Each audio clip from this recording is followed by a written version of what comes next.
Chapter 751. Li Longji happily ate a meal with Zhang Xiaobao and his younger siblings. The meal was not bad. The little ones were not like the others who were reserved and did not dare to eat. They ate enthusiastically, causing Li Longji to eat a lot as well. At night, Zhang Xiaobao and the others naturally had to go back. Xiao Bei and the others all received a set of 7th-ranked robes and an additional goldfish bag. This was given to them because Xiao Bei said that it looked good. Li Longji was finally generous for once. It was not easy. During the meal, Zhang Xiaobao kept talking about where to build the bridge. Compared to the price of the bridge, this temporary set of official robes was much cheaper. The guards guarding the door had not been changed yet. When they saw that the group of people who went in was a group of officials when they came back, they were all dumbfounded. The 7th-ranked official robes were worn by a group of children. If they were not in the palace, they would definitely think that someone was wearing them blindly. How many people might not be able to reach the 7th-ranked in their entire lives? There were many 8th-ranked and 9th-ranked officials. Some of them even passed the imperial examinations and were still 8th-ranked officials in their old age. Were the Zhang Xiaobao and Wang family so powerful that they could become officials just by coming in and coming out? Of course, these guards did not know that as soon as Xiao Bei became an official, he had already impeached the Yongla county magistrate. He had already sent people over and was waiting for the county magistrate to provide evidence himself. This time, there was really an official, not the kind who wore clothes to pretend.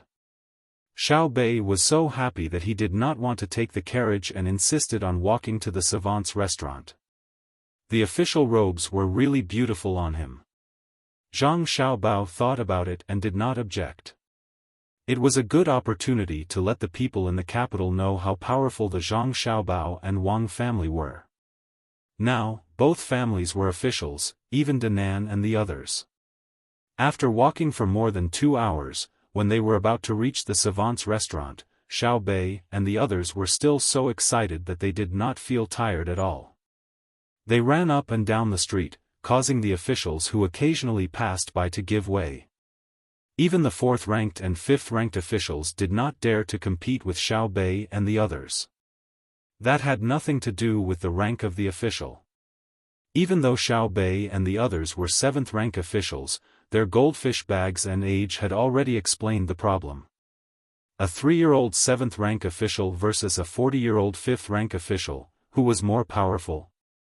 When they arrived at Savant's restaurant, Old Man Pai and the other two were stunned when they saw Xiao Bei's official robes.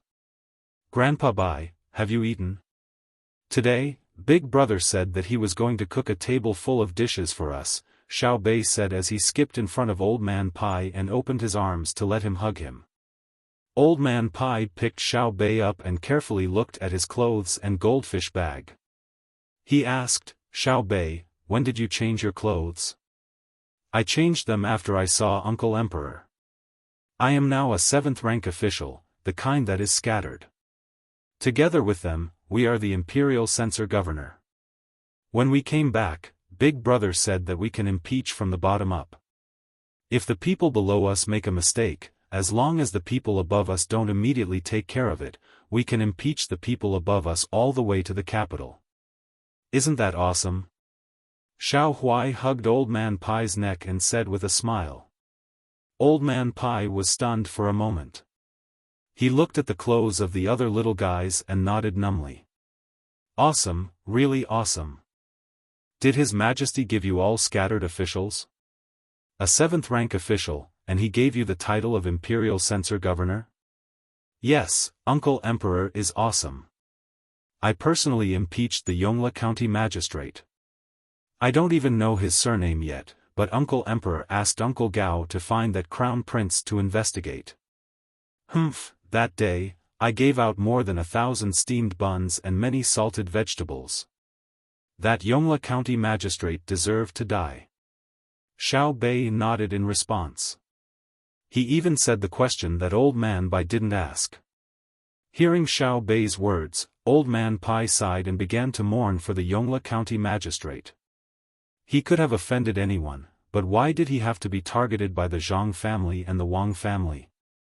At this time, the waiter of Savant's restaurant also heard Xiao Bei's words and saw the official robes that Xiao Bei and the others were wearing. He changed his original calm and smiling appearance and shouted loudly, "Ah," and ran into the restaurant. "Miss Xiao Bei and the others are officials now. Shopkeeper, Miss Xiao Bei and the others have come back from the palace wearing the 7th rank official robes. Quickly get someone to prepare delicious food. Miss Xiao Bei likes to eat garlic and cucumbers." There were still many customers eating in the restaurant. When they heard the waiter shouting like this, they were first surprised because the waiter of Savant's restaurant had always been very steady. Then, they were angry. Did a 7th rank official have to be like this? In a place like the capital, was a 7th rank official considered an official? However, when Xiao Bei and the others came in wearing official robes, the customers who were dissatisfied with the waiter who shouted and shouted just now all shut their mouths. The people eating could tell at a glance that they were 3 or 4 years old children. Then, they thought about what the waiter said just now. They came from the palace. Motherfucker. A 3 or 4-year-old child is a 7th rank official? Motherfucker, how can we live? Motherfucker, I'm not jealous, it's really motherfucker. Immediately, a person eating noodles on the first floor softly shouted. The other customers were also stunned. A 7th rank official was not rare in the capital, but a 3 or 4-year-old child becoming a 7th rank official was no longer a problem in the capital. They knew that there was a high-ranking official, but they couldn't immediately become one at such a young age. Even if they were high-ranking officials, they couldn't be high-ranking officials at the same time. How many high-ranking officials could be high-ranking officials? Moreover, there were also the goldfish bags that the children were playing with in their hands. Since they came from the palace, it naturally couldn't be fake. After receiving the news, the shopkeeper of Savant's restaurant also hurried over. When he saw the 7th rank official robes and goldfish bags on Xiao Bei and the others, he suddenly cried. With a plop, he knelt in front of Xiao Bei and sobbed, "The heavens have eyes. My Zhang family and Wang family don't have to worry anymore. Xiao Bei, what do you want to eat? Uncle Zhang, don't be like this. Quickly get up. I'll eat whatever Uncle Zhang makes." The happy Xiao Bei was shocked. He stretched out his arm and tried to help the kneeling shopkeeper up. The shopkeeper, who didn't want to get up, suddenly remembered that Xiao Bei's arm had just been injured some time ago. He was afraid that it would be damaged again, so he immediately stood up and wiped his tears. He asked Xiao Bei, your official is? The people around them who were eating also craned their necks to listen. Uncle Emperor gave it to me. Originally, I wanted a 3rd rank or 4th rank official, but Big Brother said that the official position was too high. First, I asked for a lower rank, and now I have a 7th rank official. A disbanded official who doesn't keep his word. If it was Big Brother and Big Sister who impeached him, there wouldn't even be a need to investigate. When Xiao Bei was supporting the shopkeeper, she was hugged by the shopkeeper who stood up. She pouted and explained to the shopkeeper regretfully. The shopkeeper used his other hand to pinch himself hard. After he woke up, he nodded and said to Xiao Bei, "That's right. Xiao Bei, you can't be arrogant. It's really unreasonable for someone to investigate a mere county magistrate. Who is going to investigate? Do we need Savant's restaurant to help us inform them?" The shopkeeper thought that the little young master and Xiao Bei were using Xiao Bei to impeach him, so when he asked Xiao Bei, he was asking Zhang Xiaobao if he should help. Savant's restaurant was not small now. When Zhang Xiaobao saw the shopkeeper looking over, he shook his head and said, "There's no need. Cuckoo and I don't know about this matter. His Majesty has already asked the Crown Prince to investigate. Xiao Bei's dish will be braised beef marrow today. Go and arrange it." "Yes." The shopkeeper put Xiao Bei down and turned to greet them. However, there was a storm in his heart.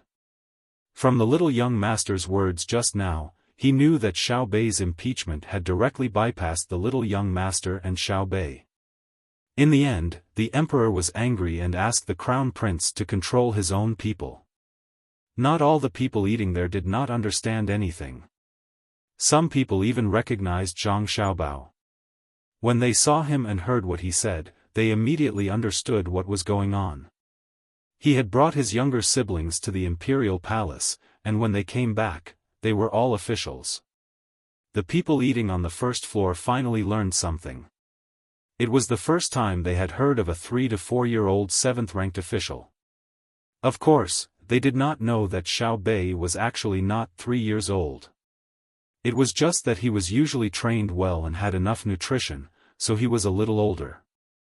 Xiao Bei happily smiled sweetly at the people eating around him and prepared to go upstairs. Savant's restaurant was originally 3 floors, but now it was 4. The space on the 4th floor was a little smaller, only half the size of the 3 floors below. After all, it had not been rebuilt yet. It was all wood, so the space on the 4th floor could not be too big. When Xiao Bei returned home, he wanted to go to the 4th floor to eat, but just as he reached the stairs, he was brushed by someone who ran down. Xiao Bei dodged quickly. The person who bumped into Xiao Bei seemed to have drunk a little too much and did not notice at all. Who asked Xiao Bei to be short? This person still wanted to walk outside, but just as he took a step, an arrow was nailed to his left and right legs. Then, Xiao Yuan shouted, "Kill," and a group of children rushed forward to kick and hit this person. Although Xiao Yuan and the others did not have much strength, the places they kicked were very particular. They kicked below the ribs, between the legs, above the ears, and the temples. They had learned all this from their siblings. Fortunately, no one stabbed the back of the neck with that sharp object. That would be fatal. The person lying on the ground could not feel the kicks of others. He was lying on his stomach, and the arrow from earlier was still stuck in his leg. When he fell, a lot of it went in again. The back half of the arrow outside was broken, and the arrow shaft with a blood groove was constantly bleeding. "Xiao Yuan, come back." Zhang Xiaobao stared at the person lying on the ground and shouted. Xiao Yuan waited for the person who wanted to avenge Xiao Bei to come back. Zhang Xiaobao reached out and took the pliers from Wang Wan. He flipped the person over and pinched the arrow out of his leg. He thought for a moment and said, "We were too anxious just now and injured you. We will immediately send you to get medical treatment. If you miss work, we will also compensate. You are all dead. Do you know who I am? Do you know who I am? You are all finished. It doesn't matter how much money you spend. First, it was a child who dared to block my way. Next, it was you who used force. You can just wait for death." The person lying there gritted his teeth and said. Zhang Xiaobao, who had just apologized and was preparing to compensate and take responsibility, was suddenly stunned when he heard this person's words. He asked, "So you said that you saw someone deliberately bump into you in front of you? May I ask who you are? Prince? Marquis? I did it on purpose. There is no need for a prince or marquis. I alone am enough to deal with you. I am Yuan Rong's advisor. Right now, the master is eating upstairs. You are all dead." The person lying on the ground continued to speak arrogantly. Zhang Xiaobao closed his eyes and said helplessly, "Why are there so many problems? Advisor, right? Yuan Rong. Isn't he busy settling the refugees? How could he let you come and cause trouble? Could it be that he doesn't care about what happened in Xinkai County at all?" As Zhang Xiaobao spoke, he pulled out the 2 arrow sleeves. Following the person's scream, he reached out and took the medicine from Wang Wan. He poured it on the person's wound and said, "This matter is not entirely my fault. You bumped into my little sister, so I acted. I was indeed a little anxious. However, you clearly saw someone bumping into you. How about we call it even? Are you dreaming? You hurt me, so I will let you know my power. The person lying on the ground endured the pain and continued to shout. Then I can only offend one more person. You in Rome, right? Good. Men, invite him down. Also, this person tried to murder an official of the imperial court, but was accidentally seen through by the official. He wanted to frame you in Rome. Drag him to the backyard and interrogate him. Zhang Xiaobao didn't expect things to turn out like this. However, since he bumped into his little sister and still spoke like this, then he couldn't be blamed for being ruthless. While Zhang Xiaobao was making his decision, Huayuan County was very lively. Many chefs had gathered here, and all of them wanted to show off their skills. As long as they could gain a reputation, then their value would increase in the future. Of course, the restaurants that wanted to invite them to work would have to fork out more money. Although only the chefs from around Gyeonggi province had come, there were still a lot of people. In order to let the chefs in their county win more glory, many counties insisted that several chefs be tied for first place in the regional competition. In this way, the first place could go, and there would be a lot of people in a short time. Empress Wang had been living more comfortably these days. The recuperation place on Yaowang Mountain was even better than the Four Seasons workshop below. Today was the day of the competition. In order to help the Zhang family and the Wang family, Empress Wang also came out to take a look. When the time came, she would deliberately find a chef from the Zhang family and the Wang family to say that the dishes were good. Wu Huifei, who was about to go back, also came out today. She wasn't thinking about how to help the Zhang family and the Wang family. Instead, she was thinking about how to find fault with the Zhang family and the Wang family. It might be difficult to find fault with the craftsman, but it was easy to find fault with the chef's dishes. If you added just enough salt, I could say that it was bland or salty. If you added too much salt, I could say that it was bitter. If you added too little salt, I could say that it was bland and tasteless. For others, more salt would be refreshing, and less salt would be refreshing. Anyway, she could pick whatever she wanted. How could she, an imperial concubine, not be able to do this? It was nothing more than a competition with Empress Wang. Thinking of Empress Wang, Wu Huifei asked the person beside her, "Have you done what I asked you to do?" "In reply to your highness, it has been arranged." As long as Empress Wang says something, someone will naturally carry out our plan. Your highness, you can rest assured. Wu Huifei nodded with satisfaction. That's good. Let's go over there and have a look. When Wu Huifei arrived at the competition venue, Empress Wang followed her. Similarly, Empress Wang was also guarding against Wu Huifei. She asked the person beside her, "Xiao Zhu, do you think we really don't need to arrange for others to help?" "Your Highness, I don't think so. Miss Wang Wan has already sent someone to send us a letter. She asked us to just take a look. Of course, we shouldn't be biased towards the chefs of the Zhang family and the Wang family.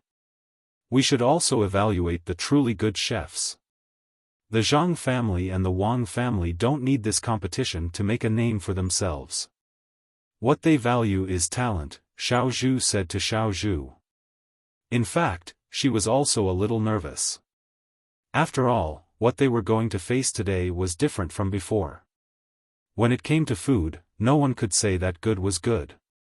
It was just that the taste was different. Empress Wang picked up the honey water beside her, took a small sip, and said, "If that's the case, then make the arrangements. Let our people help out when the time comes." While the two sides were competing, the commoners didn't know that the commoners who came all wanted to see how good the chefs were. Of course, it would be even better if they could have a taste. However, many of the commoners knew that it wasn't their turn to have a taste. Originally, there wouldn't be many chefs competing. This was because each county planned to win with fewer chefs. The number of chefs from the surrounding counties had actually reached 400. Some of them were indeed very capable, while some were slightly weaker. This was because during the selection by the county, they would compete on the front content, such as seafood, meat, vegetables, noodles, and so on. Each category required points. Therefore, when the chefs with specialties competed, even if their points were slightly lower, they would still be recognized by the county. Seeing that all the chefs were present, the person in charge of hosting held a loudspeaker made of iron sheets in his hand and shouted to the people around him, "Everyone, please be quiet. Don't make any more noise. Listen to me, please be quiet." After shouting continuously, the commoners who were excitedly talking about what they wanted to say finally shut up. Even so, there were still people whispering to others. The host couldn't make everyone stop talking. Seeing that the voices were not as loud as before, he continued, "Everyone, today is the day of the chef's competition in Jiangxi province and the surrounding counties. We are lucky to have invited the current Tang Empire's Empress Wang and Wu Huifei. Now, let's welcome them." If these words were said in a place where the Zhang family and the Wang family had not been, the commoners really didn't know how to express themselves. However, the commoners in Huaiyuan County understood. As soon as they heard the host's words, they immediately clapped hard and didn't stop for a long time. At this time, the host hesitated but still said boldly, "Let's invite Wu Huifei to say a few words." Wu Huifei was stunned at first. She didn't expect the host here to be so bold. After thinking about it, she stood up and took the loudspeaker from the host. She said to the people around her, "I'm here to take a look, to see the good chef of Tang Dynasty. I'll try it when the time comes. Work hard." Wu Huifei, who really didn't know what to say at this time, said a few words casually at this time. In fact, she also knew that the others didn't care what she said, as long as she said something. Sure enough, after she said such useless words, there was a burst of applause. Perhaps even the people who clapped didn't know why they were clapping. After Wu Huifei finished speaking, the host wanted to immediately start the competition, but suddenly remembered that there was a more powerful person. If he directly announced the competition, it was estimated that his head would be moved in less than a quarter of an hour, so he said, "Wu Huifei has just said a few words to us. Now, let's invite Empress Wang to say a few words." Empress Wang had been ready for a long time. She even had Wang Wan's speech in her hand. She had memorized it.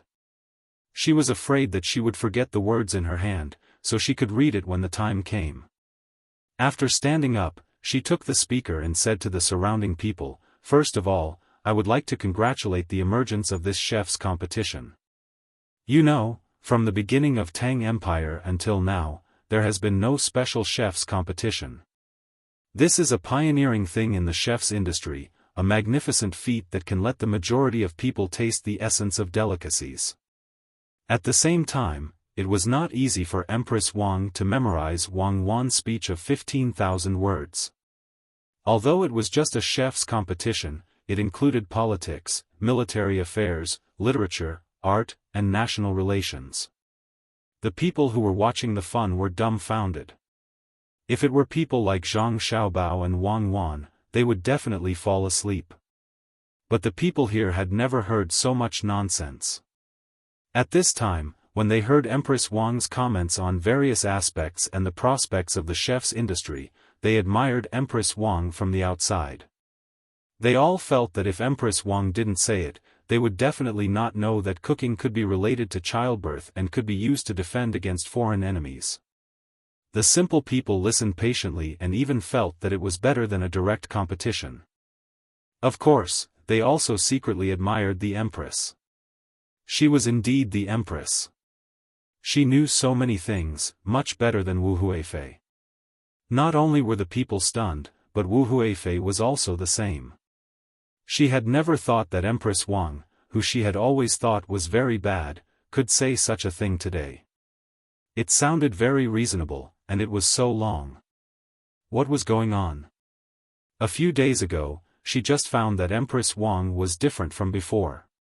If it was possible to compete with Empress Wang and win at that time, it would not be easy for her to compete with Empress Wang today. Once the words of Empress Wang here spread to the capital and to the emperor's ears, it would not be easy to compete with her again. Thinking of this, Wu Huifei became anxious and winked at the people around her. The people around her immediately understood what she meant and hurriedly left to gather their people. While listening to Empress Wang, they suddenly shouted, "We just want to watch the competition. What's the use of talking so much? It's better to watch the competition right now." Empress Wang was stunned for a moment, then she said with a smile, "Since there are people who don't want to listen, then I won't say any more. The people in this world are the most important. I announce that the competition officially begins." As soon as these words were said, there were cheers from below. The people didn't know much, but they knew who was good and who was bad. Look at Empress Wang. As long as someone below shouted, she would immediately stop talking. This was what an empress should be like. The host also began to talk about the rules of the competition. First, the venue would provide materials that were commonly seen, as well as firewood. Second, if anyone wanted to use their unique materials to make something, they had to tell everyone what it was first. Otherwise, they couldn't use it. In terms of whether it was poisonous or not, it was even stricter, so as to avoid poisoning people. For example, if someone wanted to make a puffer fish, this was absolutely not allowed. No matter how good one was at making a puffer fish, they were not allowed to use it in the competition. This was considered a self-selected dish, and there were also a few dishes that had to be prepared. This time, not only did the competition have to determine who had the most points and who was first, they also had to determine who was first in a certain aspect. Only then could they proceed to the next competition. In other words, it didn't matter if a chef lost in total points. As long as they won in a certain aspect, it was fine. At first, Empress Wang really didn't understand why such an arrangement was made. She asked Xiao Zhu, and Xiao Zhu went over to ask again. When Xiao Zhu returned, she said, "Empress, they said that if a person wants to be the overall champion, then in theory, as long as he is second in every competition, he has a great chance. However, in many competitions, he isn't first. So if a restaurant finds those who are first in various aspects, then naturally, they will cook better things than the person who is first in total points. But who can afford to hire so many first places? Oh, I know. The Zhang family and the Wang family want to find a chef for themselves." Empress Wang understood now. Wu Huifei was also thinking about it. She was indeed smarter than Empress Wang. After hearing the rules of the competition, she immediately said to the people around her, "No matter what price we have to pay, we must invite the person who is first in all aspects. It will be better if we can invite the person who is first in total points as well." While the two sides were calculating, the competition officially began. The reason why the Tang Empire could hold a chef's competition was that the country's tax had increased, and the people's lives were gradually getting better. Even if there were still some people who were worse off than others, the overall situation was really good. However, in some places, not to mention a chef's competition, it was not easy to even have a full meal every day. Han Xuanfeng's body was completely recovered now. He didn't need to take any medicine anymore. It was unknown whether it was because his body's resistance had become stronger, or because he was supported by many good things. With his participation, the other people's work became easier. Jiu Meiling was still in charge of her lottery. Every time she won a lottery, she could earn between 1,600 and 2,300 strings of coins. Although it was less than the big deals of tens of thousands of strings of coins, the cycle of big deals was also longer. It wasn't something that could be done casually. The lottery was opened once every 3 days, and the winning rate was very high, reaching 60%. Once, Jiu Meiling only earned a little more than 100 strings of coins, and a lot of money was won by others. It was also because of that more and more people were willing to come and buy lottery tickets. The winners were happy, while the losers were naturally not convinced. Jiao Meiling didn't care about what others thought. Every 3 days, she would earn money from the Tubo royal family, nobles, and slave owners who had risked their lives to earn money. The Tubo people were originally quite wild. After encountering the lottery, they couldn't resist at all. Some people bought more in order to increase the winning rate. The rich people spent their own money directly, while the poor people had to think of other ways. Some people borrowed from others, some pawned things in pawnshops, and some went to gambling places to gamble. In the first half of a month, there was a person who only had 1 copper coin left. He went to the casino that Mi Fan was in charge of and earned 20 strings of coins. He bought a lottery ticket every 4 strings of coins. He bought 5 tickets in total, and all of them were from the same number. In the end, he really won and earned more than 3,000 strings of coins. If he used this money to live a normal life, he wouldn't have to worry about money for the rest of his life if he didn't go to a remote place. Unfortunately, after this person made money, he went to the casino. In the end, he was left with less than 100 strings of coins. This less than 100 strings of coins was used to buy a lottery ticket in one go. After winning a few times in a row, he was finally left with a little more than 10 strings of coins. It came and went quickly. However, many people didn't think this way. They only saw how others won the lottery and earned money from gambling, but they never thought or were unwilling to think about how much others lost. Some people even said that even though that person lost money in the end, he had played it once and enjoyed it once. It was better than someone who had never enjoyed it once. If he only cared about stability, he wouldn't have won money at the casino that time, and he wouldn't have had the courage to buy lottery tickets. When others heard this, they also thought about it. If they didn't try once, they would be poor. If they succeeded, they could enjoy it. If they lost, they would still be poor. It didn't matter. Many Tibetans had such thoughts, especially recently. Because 2 tribes had made a mistake but were unwilling to admit it, before the autumn harvest, the great Tang had stopped the trade of grain and no longer sold grain to the Tibetans. Even if they used more livestock and local specialties to trade, it was still not enough. Fortunately, there were some wild vegetables at this time. They could dig them up to satisfy their hunger. Otherwise, many people would starve to death. When such a thing happened, the Tubo people didn't complain about Zhang Xiaobao and Wang Wan. Instead, they attacked the 2 tribes that offended Zhang Xiaobao and Wang Wan. Very soon, the 2 tribes that wanted to take advantage of Songzni were annihilated by other tribes. The people of the 2 tribes were also captured and sent to Pengzhou. However, Pengzhou didn't accept the 2 people. The reason was that the 2 people didn't have the guts to do such a thing. There must be someone else behind the scenes. They wanted the Tubo people to tell them who was behind it. In truth, no one had ordered them to do so, but the people of Pengzhou refused to believe it. They refused to trade for food, and they refused to trade for anything else.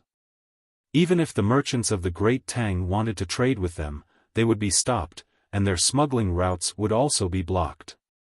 Without food, people could suddenly eat wild vegetables and even tree barks.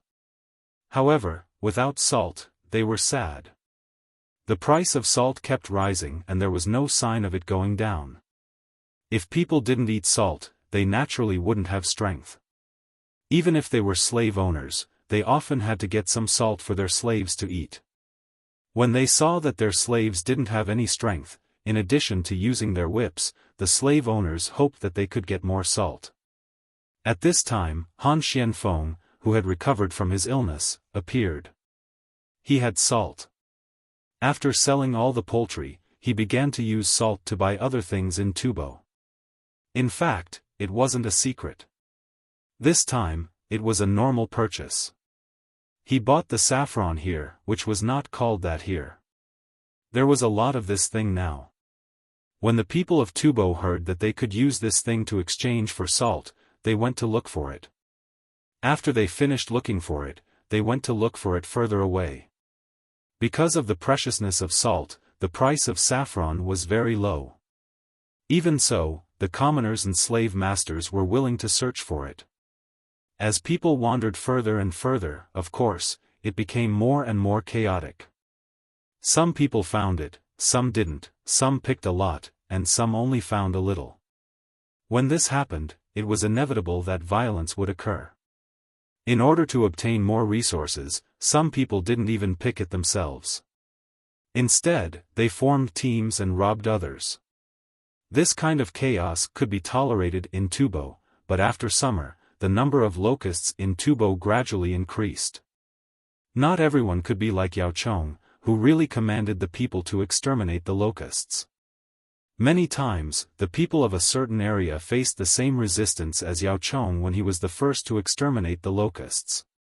Not only did the people not help, they even worshipped the locusts and organized others to exterminate them. Tubo encountered such a situation. Seeing more and more locusts, the people could only pray to their gods. No one went to deal with the locusts. Even the poultry had to stop them when they went to eat the locusts. Seeing that the locusts were increasing and the saffron was almost finished, Han Xianfeng called Jiu Meiling and Mi Fan together. He said to the two, "Should we go back? Once this place becomes chaotic, I think we will be affected too." Mi Fan thought for a moment and nodded in agreement. "Okay, I will sell the casino tomorrow and let someone else take over. Let's leave.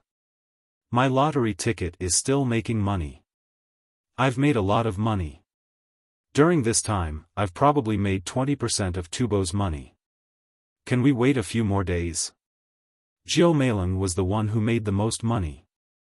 When he heard the two discussing leaving, he was a little reluctant. Han Xianfeng looked at Jiu Meiling helplessly.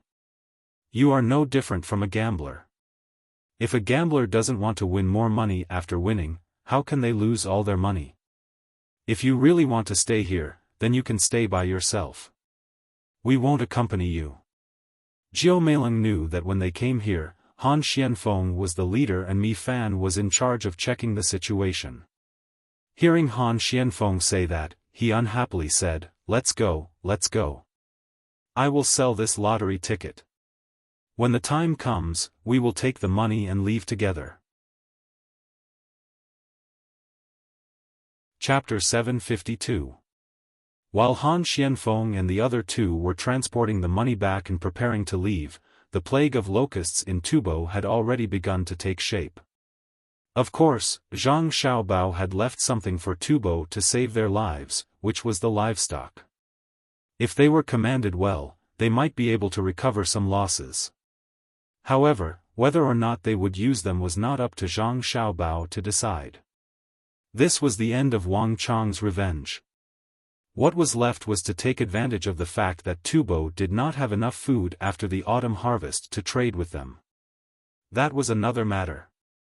After all, this place should have belonged to Great Tang. Because of its geographical relationship with other countries, Zhang Xiaobao did not want to drag things out too much. Wang Wan had told him that Great Tang, or rather, Great Qin, had once fought with Arabia and lost miserably. Even though there were many reasons, a loss was a loss. Wang Wan was prepared to bring this war forward and personally lead the army there to see if Arabia could continue to win. Any small step on the battlefield was a large step in history. Thus, Zhang Xiaobao began to plan for Tubo, wanting to make this place belong to Great Tang as soon as possible. He did not intend to use local people to govern this place, as that would cause problems. The better method was to migrate, moving many people from Tubo to Great Tang. This was the first step, starting from agriculture. When the time came, he would use the second step, and the second step would be to slowly break down Tubo. Zhang Xiaobao also said that it was easy to bring people from Tubo to Great Tang, but the difficult part was the system. Even though Great Tang was working hard, it was still a feudal society. The people who were unwilling to change were not the slaves or the slave masters, but the nobles. This matter was more troublesome, and he would have to focus on this in the future. Han Xianfeng and the other two did not know about Zhang Xiaobao's plan. They left, bringing with them many slaves. Some were bought from nobles at large sums of money, some were exchanged with lottery tickets, and some were won from gambling. In total, there were more than 7,000 slaves. The army marched toward the Great Tang. In order to prevent others from sending soldiers to attack them, Han Xianfeng raised the flag of the seedlings after 2 days of marching. Furthermore, he had already arranged for someone to report to the Great Tang so that they could send reinforcements. This move was indeed effective. Originally, there were 4 Tubo nobles who wanted to target this group. However, when they saw the flag, 3 of them immediately backed out. They were cowardly and didn't dare to touch Han Xianfeng's troops. However, there was one noble who didn't believe that the flag was real. He thought that someone had made a fake flag to trick him. So, when he saw that the other 3 had left, he didn't withdraw his troops.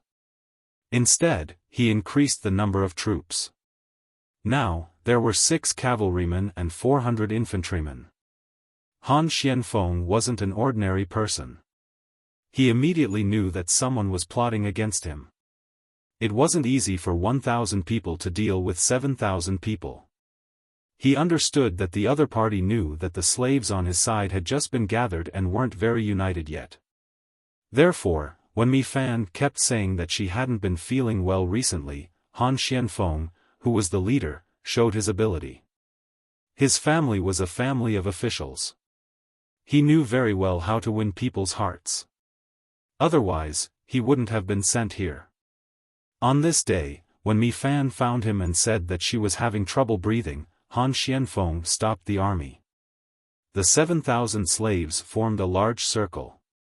Han Xianfeng stood in the middle of the circle and shouted at the slaves, "Do you know who I am?" The slaves didn't know who Han Xianfeng was. After disguising himself and speaking fluent Tubo, Han Xianfeng was just another slave master from Tubo. The only difference was that this slave master was nicer to them. He was also very smart and knew how to make a fake flag of the logistics camp in Izhou to trick them. Perhaps he could guess what the slaves were thinking. Han Xianfeng continued to shout, "Do you think I'm from Tubo?" Some of the slaves nodded, some were confused, and some stared at Han Xianfeng, waiting for him to continue. "Wrong, I'm not from Tubo. Don't think that I can speak Tubo. Do you see that flag? That's the flag of the logistics camp in Izhou, but that flag isn't mine." Han Xianfeng continued to shout. The Tubo slaves looked like they knew it. Some even muttered softly. Most of them thought to themselves, "If I knew, you were just lying to others. Can you say it all at once? Look at the people around you. They're about to lose their confidence." Mi Fan covered her chest with her hand and said to Han Xianfeng unhappily, "I'll say it all now." Han Xianfeng observed Mi Fan's expression and knew that there was going to be big trouble. Mi Fan was like this. She was very sensitive to danger. According to the young master and young lady, it was her 6th sense. It was an existence that was beyond the 5 senses. It was very magical. Han Xianfeng nodded to Mi Fan and took out another flag. He opened it and said to the slaves, "This is my flag. Do you see Dao Miao wearing black clothes and a black hat? I am the person in charge of spying for the Zhang family and the Wang family in Sanshui County of Tang Dynasty. My code name is Dark Knight." The slaves' eyes suddenly widened. They thought that Han Xianfeng would say which noble he was. They didn't expect him to take out another flag and say that he was from the Zhang family and the Wang family in Sanshui County. Hearing that, they didn't think he was lying. But even if the slaves were willing to accept Han Xianfeng's identity, they were still worried that he would lie. They looked at Mi Fan and Jiu Meiling. Jiu Meiling spoke first. "Don't look at me. I joined later. I'm not from the Zhang family and the Wang family. Look at him. Mi Fan is from Sanshui County's Zhang family and the Wang family in Sky Team. He's in charge of special situations. While Jiao Meiling was speaking, Mi Fan took out her own flag and put on her own unique symbol.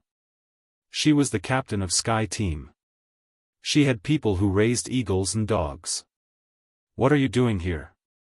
One of the bolder slaves asked the three of them. Why are we here? Of course we're here to take revenge on Zhang Xiaobao's order.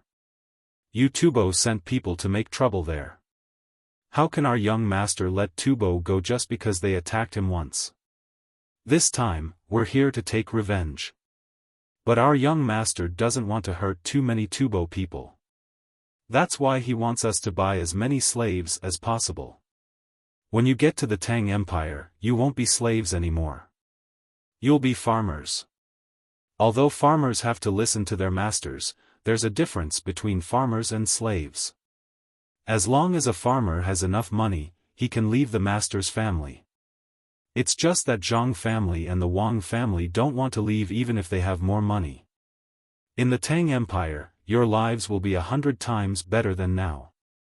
You won't have to worry about food or clothes. You won't have to rest for less than 6 hours a day. When you have your own children, you can even send them to school to study. Right now, the opportunity is right in front of you.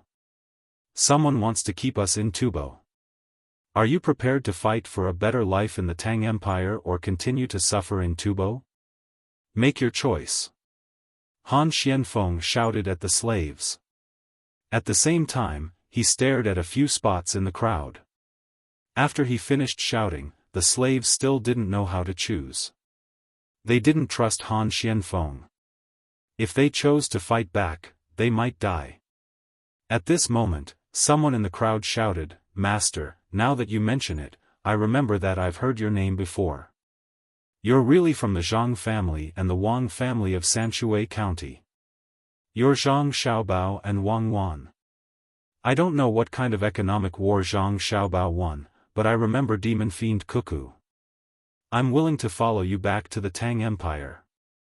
I've heard that the people of the Tang Empire are living well, especially the Zhang family and the Wang family. I've decided that from now on, if anyone wants me to return to Tubo, I'll fight with my life on the line." As soon as this person finished shouting, another person started to shout. More and more people started to shout from the other side. The other slaves were also moved by the shouts. Each and every one of them felt that they had a goal in their hearts. Seeing this situation, Han Xianfeng and the others let out a sigh of relief. They had been the ones to call out the slaves, afraid that the slaves wouldn't cooperate. Seeing so many people follow suit, Han Xianfeng knew that even if the other side had 1,000 armed people, they wouldn't be able to beat 7,000 people. You really know how to lie. Look at them. They think you're telling the truth, Jiao Meiling said to Han Xianfeng. Han Xianfeng paused, looked at Jiao Mei, and coldly replied, "I'm telling the truth. I'm not lying to anyone. The young master really wants to do this.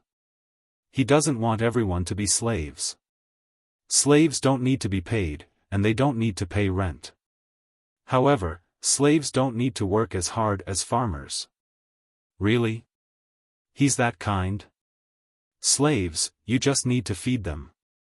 Jiao Meiling hadn't met Zhang Xiaobao before. Her impression of Zhang Xiaobao and Wang family came from other sources. She was especially upset that she didn't get admitted to the hospital during the exam. Of course it's true. Why would I lie to you? Let's see if they can fight against the people chasing after us, Han Xianfeng said. He looked at the slaves and continued shouting. Don't worry. As long as you escape this time, you'll have a good life. Otherwise, you'll continue to be bullied. You won't be able to eat or dress well. Even if you find a good woman, those Tubo nobles will take her to their houses and enjoy her before you can take her. If you're a man, you should act like a man and protect your woman. You can't be bullied when you're about to be together. If you're a woman, you should think about whether you'll have a good life in the future. As long as you go to Tang, not only will you be able to eat and dress well, but you'll also have all kinds of cosmetics and mirrors. In order to make the slaves love each other, Han Xianfeng was willing to do anything. He even talked about cosmetics and used women to inspire men's courage. At this time, Mi Fan suddenly said to Han Xianfeng, "Let's go. I'm fine. I feel very comfortable now. I think there will be a change soon." "What change?" Jiao Meiling asked. "How would I know? Anyway, there will be a change." Mi Fan didn't say anything else after replying. He indeed didn't feel as uncomfortable as before. He even felt that his breathing was more comfortable than usual. Hearing Mi Fan's words, Han Xianfeng could only choose to believe him. He gave some orders and continued to lead the 7,000 slaves. There weren't many tents. Only the 3 of them had 2 tents. They didn't have much luggage either. When they left, they let the slaves carry the rations themselves. The slaves were used to sleeping and resting in the wild. They didn't care about tents at all. Therefore, the group moved faster. They were still 3 days away from Jinchuan, and the 1,000 people behind them also sped up. Before they could catch up, 100 cavalrymen appeared in front of Han Xianfeng and the others. There were also a few eagles flying in the sky. Although there weren't many of them, after seeing the riders, Han Xianfeng finally collapsed. He said to Jiao Meiling, "Help me up. I can't take it anymore. If you want to die, die far away. Don't die in front of me," Jiao Meiling said coldly, but she still helped Han Xianfeng up. The riders didn't stop. They rushed to the back of the slave group. Seeing the flags of the riders, the slaves believed Han Xianfeng's words. The flags belonged to the Chamber of Commerce. There were also seedlings on them. "Let's go. Let's go back." Han Xianfeng waved his hand and rode forward. The slaves, who were originally running out of strength, did not know where they found the strength to run again. Their faces were full of yearning for the future, and they ran quickly. After half an hour, the 100 cavalrymen also encountered the 1,000 people who were chasing after the group of slaves. The 100 cavalrymen stopped their horses and stayed where they were without saying a word, nor did they show their weapons. But even so, the people on the other side all stopped in their tracks. When the 1,000 people were in position, the captain of the 100 cavalrymen shouted to the other side, "The 7,000 slaves in front of us are the people that our young master and young lady want." After saying this, the 100 cavalrymen turned their horses around and chased after the group of slaves. The 1,000 people sent by the other nobles looked at each other. They didn't know what to do. They thought about the 2 tribes that had been destroyed by the other nobles. In the end, they didn't dare to chase. While Han Xianfeng met a benefactor and saved the group from danger, Heng Yiwei also met a benefactor in Baoxin County. At least, that was what he said. He was the county magistrate of Xin Kai County, the one with the surname Yan. After he took over the position in the county, he read the proposal brought back by Li Linfu. He had originally decided to live a peaceful life, but in the end, he couldn't control the thoughts in his heart. He took a leave of absence from the county and ran to Baoxin County. He Wei was currently in the Yamen receiving county magistrate Yan, who claimed to be a benefactor. He Wei didn't receive him in his study, nor the signing room. Instead, he received him in the room where he usually received commoners. Here, he could speak freely and wouldn't arouse suspicion. "County Magistrate Yan, you came all the way from Xin Kai County. I'm very touched. Have you eaten lunch? Why don't we eat together?" He Wei didn't believe in benefactors. If there really was one, it definitely wasn't County Magistrate Yan. It was Zhang Xiaobao and Wang Wan. He asked County Magistrate Yan if he had eaten on purpose. He came all the way here and it wasn't even noon yet. How could he have eaten lunch? County Magistrate Yen also heard the sense of distance in He Wei's words, but he didn't care. It wasn't like he hadn't encountered such a person before. In the end, he still dealt with him. Thus, he nodded and followed He Wei's words. Then I'll have to trouble you, County Magistrate He. I really haven't eaten. Good. Someone, bring up the food used to receive guests. It's the kind that is usually served to commoners. County Magistrate He didn't lack a meal. Since the other party wanted to stay and eat, then let him eat. He ordered the people standing outside the door. The reason why he said the food was for commoners was because he was afraid that there weren't enough commoners today and they wouldn't be able to finish it. Whether it was throwing it away or letting others eat more, it wasn't worth it. County Magistrate Yen didn't know. When he heard He Wei's words, he was puzzled. Why was there a provision for commoners to eat? Since when did the Yamen have such a rule? Then, he understood. It must be because He Wei didn't want to treat him well, so he gave such an order. Every county magistrate would always give a secret signal to his subordinates when he gave an order. It was estimated that this meal would not taste good. Thinking about this in his heart, County Magistrate Yen, who had been treated coldly before, didn't care. It was just a bad meal. As long as He Wei could eat it, then he could eat it too. If it was divided into plates, then he could take what was on He Wei's plate. What could He Wei do? He changed the plate for He Wei too. May I know why County Lieutenant Yen is here this time? He Wei didn't ask about the important person. Instead, he asked about something else. County Magistrate Yen pretended to smile mysteriously and said to He Wei, "Don't you know you're in big trouble?" "What do you mean?" He Wei suddenly became nervous and asked. "Do you know what this place is?" County Magistrate Yen didn't answer, but asked another question. "Is the feng shui bad?" He Wei said in that direction. County Magistrate Yen was still smiling. "No, no. It has nothing to do with feng shui. It's a matter of money. Your Bushin County is not normal now. Think about it, how much money can you make now? How much was it before? You're the county magistrate of such a good place. Are the others convinced?" "You're not convinced?" He Wei asked. "Of course I'm convinced. What am I? But if someone's ability is great, will they also be convinced? If it's just a little money, it's fine. The main thing is that many officials here are studying here. You're taking advantage of this. Do you think others won't make trouble for you? Plus, you told the people how much money the county has. If you do this, won't the other counties learn from you? If they learn, then they won't be able to keep their greedy share. If they don't learn, then what's the point of being an official? Do you understand?" County Magistrate Yen analyzed to He Wei like an expert.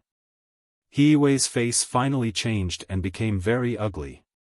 County Magistrate Yen thought his words had moved He Wei. When he was about to continue, He Wei waved his hand and said to County Magistrate Yen, "Thank you for your concern, County Magistrate Yen. Like you said, I won't be here for long. I'll leave after the autumn harvest and let someone else take over." "Do you know where I'm going?" "Where?" County Magistrate Yen asked, puzzled. "I don't know." "Come, the food is here. Eat first."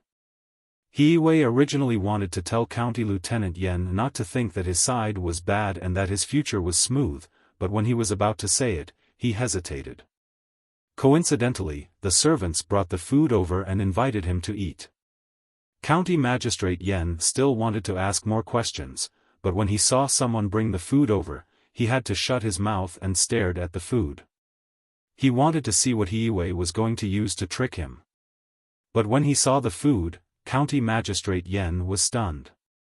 There were 2 dishes and a soup. The dishes were scrambled eggs with chives and bean sprouts with meat. The soup was spinach soup with a layer of oil on top. There were also 2 pieces of fermented bean curd and 2 pieces of stinky tofu. There was also a plate of radish strips and pickles. The main dish was a cake made of rice flour and rice flour. Before County Magistrate Yen could ask, He said, "This place is used to entertain the people. Sometimes, the people live far away and come here early in the morning. It's either noon or night. We can't let them starve, so we ask people to prepare some food in advance every day. It's a pity to leave it here. Why don't we eat it? We don't prepare much every day. If more people come, we will ask people to make more for them. This stinky tofu is the best. If you came yesterday, you could eat the salted stinky egg. I can eat 2 bowls of rice with half a salted egg. Try this dish." While speaking, He ate first. He used his chopsticks to pick up some stinky tofu and put it in his mouth. He took a bite of the cake and enjoyed it very much. County Magistrate Yen didn't know what to do. When He took a second bite, he used his chopsticks to pick up a piece of scrambled eggs with chives and put it in his mouth. The taste was very ordinary. It wasn't particularly delicious, but it wasn't bad either. County Magistrate Yen didn't understand why County Magistrate Yen would prepare food for the people. He felt that it was better to take care of his own business first. He drank 2 mouthfuls of the soup and said to He, "Do you want to not be envied by others and still be able to make money? You see, what you are doing is wrong. You are giving food to the people, but aren't you afraid that the people will come here every day to eat? What will the officials of the surrounding counties think if they know about this?" He didn't want to talk to County Magistrate Yen, but he saw that County Magistrate Yen was not going to give up. He put down his chopsticks and asked humbly, "What can County Magistrate Yen teach me?" "Sigh. That's the right thing to do. It's good that you know you're wrong. Come, I'll tell you a way so that you don't have to offend anyone and can earn money for yourself. These words have entered your ears from my mouth. If you tell anyone else, I won't admit it." County Magistrate Yen put on a look of educating others and whispered into He ear. Chapter 754. Zhang Xiaobao and Wang Wan dealt with Yu Wenrong's people. Yu Wenrong didn't show any hostility. Instead, he gave Xiao Bei and the others a gift. He didn't apologize for offending Xiao Bei, nor did he mention that his people were hurt by Zhang Xiaobao and Wang Wan. It was as if nothing had happened. In addition to making preparations for Li Longji's journey to Jinyang, Zhang Xiaobao and Wang Wan also had to set up a reception area in Jinyang. Usually, after the reception area was built, it would be put aside. Even if the emperor left, no one else could use it. Zhang Xiaobao also thought the same, so he needed to make arrangements there. This trip would cost about 200,000 to 300,000 strings of coins. It wasn't a small amount. If they couldn't earn it back, they would lose money. We've already sent people out. We won't take the land route. There's a Fan River that connects to the capital, so we can save a lot of money on the road.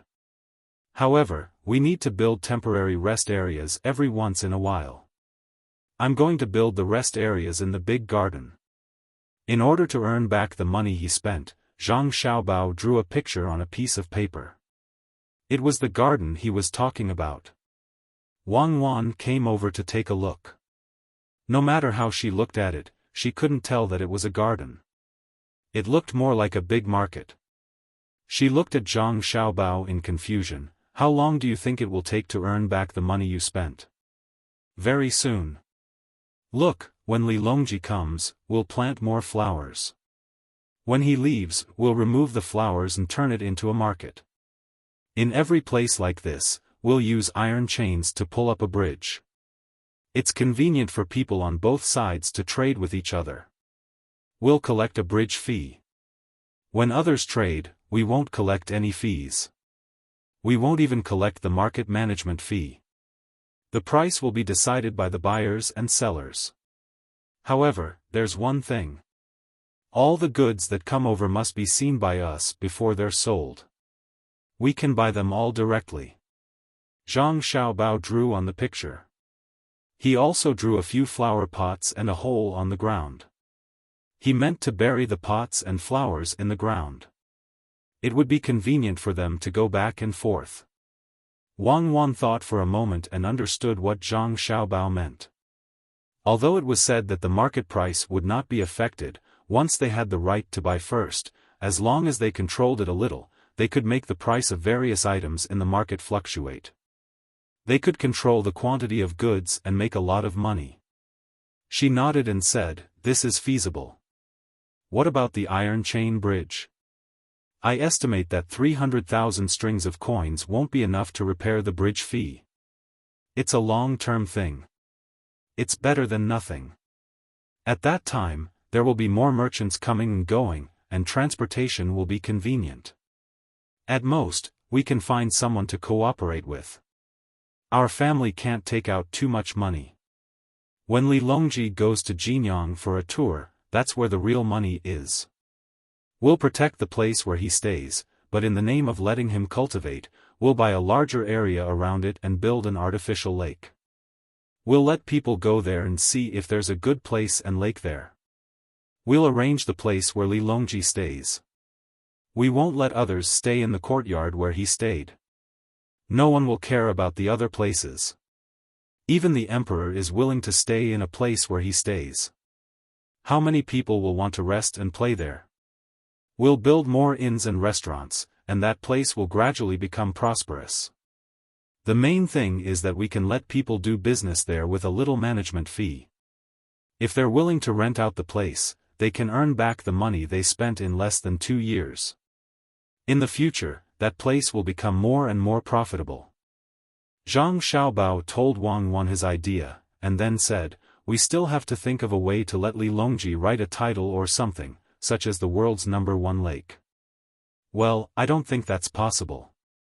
That small lake can't be the world's #1. Let's not talk about this for now.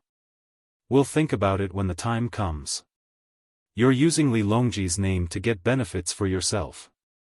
Wang Wan admitted that this celebrity effect would be good. People nowadays like things like being attached to others. For example, if someone wrote a good poem in a certain place, as the poem spread, that place would become famous, and many people would come because of it. Not to mention this time, it was the same at other times. Lu Sun wrote Kong Yiji, and as a result, the Fennel Beans and Xianfeng Tavern became famous. Originally, it was something that could be eaten anywhere and didn't taste good, but it was sold at a high price. When the time came, Zhang Xiaobao would also specially cook a few side dishes in Jinyang, and then have someone make a story about it. After that, he would connect it with the emperor and spread it out. Then, he would find someone to write a few prepared poems in advance. That would be amazing. He estimated that he would be able to earn back the money in 2 years. Jinyang was also a big place, and it was already prosperous enough. Who knew how much the land that was rented out would be sold? Thinking of this, Wang Wan reminded Zhang Xiaobao, "Don't forget about the ship. Li Longji's ship can't be closed off to others, right? At most, we'll leave his cabin open. The other places can still be used as a cruise ship. I think there will be a lot of people who are willing to go up and get some of the dragon's aura." "I know. Make use of everything you can. Oh, and don't forget to send money and gifts to the people around Li Longji. Even if it's an errand eunuch or a guard, you have to take care of them. Who knows when you'll need them in the future." Zhang Xiaobao also had such plans. If the imperial court spent money directly, the money spent would become a one-time expense. Although this money would eventually fall into the hands of the people and officials, it wouldn't play a big role in the development of the local economy. If it were up to him to operate, not only would he be able to make money, but he would also provide a place for the people to exchange goods. Many of the things produced by the people couldn't be sold because of the lack of a place to buy and sell them. Some people lacked such goods, especially vegetables. It would be a pity to just throw them away. After the two of them were almost done with their discussion, they once again sent people to the front to make arrangements. Time was tight, and they only had half a month to prepare. The project was huge, and they needed to find a lot of people to help. The sky gradually darkened. Zhang Xiaobao started to cook for his younger siblings again. Xiaobei and the others were unwilling to just stay in the room. They were wearing the official robes of Miyu and were wandering back and forth in the courtyard behind Savant's restaurant. They were afraid that others wouldn't know that they were officials now. After wandering for a while, Xiaobei started to think about her guards. Now that she was an official, according to the rules, she could have a certain number of attendants. Even though she was just a low-ranking official, she could still enjoy such treatment and a salary from the imperial court. Zhang Xiaobao and Wang family had guards, and the number had long exceeded the standard.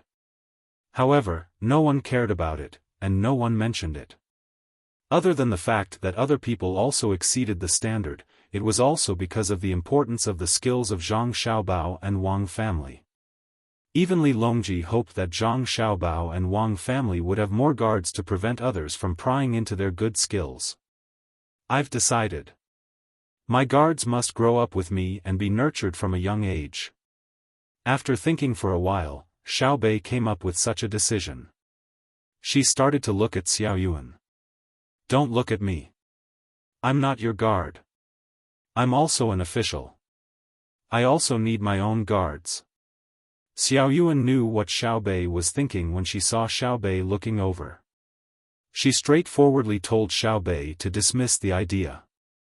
Xiaobei looked elsewhere regretfully and finally said, "Forget it. When we're on the way, I'll see if I can meet some orphans and find them to be my guards. In the future, they will definitely be more powerful than the people from Team Zero." The people who lived in Savant's restaurant were also looking at Xiaobei and the others in the courtyard. They were all envious and jealous. When the sky finally turned dark, Zhang Xiaobao brought out the food he had prepared for his younger siblings. Just as he was about to ask his younger siblings to eat, someone from the palace came. Gao Lishir asked the little eunuch, Luo Bin, to come over and ask Zhang Xiaobao if he had made any dishes. He had not eaten yet. When he heard Luo Bin say this, Zhang Xiaobao gave Wang Wan a look, telling her to continue telling stories to his younger siblings while he went to cook for Li Longji. Although Luo Bin said that Gao Lishir wanted to eat, Zhang Xiaobao knew that this was Li Longji's problem. In fact, the chefs in the palace were not bad. It was just that the food they made was more casual. It was unlike the palace, where the food used was fixed and could not be different. If it was a little salty or bland, then it would be troublesome. After busying himself for a full hour, Zhang Xiaobao only managed to make 8 dishes and 1 soup. He put them in a large food box and had the people Luo Bin brought carry it away. He did not forget to give Luo Bin and the others a gift according to the importance of their position and status. He even did not miss out on the palace guards who followed them. This time, the people who came out went back happily and promised Zhang Xiaobao that they would not delay the journey and would not let anyone come close. This meant that they did not have to worry about anyone tampering with the food. After watching Luo Bin and the others leave, Zhang Xiaobao rubbed his starving stomach and looked for something to eat. He muttered, "This journey is so tiring. I reckon that Li Longji wants me to cook for him, so he transferred me over from Baoxin County. What kind of person is he?" Zhang Xiaobao did not know whether Li Longji really thought this way or not. When Luo Bin hurried back to the palace, the food was still warm. There was no need to reheat it. There was a charcoal fire under the food box to keep it warm. In addition, it was currently summer, so it was impossible for it to become cold. Zhang Xiaobao was hungry from cooking, but Li Longji and Gao Lishir were also hungry. In order to eat more of Zhang Xiaobao's food, the two of them only drank tea and did not even touch the snacks. When they saw that the food was delivered with the seal that Zhang Xiaobao had put on it, Gao Lishir checked it and saw that no one had touched it. He did not need anyone else to taste it. He tasted every dish himself. After waiting for another 15 minutes, he nodded to Li Longji and said, "Your Majesty, you can eat now." When Li Longji saw that Gao Lisher did not feel uncomfortable after tasting the food, he impatiently picked up his chopsticks and started eating. As he ate, he said, "If only I could get Xiao Bao to come over and cook for me. I don't need anyone else to taste it. After we leave the capital, I can eat Xiao Bao's food every day. Don't you think it's strange? Xiao Bao's knife skills are not as good as the chefs in the palace, so why does it taste so good?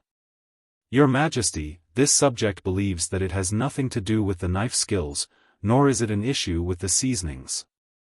It's just that Xiao Bao's food gives me the feeling of eating at home. It's not like a restaurant where the food is good, but it's all the same. Xiao Bao's food is called a home-cooked meal." Gao Lisher explained from the side. Yes, home-cooked meal.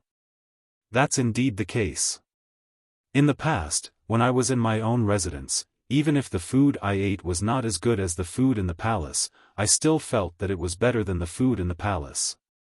Tomorrow, call Xiao Bao and the others over and make that pot of clear water. It'll be more lively when a group of people eat together. It's better than eating alone. Li Longji agreed.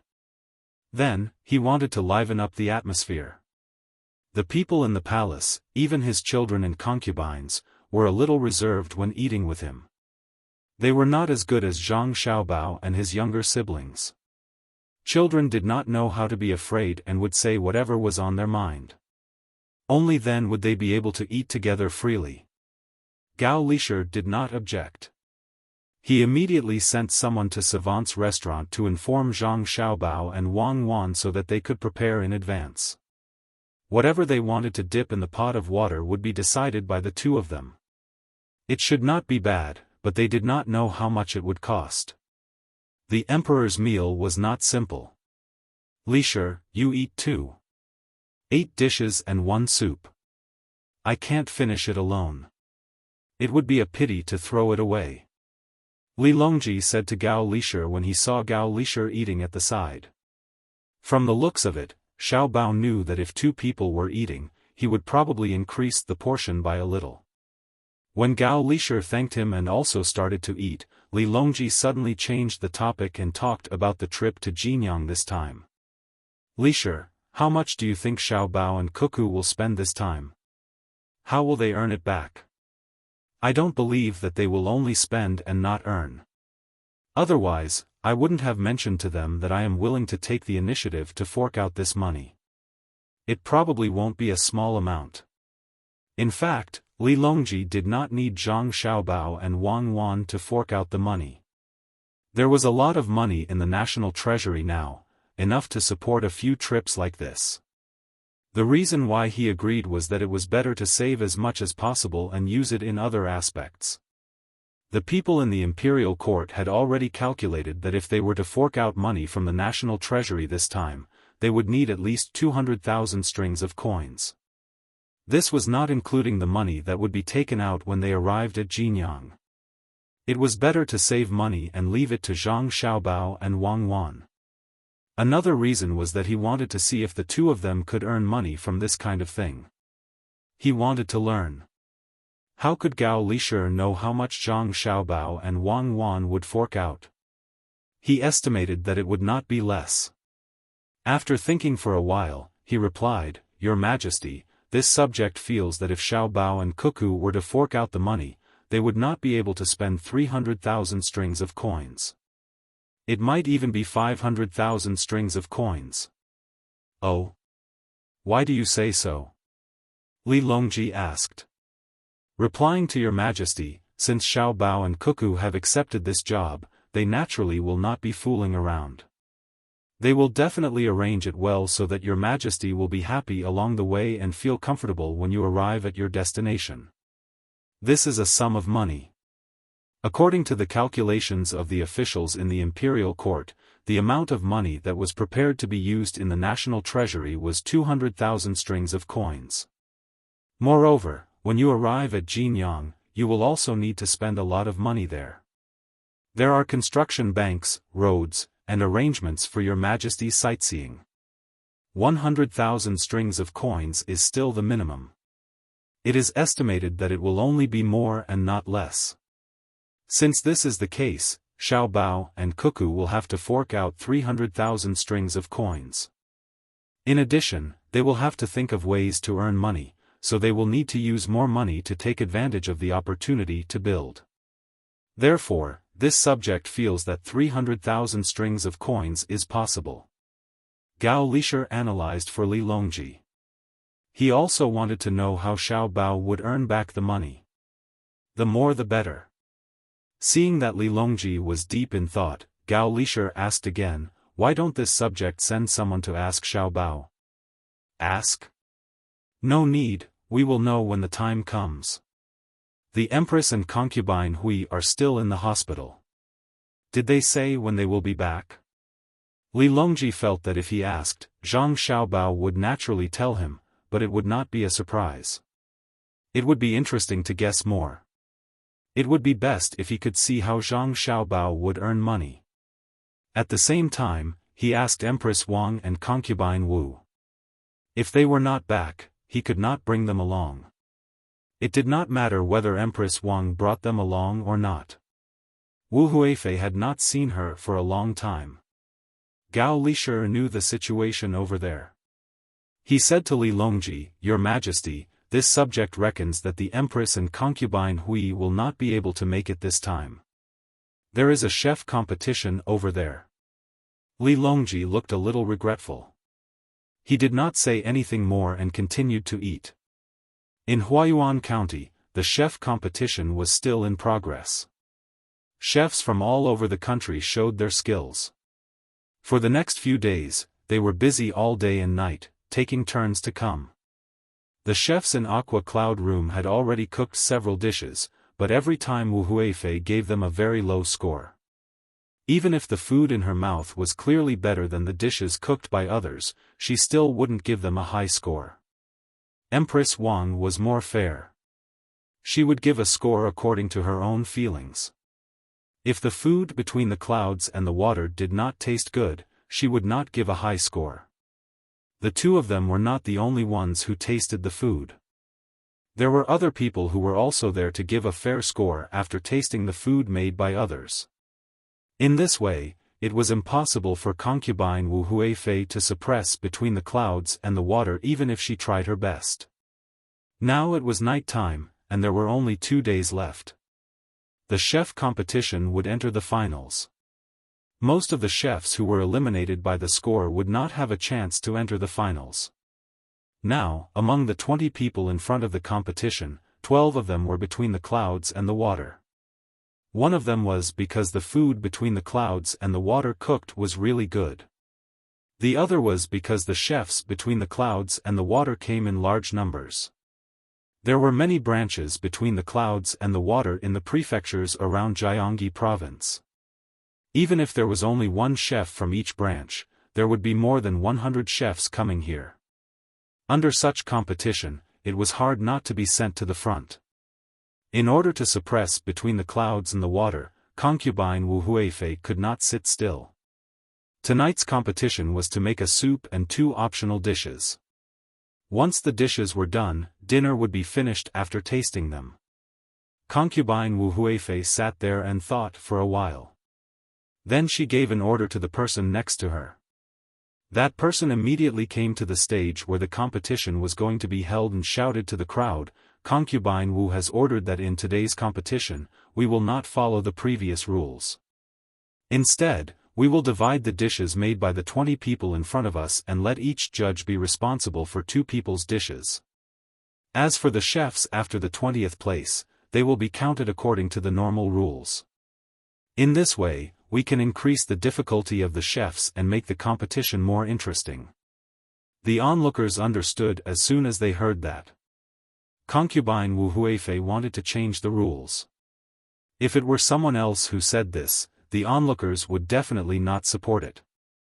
However, she was an imperial concubine. Even if some people were not satisfied with it, they could not say anything. At this time, many people looked at Empress Wang, wondering if she would agree. How could Empress Wang not know what concubine Wu Huifei was thinking? If she did this, then as long as concubine Wu Huifei ate the dishes made by the chefs between the clouds and the water, no matter how good or bad they would be given a very low score. This would cause the chefs between the clouds and the water to drop from the top 20. One less person was one less person. Two less people were two less people. In this way, between the clouds and the water might lose in the finals because of the lack of chefs. Empress Wang wanted to stop it, but when she saw the person in charge of the competition, who looked indifferent, she finally swallowed the words she wanted to say. Wei Wei nodded, agreeing to this rule. Seeing that Empress Wang did not object, concubine Wu Huifei was happy. She looked at the place where the lots were being drawn, hoping that she could draw two chefs between the clouds and the water. That way, she could take revenge on Wang Wan first. After all, she had brought Empress Wang here and taught her a lot of skills. Perhaps she was really lucky.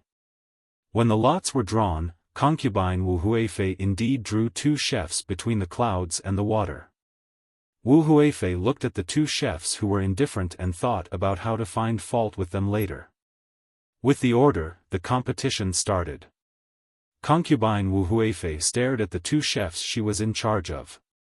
When it came time to score, she had to have an excuse. The two chefs between the clouds and the water did not make shark fin and abalone. It was a very normal dish. First, they prepared the ingredients for two soups. One prepared to make a soup with cucumber and egg, while the other prepared to make a soup with shredded radish. After preparing the ingredients for the soup, one of the chefs began to beat the eggs. He used shredded radish to make the soup. Because there were eggs in the main dish, it was not good to put eggs in the soup. Otherwise, it would be repeated. The oil in the pot was first heated. Then, he beat the eggs one by one into the bowl. Then, he used chopsticks to break the adhering parts. The chopsticks flew up and down, and the eggs rose and fell with the movements of the chopsticks. In the end, the eggs did not look like eggs. They looked like yellowish cloth. After the oil in the wok was boiling, the cook added some salt to the eggs. He didn't add anything else and directly put the cloth into the wok with his chopsticks. With a sizzling sound, the eggs in the wok suddenly swelled up. When the last piece of egg was beaten into the pot, the chef used his chopsticks to pull the egg pancake in the pot and turned it around. Immediately, with the force of the turn, the egg pancake was picked up along the side of the pot and landed on the empty plate at the side. The whole process was very fast. It was so fast that the onlookers below exclaimed. They had never seen anyone make fried eggs like this. It looked very comfortable, but the requirements for heat control and the chef's proficiency were very high.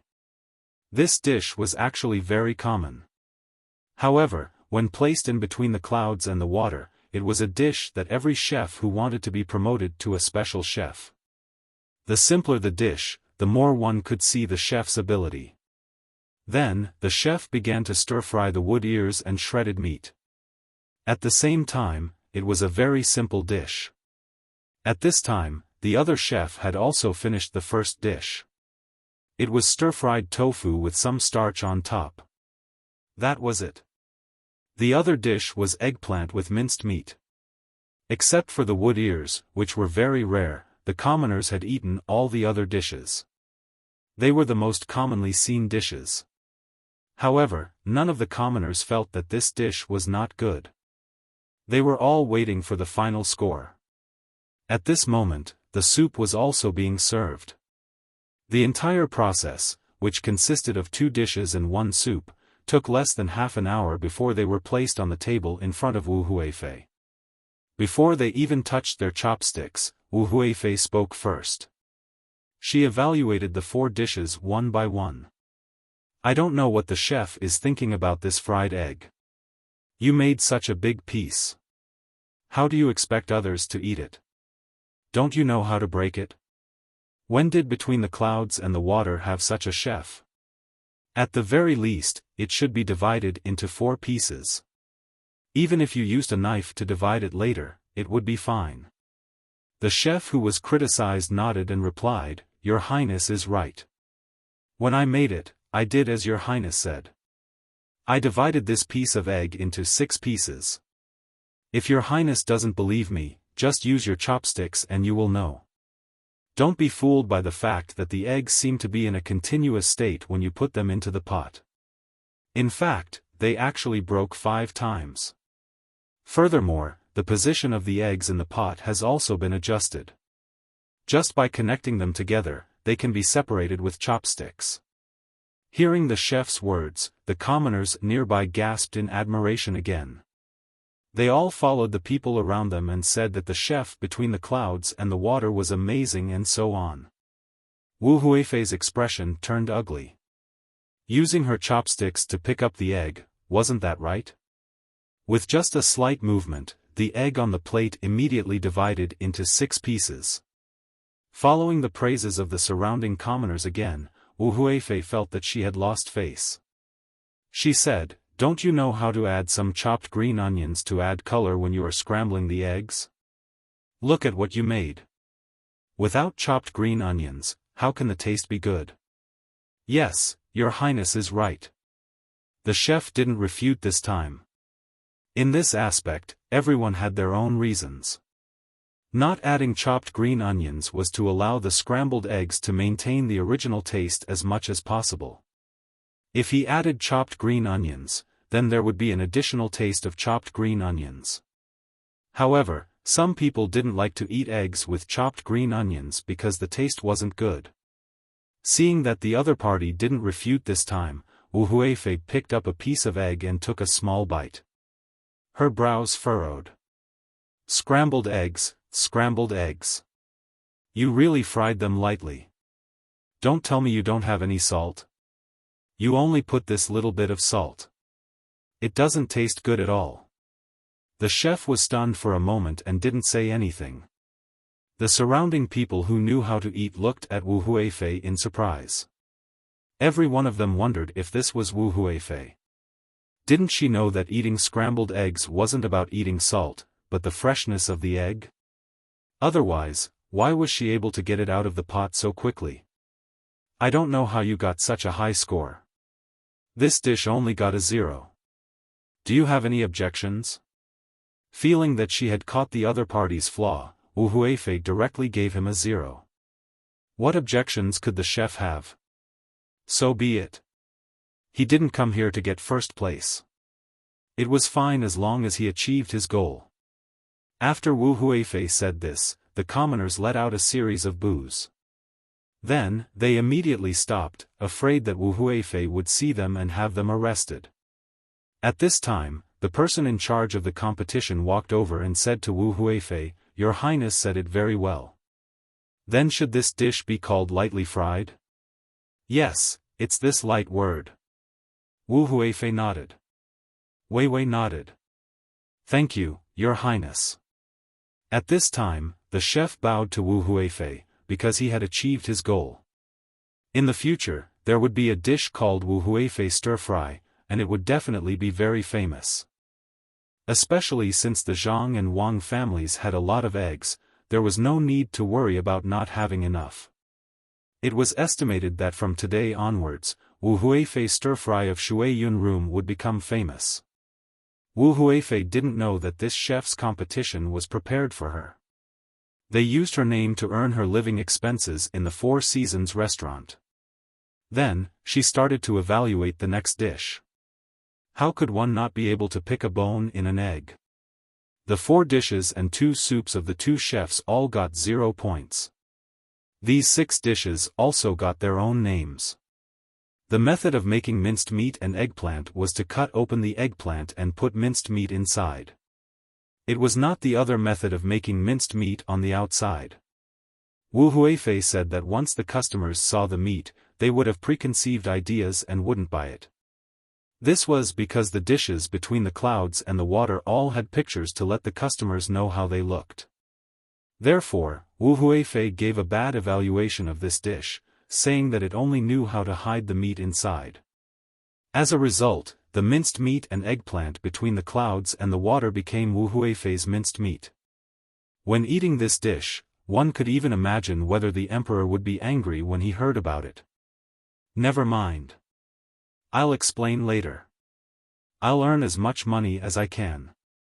The other dishes also got their own names, all of which started with Wu Huifei. It was agreed that they would use the names of Empress Wang and Wu Huifei. Wu Huifei was very happy. As the dishes spread, her reputation would also spread. Empress Wang was also evaluating the dishes. Her opinions were very pertinent. Even if she didn't know, she would ask clearly. She named the dishes that tasted good and left the ones that didn't. Wu Huifei, who didn't know that she was being schemed against, was still happily thinking that there would be 2 less people between the clouds and the water. When the finals came, she would think of a way to make the first place go to someone else. That would be perfect. The person in charge of the Zhang family and the chefs here were all amazed by the little young master. When the competition was held, the little young master repeatedly emphasized that there was no need to get first place this time. Even if they didn't get first place, between the clouds and the water would still be between the clouds and the water, especially since this was a competition held between the clouds and the water. If the first place didn't belong to between the clouds and the water, the reputation of between the clouds and the water might be better. As long as Wu Huifei and Empress Wang allowed them to use their names to name the dishes, it would be a success. Looking at the situation, now they were one step closer to success. Moreover, Wu Huifei deliberately made trouble. The people were not stupid, especially when they were talking about the scrambled eggs. They said it was light. It was estimated that it would soon spread and become a joke. Moreover, people who went to between the clouds and the water to eat would be willing to order this dish, which was not expensive. After Wu Huifei and the others tasted the dishes and were full, the onlookers also had the opportunity to order some dishes to try.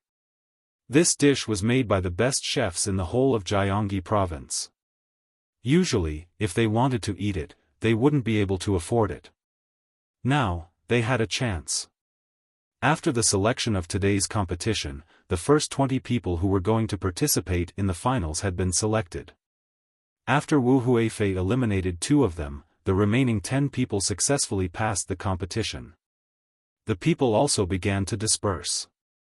When they walked on the road, they didn't forget to talk to each other about today's competition. As long as they weren't stupid, they could see that Wu Huifei was deliberately making trouble for between the clouds and the water. How could a chef who got a high score for between the clouds and the water not cook good food? Moreover, there were people who had tasted it. When the scrambled eggs were put in the mouth, they were soft and fragrant. After one bite, they wanted a second bite. The remaining 8 judges also knew Wu Huifei's intention, but they couldn't cooperate with Wu Huifei. Empress Wang was there. If they really cooperated with Wu Huifei, not to mention whether Empress Wang would agree or not, between the clouds and the water would also have ideas about them. In particular, the 8 of them also wanted to maintain their reputation. Wu Huifei might not care about what she did, but if the 8 of them followed suit and made trouble, who would invite them to taste dishes in the future?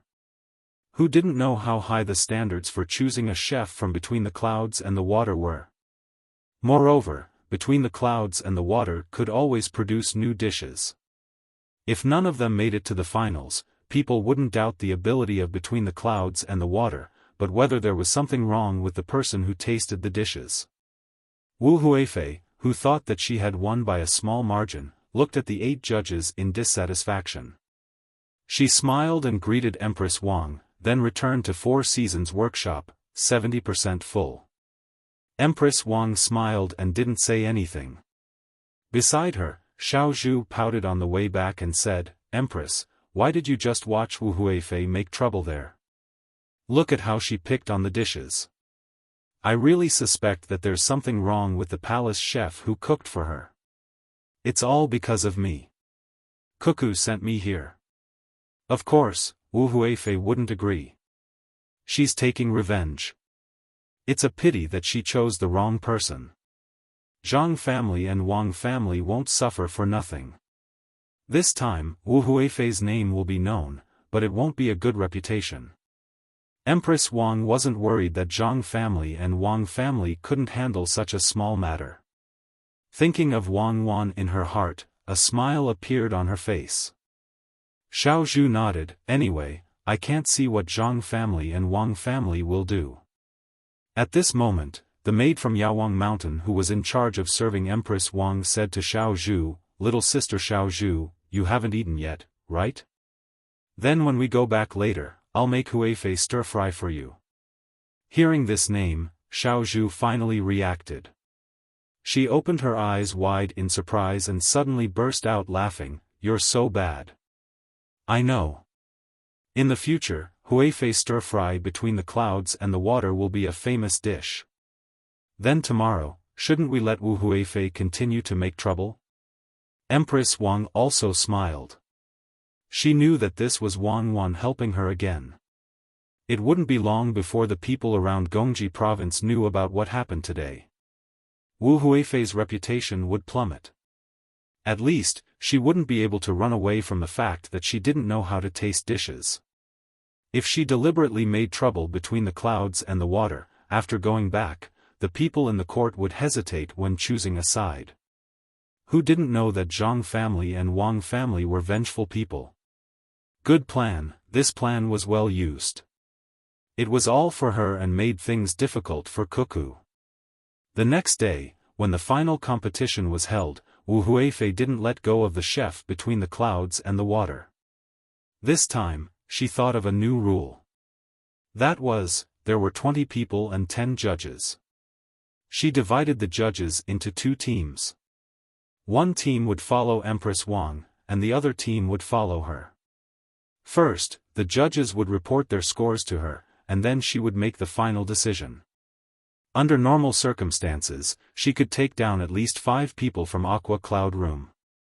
If she was lucky, she could even take down 10 people from Aqua Cloud Room. At that time, if she met someone who wasn't between the clouds and the water, she would deliberately give full marks. She didn't believe that Empress Wang would do the same. If Empress Wang had a person between the clouds and the water who got full marks, and she also had a person from another place who got full marks, they would compete again. Then, both sides would jointly give their scores. She would lead 4 people to give the person between the clouds and the water a lower score. Wasn't Empress Wang fair? That was good. No matter how bad her side was, the fair Empress Wang wouldn't give a 0. Then, after calculating the average score of both sides, between the clouds and the water would at most get second place. That night, Wu Huifei, who had figured this out, had a good dream. The next day, her spirit couldn't keep up. The palace maid next to her also listened to her sleep talk for the whole night. She said that the dish didn't look good, that there was too much oil, and so on. It was the last day of the competition. More people came, hoping that they would be lucky enough to try the dishes that the judges couldn't finish. The 20 chefs who were going to enter the finals were also ready.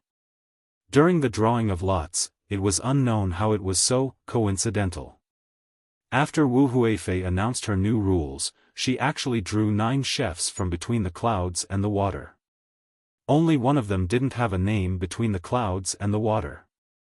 The chef between the clouds and the water who was assigned to Empress Wang was said to be the head chef of the flagship store between the clouds and the water in Sanshui County. After a round of evaluation, the 9 chefs from between the clouds and the water in Wu Huifei's team were once again degraded by Wu Huifei. Their scores were so low that all kinds of excuses that would make people blush came out of Wu Huifei's mouth. As a result, many of the dishes were given new names. The 9 chefs were very happy, and the remaining one was given full marks by Wu Huifei.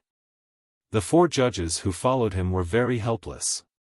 Wu Huifei didn't allow them to say anything, so they could only write. After they finished writing, they gave their scores to Wu Huifei. If others didn't know, they would really think that they gave a very low score. Empress Wang also had a chef who got full marks, and it was the chef from between the clouds and the water. The head chef between the clouds and the water was indeed amazing. Even the other 9 chefs who were competing with him couldn't help but be convinced. As a result, there were 2 chefs who got full marks on the competition stage. Wu Huifei excitedly used the method she thought of last night to start a new round of evaluation. The result was needless to say. Between the clouds and the water was given a low score, while the other chef was given a high score and full marks. After the 2 rounds were averaged, the chef between the clouds and the water lost and only got a runner-up. Wu Huifei acted as if she had done a very great thing. She personally gave the champion a trophy and asked, "Xinu, why has this consort never heard of that restaurant of yours before? If there is a chance in the future, this consort will definitely go there and personally taste your dishes. Many thanks, Your Imperial Highness. However, this lowly one probably won't be able to stay in that restaurant in the future. After all, this lowly one is going there to help train the chefs. Once the training is done, the original 1000 Delicacies restaurant will be changed into a branch of Between the Clouds and the Water. At that time, this lowly one will return to Between the Clouds and the Water. This lowly one is only temporarily transferred over. This lowly one was originally the head chef of the restaurant Between the Clouds and the Water in Wanyan County. In the future, if Your Imperial Highness wants to eat this lowly one's dishes, you can have someone call this lowly one to the palace or the restaurant Between the Clouds and the Water in Wanyan County. This lowly one will definitely make the best dishes for Your Imperial Highness."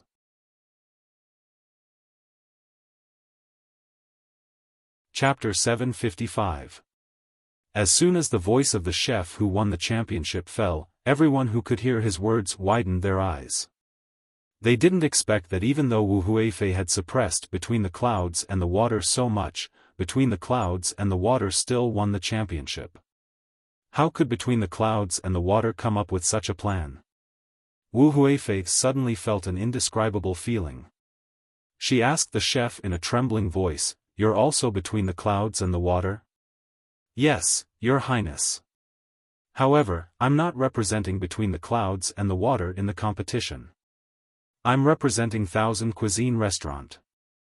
Therefore, the champion this time isn't Between the Clouds and the Water, but 1000 Cuisine Restaurant. This place will soon become a branch of Between the Clouds and the Water. As long as the chef is trained, he can open a branch Between the Clouds and the Water. Otherwise, it will weaken the reputation of Between the Clouds and the Water." The chef who won the championship said respectfully to Wu Huifei. Wu Huifei wanted to say that she tasted the wrong dish just now and wanted to taste it again. However, she considered that even if she ate it again and got rid of this person, the champion would still be Between the Clouds and the Water. Moreover, if she really did that, her reputation would be ruined. Although what she did now made others feel bad, it was all within the rules. No one objected to her rules. Wu Huifei felt like she was a person who had grown wings and flew up to the clouds. However, when she was happy, she suddenly fell down from the clouds. What a terrible fall. After thinking for a while, she smiled and said, "Not bad. I've seen the ability of Between the Clouds and the Water today.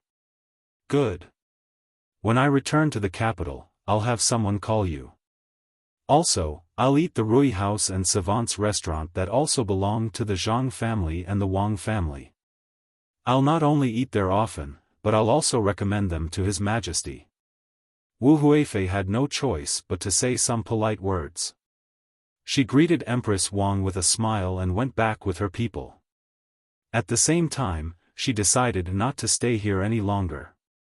The emperor was going to leave soon, and Zhang Xiaobao and Wang Wan were going to follow him. She just wanted to have a look and find an opportunity to make trouble for them. He was so angry that he was about to die of anger. After scheming and scheming, he was still tricked by Zhang Xiaobao and Wang Wan.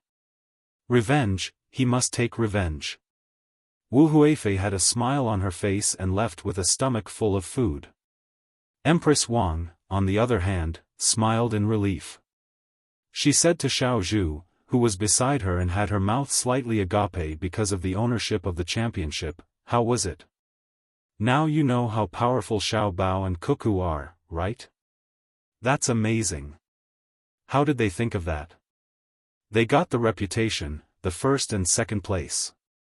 They made use of Wu Huifei and made a lot of money. This chef's competition collects tickets. Those with good seats will pay 3 copper coins, and those with bad seats will pay 1 copper coin.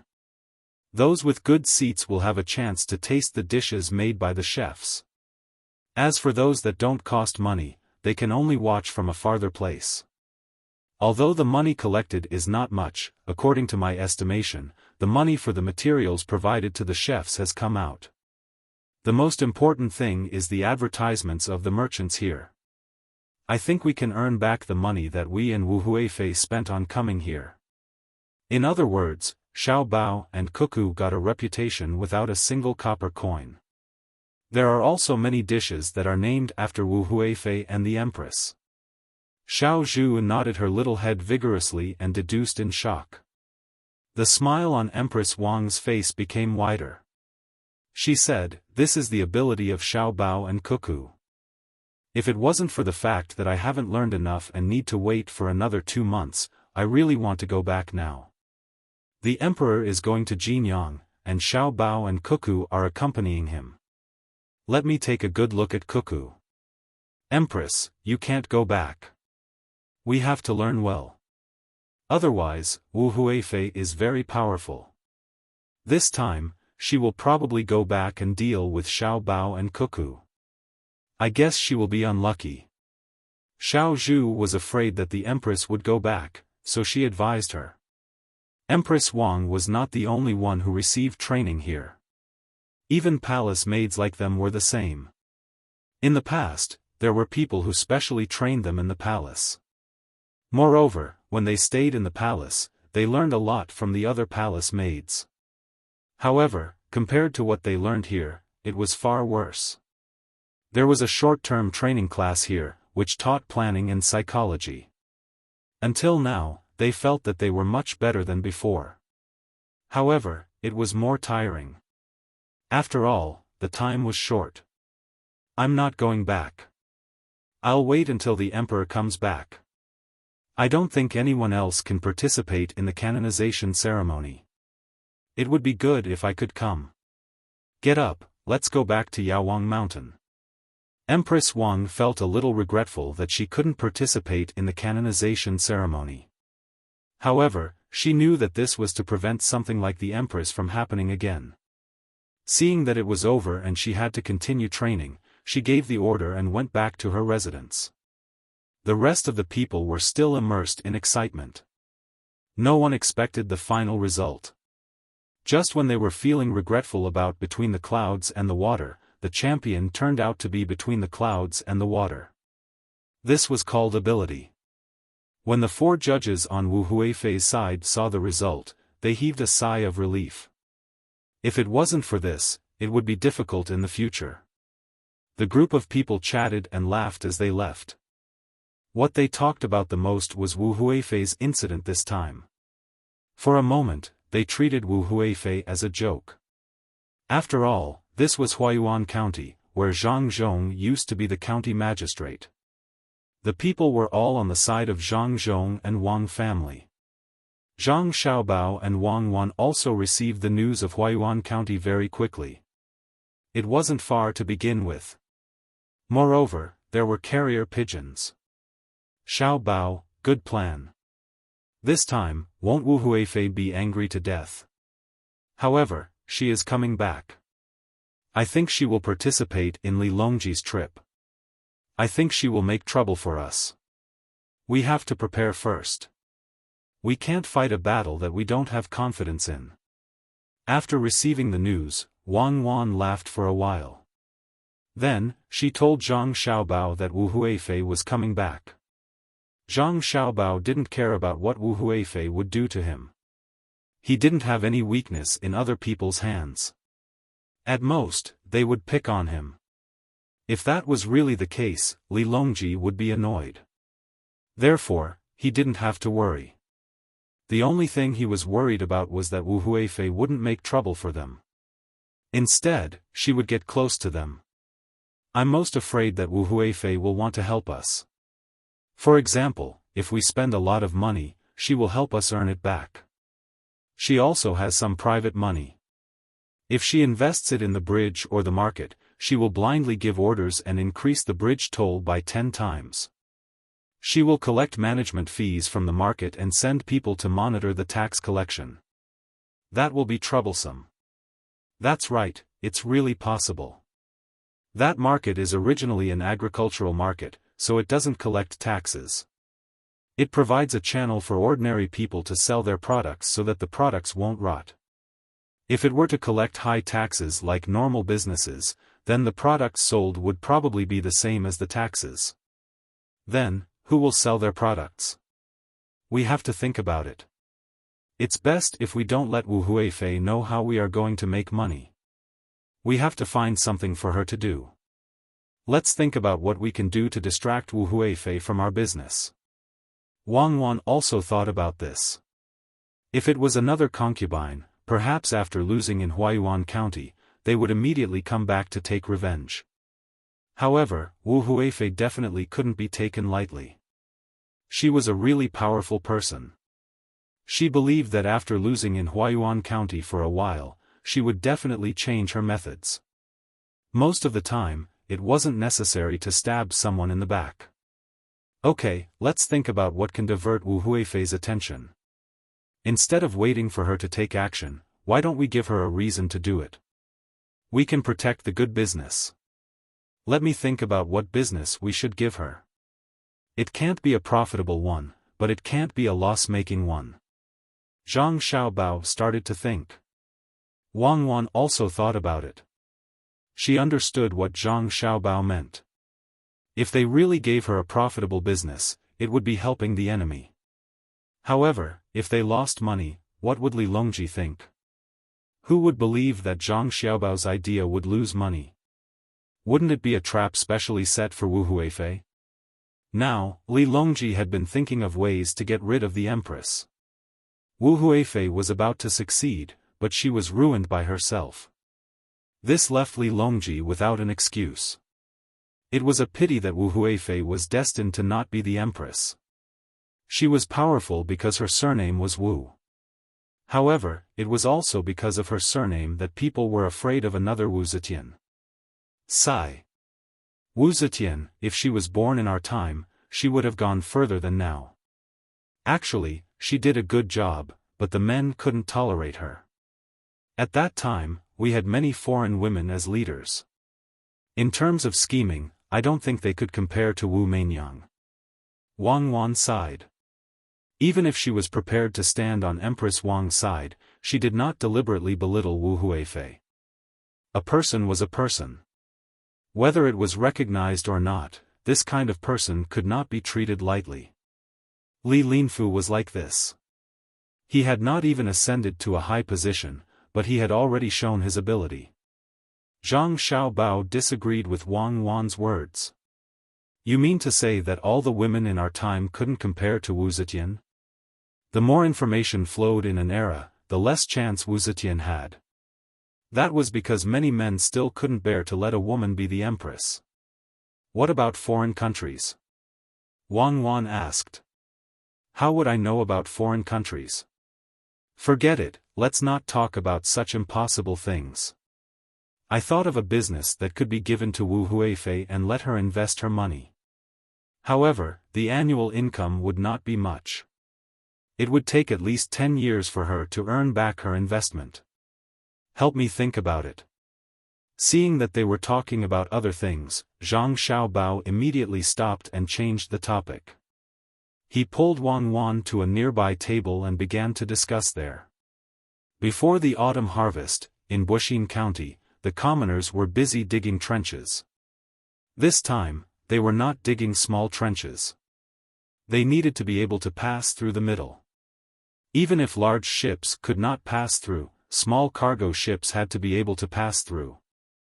Holding the tools given by the yamen and eating the food provided by the yamen, the commoners were topless as they worked hard in the trenches. At this time, many sections of the trenches had been dug to the depth of 2 people. However, it was still not enough. They continued to dig. The deeper they went, the harder it was to dig. This was because the trenches were already wide enough. If they continued to dig, they would need people to use baskets to lift the soil. The amount of soil produced was not small. At this time, they were only digging. Once they were done, they would need to strengthen the trenches before they could bring the water over. They would also need to leave an outlet that could lead the water to the side. This way, they would not need to spend so much effort to water the land next year. At the same time, they could also continue to plant rice. It was estimated that they would be able to plant rice early next year. It would be like wheat, sorghum, and highland barley, which could be harvested twice a year. In the past, because of the lack of water, there were not many people who planted rice. Hiwei was still doing his job. Every day, he would tell the commoners about the county's financial situation. Then, he would wander around the model tourist area, selling information that others needed. He would guide the people who came to cooperate with him to advertise and so on. He had also opened his own shop. Of the 500 strings of coins that he had invested, he had already earned back 300 strings of coins. After a while, he would be able to earn back his investment. When it became more prosperous in the future, he would be able to earn at least 3,000 to 4,000 strings of coins a year. This was much more than corruption and bribery. He did not need to take any risks. In addition, he would be able to get a piece of land in the next place he was going to.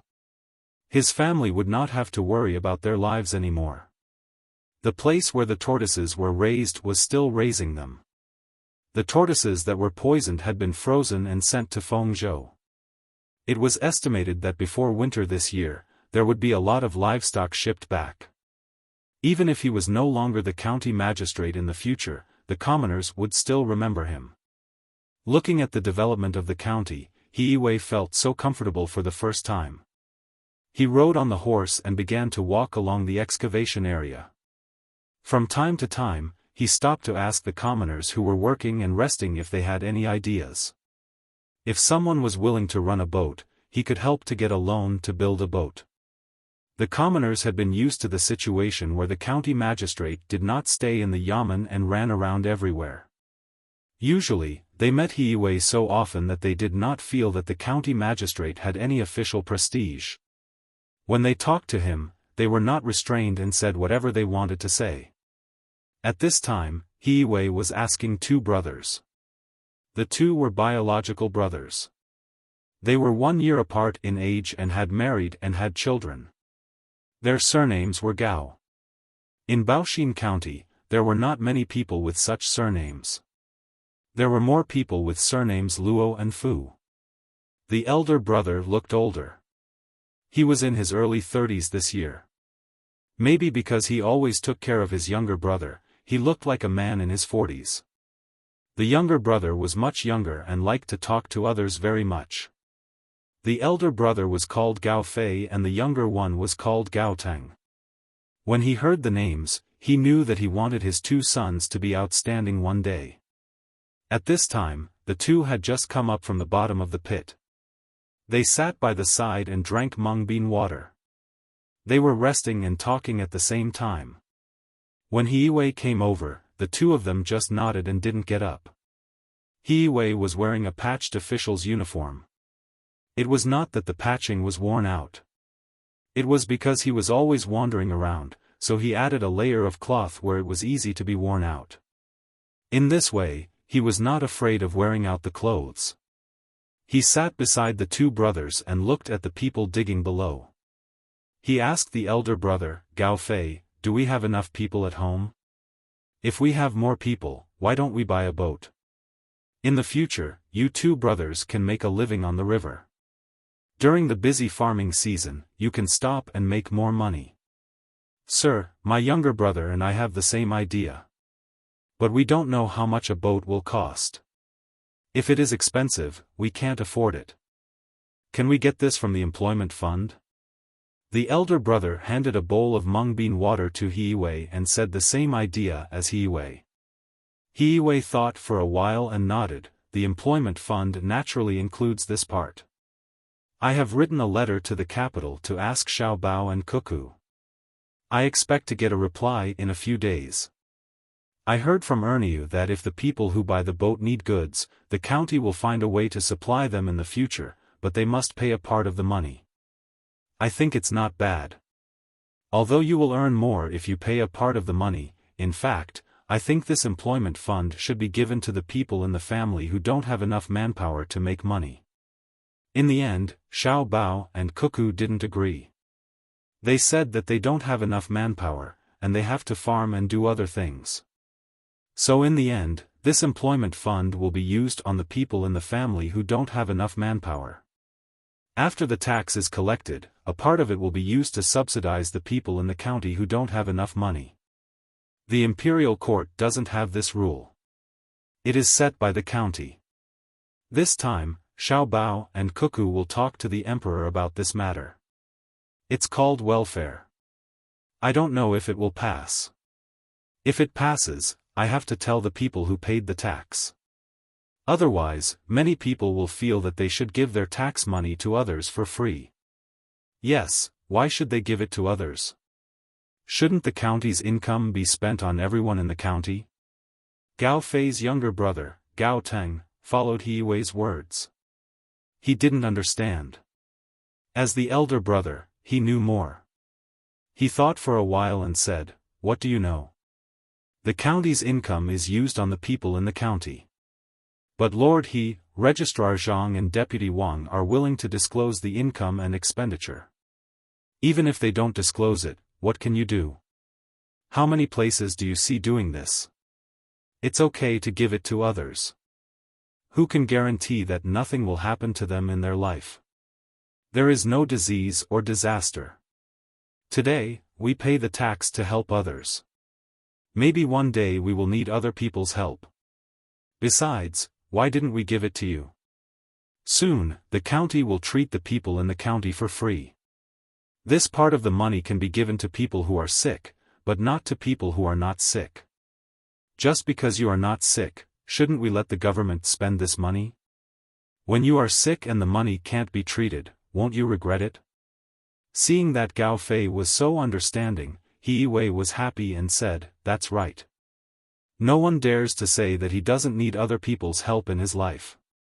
The money in the government office can't be equally spent on everyone. Whoever needs it should be used first. People in a county should be united. Those who can pay more taxes are capable people." Gao Teng was speechless because he was sick a few days ago. He was treated in the clinic next to the government. The doctor didn't ask for money and the medicine was very cheap. This was before the universal free medical treatment was implemented. Once it was implemented, there was no need to spend money anymore. Hearing what He Wei said, Gao Fei looked forward to it, but suddenly he asked worriedly, "Lord He, when you, Xiaobao and Cuckoo are all gone, will the new official listen to you? What if he is greedy for money? Will he listen? That depends on who set the rules. You know Sanshui County, right? Do you think the officials there will listen? Unfortunately, it's not possible here. We can't let the people choose, but the people can supervise and ask the officials to disclose the financial affairs. If the officials don't listen, someone will punish them. Even if Xiaobao and Cuckoo want to protect their own face and business here, they will never allow Baoxin County to be out of their control. If they don't, they will replace them. When all the officials get used to it, it will be fine." He Wei didn't think that Zhang Xiaobao and Wang Wan didn't care about the big business here. The three of them chatted happily until the two brothers felt that they had recovered their strength and went back to work.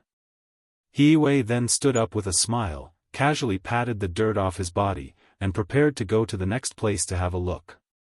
At this time, the sound of a horse's hooves came. He Wei looked in the direction of the sound and sighed helplessly. "It's here again. I've already refused once. Why did it come here again?" The person who came was Lieutenant Yen of Shinsai County. The last time he came, he wanted the rich in the county to pay for the road repair. He said that after the road was repaired, the rich would have a special road when they walked, and the others would take the other road and send people to maintain it. The money didn't need to be used up, and they could keep it for themselves. This was the so-called big business. If anyone wanted to take the road in the future, they would also have to pay, saying that it was a symbol of status. The idea was good, but Hiiwei didn't agree no matter what. He didn't lack money. He could open a small shop and earn 3,000 to 4,000 strings of coins a year. When he took office in Yaozhou, there would be a lot of breeding businesses to develop. There was no need to do such a thing that would be criticized behind his back.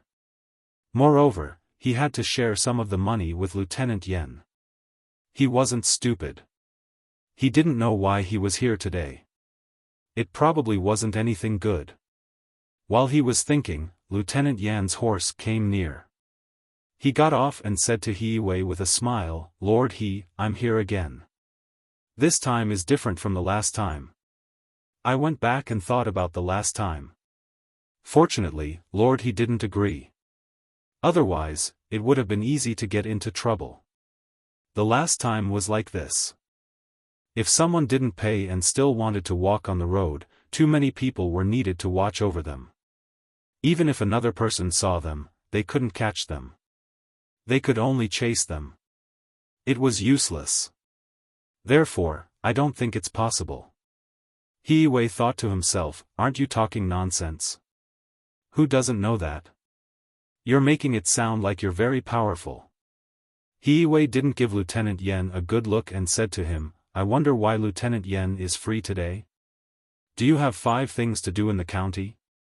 "Nothing, nothing at all. With Lord Li and Lord Chui, I have nothing to do. Look, I thought of another way to make a lot of money last night.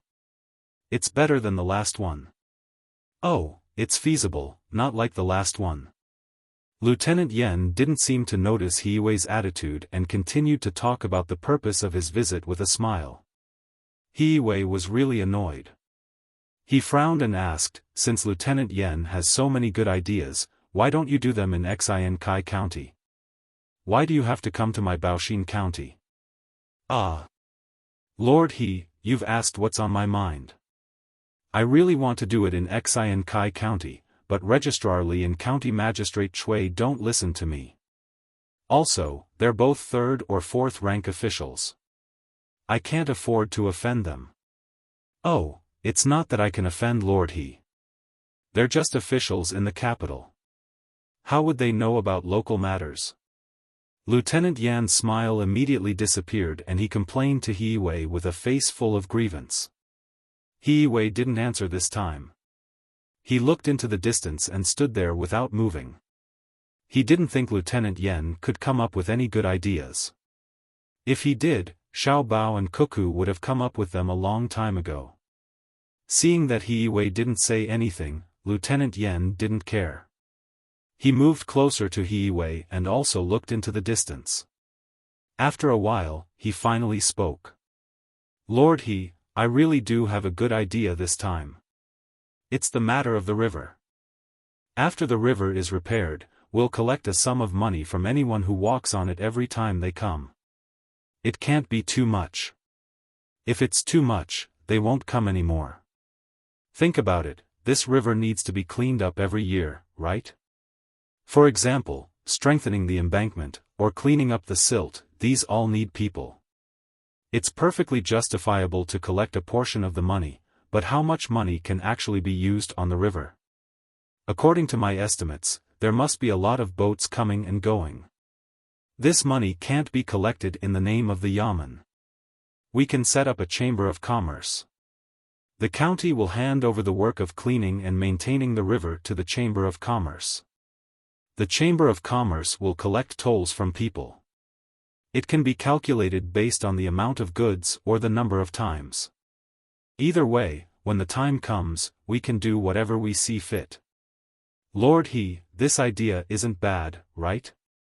If you want to make a name for yourself, take out more of the money you earn. Who knows how much money you collect and how much you take out? He Wei really didn't know what to say. This Lieutenant Yan's brain was really good, but why did he have to use it on this? Who didn't know that there would be a lot of boats coming and going in the future? But the money needed to maintain the river, as long as there was business, they would have to pay taxes. A portion of this tax would have to be taken out. In addition, the county's commoners still had 20 days of work every year, which was just enough. Why take more money? It was crazy poor. Suddenly thinking of the Chamber of Commerce that Lieutenant Yan mentioned, He Wei finally understood what was going on. He asked, "How will the Chamber of Commerce be formed?" "Lord He, have you thought it through? The Chamber of Commerce is simple. We can't really use other people's Chamber of Commerce. You and I will each provide a few people. This is a real business without any capital. We don't need to invest money first. As long as Lord He agrees, we'll split the profits 50-50. Not only that, the Chamber of Commerce can also find craftsmen to help unload the goods and repair the boats. Lord He just needs to give an order, and everything at the docks will be handed over to the Chamber of Commerce. No one is allowed to interfere. In the future, we'll have the final say here." Lieutenant Yan thought that He Wei was tempted, so he quickly continued. He Wei looked at Lieutenant Yan as if he was looking at an idiot. After Lieutenant Yan didn't know what to do, he said, "I can do it myself. Why do I have to bring you along?" Lord He, it's not like that. Look, after you take all the benefits, there will naturally be people who aren't satisfied. If the people in Xiankai County aren't satisfied, you can just seal the mouth and take a portion of the money first. Do you think the boats that come and go can still pay here? I'll help you solve the problem over there. I can also deal with the local hooligans and country gentry. I have a way to make them not interfere. When the time comes, you just need to give them some benefits. I'll be in charge of everything you discuss with them." Lieutenant Yan didn't expect He Wei to say something like that, so he quickly continued. Hearing Lieutenant Yan's words, He Wei really admired him. He was a capable person, but unfortunately, he made the wrong decision. If he really agreed, he would offend the people in the county, and the reputation he worked so hard to build would be gone. As for the money, he would have to give out a portion of it. Lieutenant Yan could use the money to make friends with the country gentry or officials. When the time came, he would continue to be promoted. He was smart and wouldn't be worse than his previous self. It was really hard for him.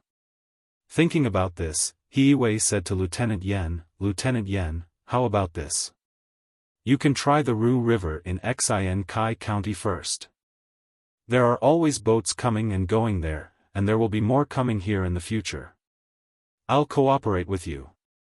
When the time comes, you don't need to give me half of the money, just 20% will do. I'll be in charge of persuading the people who are against it. After all, there are 4 workshops there. I think the people in Xiankai County will give this little face. I don't know when the water will be connected here, so I'm anxious." "It's not like that. Didn't I say before that Registrar Li and Master Chui might not agree? I'm just a lieutenant, and I can't do anything." Lieutenant Yan didn't expect that after going around in circles, he would be involved. How could that be?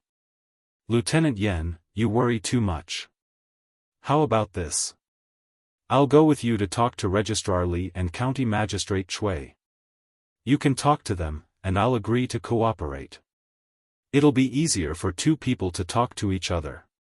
As He Wei spoke, he helped to pull up the people who were tired from working below with ropes. Lieutenant Yan finally changed his smiling face and said to He Wei, "County Magistrate He, it's fine if you don't agree. Why do you have to push me into the fire pit? I already said that they wouldn't agree, but they still insisted. Since that's the case, County Magistrate He, take care. Goodbye." After he finished speaking, Lieutenant Yan pulled the reins of the horse and jumped up. "I won't see you out." He Wei didn't give him any face. He even dared to threaten him. After Lieutenant Yen disappeared from view, He Wei was worried that he would cause trouble, so he also rode his horse and rushed to the yamen. He felt that Lieutenant Yen was a petty person who always had his thoughts on his side in mind. He didn't have any good ideas, so he could only write a letter to Erniu to send it to the capital via pigeon. Without waiting for the letter to be sent over, a dispatch letter was sent from Luoyang to the county. When he opened the letter, he saw that it was written by Zhang Xiaobao. It said that he wanted the people who stayed here to cooperate with the county to set up an insurance chamber of commerce and see if it would work. Although it was called an accident insurance, it wasn't an accident that happened to the people, but rather the crops in the fields. For example, if there was a drought or a flood, they would ask the people if they were willing to be insured. If they were willing, they would do their best to get more people to invest. If they weren't, they would wait until they returned. This was the first time He Wei had heard of such a thing. After thinking about it, he felt that it was better to give it a try. He didn't know what benefits there would be. As the day of Li Longji's departure approached, Zhang Xiaobao and Wang Wan also became busier. The emperor's departure was not a small matter. The work of the guards didn't need to be managed by the two of them, but whether the roads were smooth and whether the food, drinks, and accommodation were comfortable or not was something that the two of them had to consider. There was also the standard of reception for the officials they met along the way, as well as etiquette. Since they had accepted the job, they had to complete it. At this time, He Wei's letter arrived. After reading the contents of the letter, Zhang Xiaobao helplessly said to Wang Wan, "Little Li is really something. He arranged for someone to go over for us to clean up, and he even transferred us to the capital. How are we going to clean up? Are we going to the Imperial Palace to eat hot pot this afternoon? We're going to eat. Should we bring this letter and show it to Little Li? I don't know what Little Li is thinking. Recently, he likes hot pot. There's no chili, so why eat hot pot on such a hot day? It's better to eat some barbecue. The cooking skills of the chefs in the Imperial Palace are pretty good. We can roast a camel or even a cow. Xiao Bei already said that if we eat hot pot again, we'll become the food in the pot. Little Li doesn't take care of the children, and always insists that Xiao Bei and the others follow. Wang Wan was also tired of eating hot pot. During this period of time, she had already eaten it 4 times, and each time she ate it, it would take 4 hours. Xiao Bei and the others ate very little, and after they finished eating, they couldn't casually run around, so they stayed by the hot pot like obedient children. There was an ice basin in the room, and there was a charcoal fire in front of them. If it was anyone else, they wouldn't feel comfortable. Zhang Xiaobao laughed twice. "Easy, today's hot pot won't be so grilling. Last time, when the food was prepared, we brought it to the Imperial Palace. Isn't it just a hot pot? No one said that we had to use the most classic Beijing pot. This time, we'll use a small lattice pot to cook the skewers. The stove is long, and there's an ice basin under it. Then we'll use a curtain to block the heat, so it won't be so hot. Let's do this and bring He Wei's letter. I'm really worried that He Wei will be tortured to the point of insanity. Of course, I'm even more worried that the person surnamed Yen will deliberately cause trouble.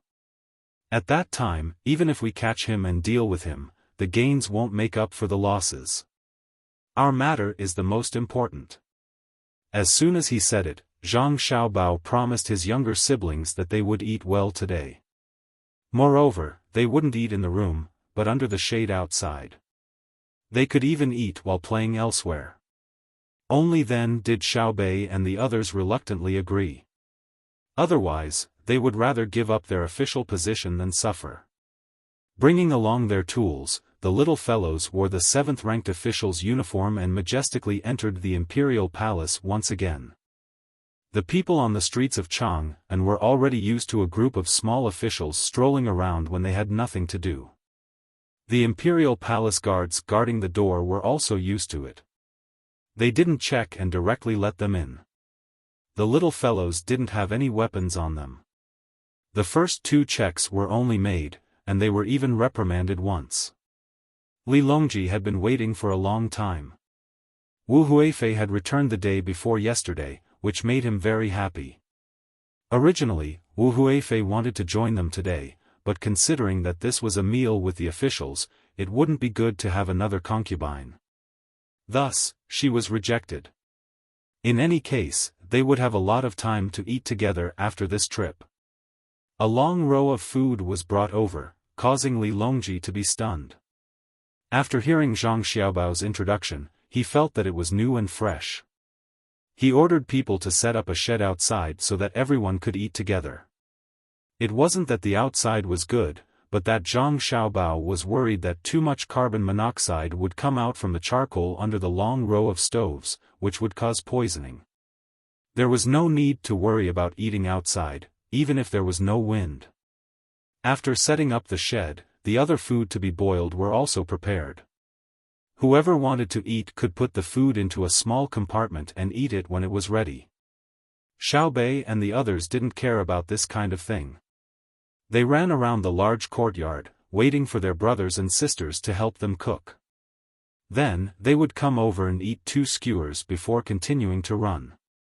Li Longji watched Xiaobei and the others laughing in the courtyard and was in a very good mood.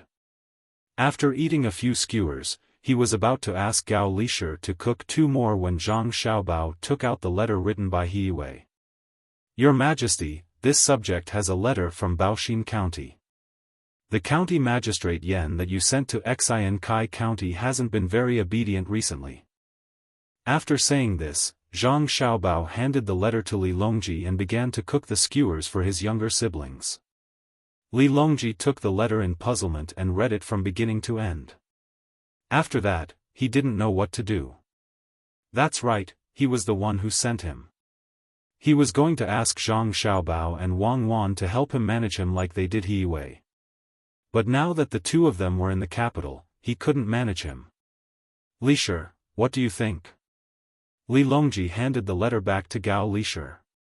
Gao Lishir glanced at it and was also worried.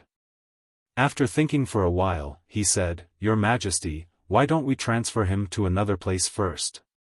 We don't want him to do anything when Xiaobao and Cuckoo aren't around. Even if we kill him after something happens, it's useless. Li Longji thought about Gao Lishir's words and looked at Zhang Xiaobao. Xiaobao, what do you think? I think there's no need to transfer him. Just find something for him to do. For example, let him calculate how much profit the 4 workshops can generate in the shortest amount of time, how many jobs can be provided for the local people, and how much benefits can the local people get from it. Just order him to do this. Don't think that it's just a simple task. It's not easy to figure it out, especially when there's a lot of data that he doesn't know. One is to ask the people in the workshops, and the other is to calculate it himself. Don't let him be idle, or he won't be able to find the time. Zhang Xiaobao didn't want Li Longji to transfer him away because he was going to go back after he was done with this trip. He wanted to see what the Yen guy was up to. Then we'll do as Xiaobao says. Li Longji didn't have any main purpose in this matter. He just ordered Gao Lishir to write a decree and that was it. He turned back and continued to eat. As he ate, he asked, Xiaobao, do you know what's going on in Tubo? I haven't received any news for 10 days. My people have all left. Now, they're probably waiting in Izhou for Tubo to run out of food so that they can continue to trade with them. Does your Majesty have any new news? Zhang Xiaobao swallowed a prawn ball, looked at Wang Wan, and said to Li Longji. Li Longji shook his head. I don't have any news. I'm afraid that if Tubo really suffers a great disaster this year, not only will they not trade with us, but they will also send troops to fight to the death. Then, can Cuckoo still defeat them? Zhang Xiaobao and Wang Wan suddenly understood.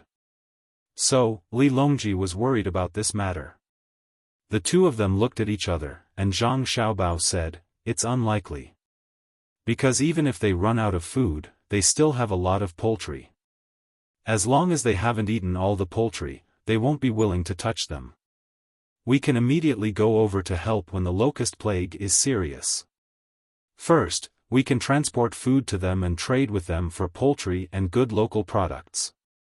Second, the locust plague is very frightening.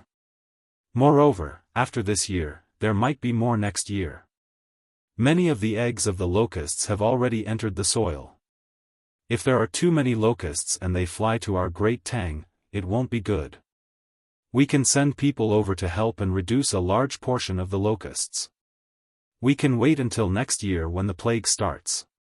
Li Longji nodded. He felt cold towards Zhang Xiaobao's plan. It was too terrifying. He actually wanted Tubo to have a locust plague. How ruthless. If that's the case, then make arrangements in advance. Have someone send a letter quickly. Where's Xiaobei? There's a prawn here. After saying that, Li Longji took out a prawn and shouted to Xiaobei, who was running around like crazy.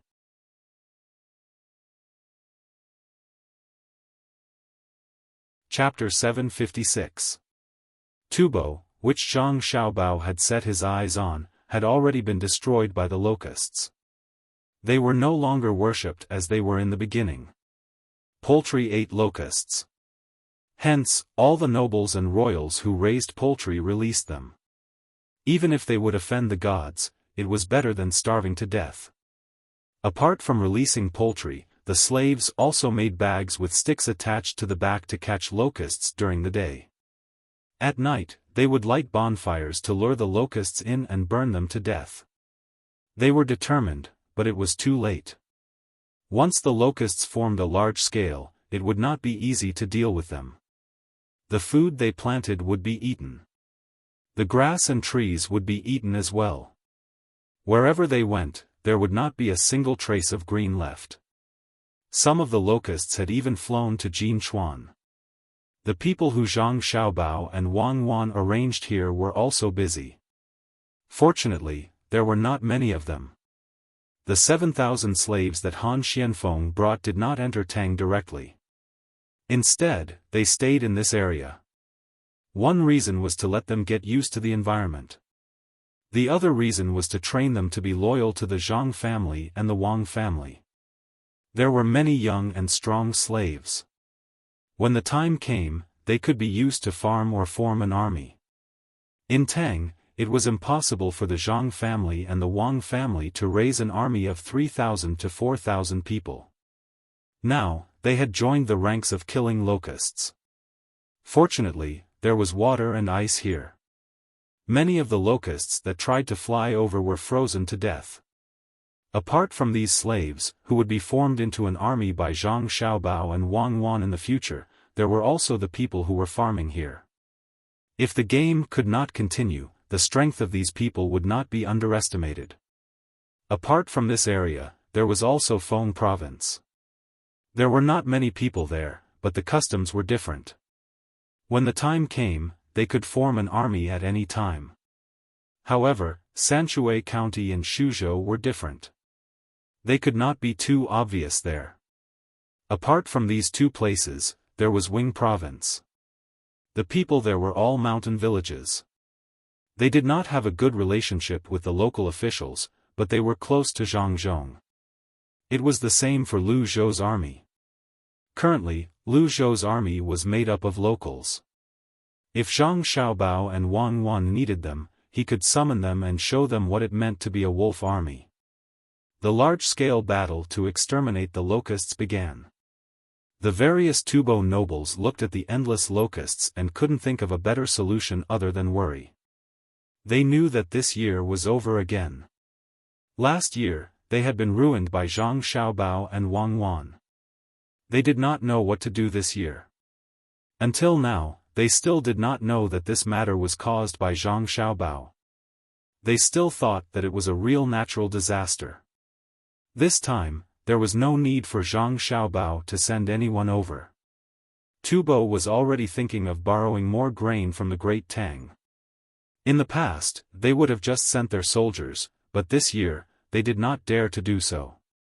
It wasn't that they didn't want to. If the bodies of the Tubo people were as good as they were during the war last year, there wouldn't be a problem. The main thing was that after the autumn harvest last year, until now, they hadn't eaten their fill. Many of them could be slaves to the warriors. Some of them could even eat a little bit of food a day, as long as they didn't starve to death. Under such circumstances, how many soldiers could they gather?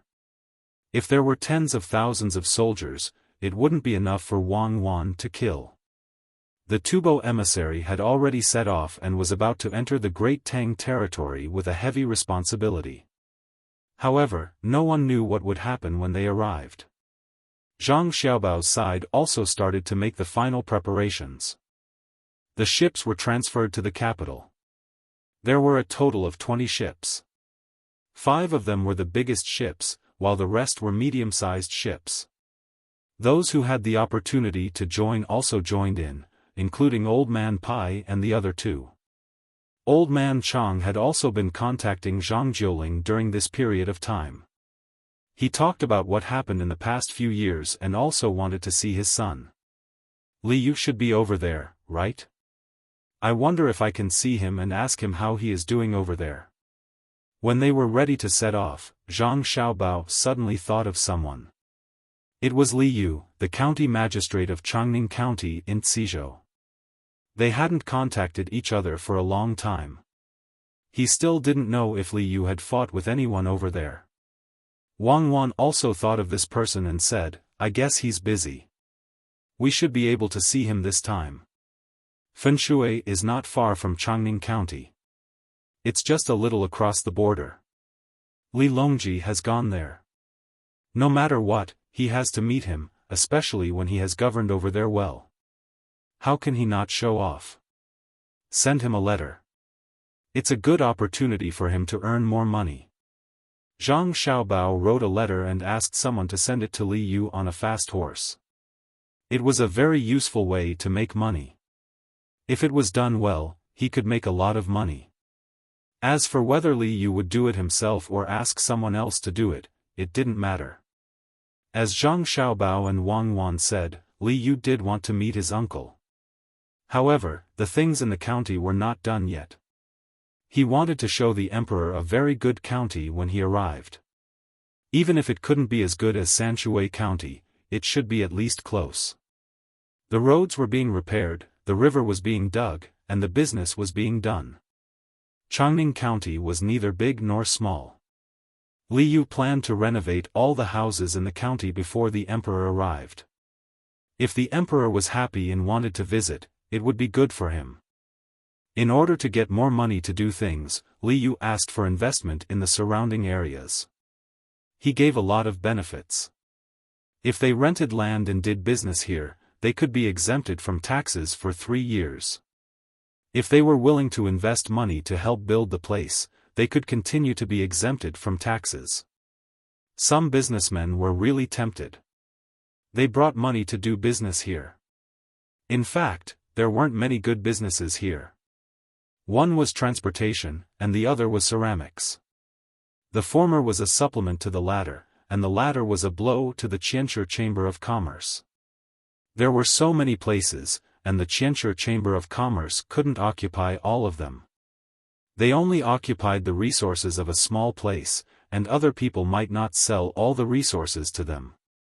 With the addition of other businessmen, the people of the Qianshi Chamber of Commerce couldn't bear it anymore.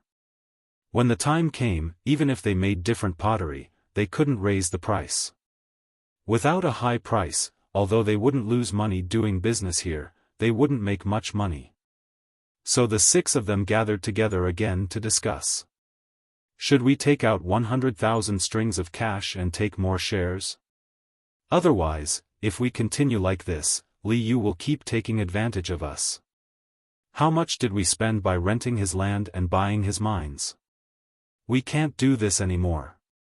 President Tian said to the 5 people. The 5 of them were silent. They also realized that something was wrong, but they couldn't come up with any solution. Previously, they had used the cooperation with businessmen to get tax exemption. Not only did they not make any money, but they also lost a lot. It was clearly written in the contract that if they couldn't get tax exemption after the cooperation, the Qianshi Chamber of Commerce would have to bear all the losses of the businessmen. So many businessmen were pulled over, and they lost a lot of money, but they couldn't find a way to make up for it. Now, many businessmen were attracted by Li Yu's tax exemption, and the competition was getting more and more intense. If they couldn't come up with a useful solution, they would only help Li Yu prosper the local economy. What was the use of 10 years of tax exemption? Seeing that the 5 of them were silent, President Tian could only say, "Good plan. If we didn't get tax exemption for 10 years, we wouldn't even be able to keep our capital. We invested 50,000 strings of cash and spent a lot of money to buy a lot of resources. In the end, we can only make a little money.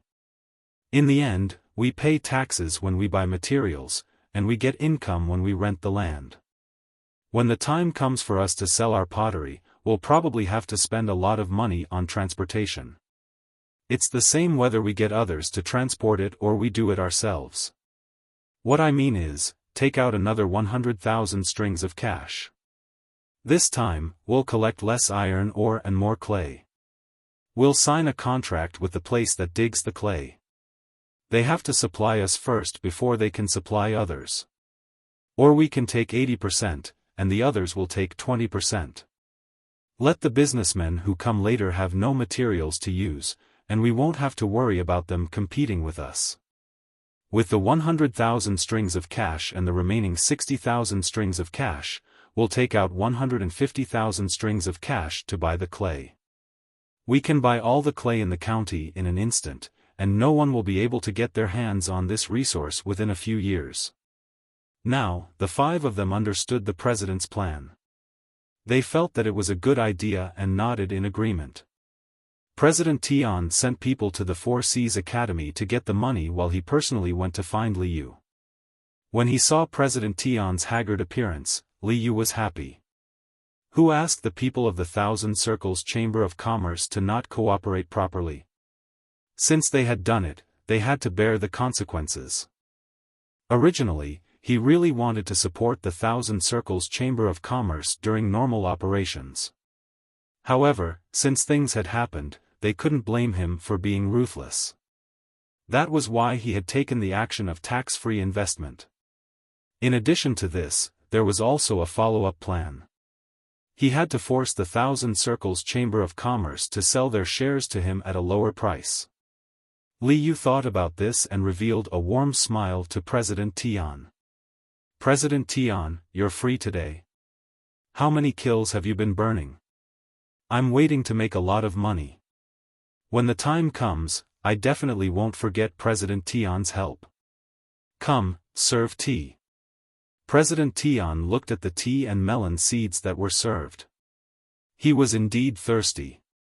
He took a sip and said, "Lord Li, haven't we been recruiting too many people recently?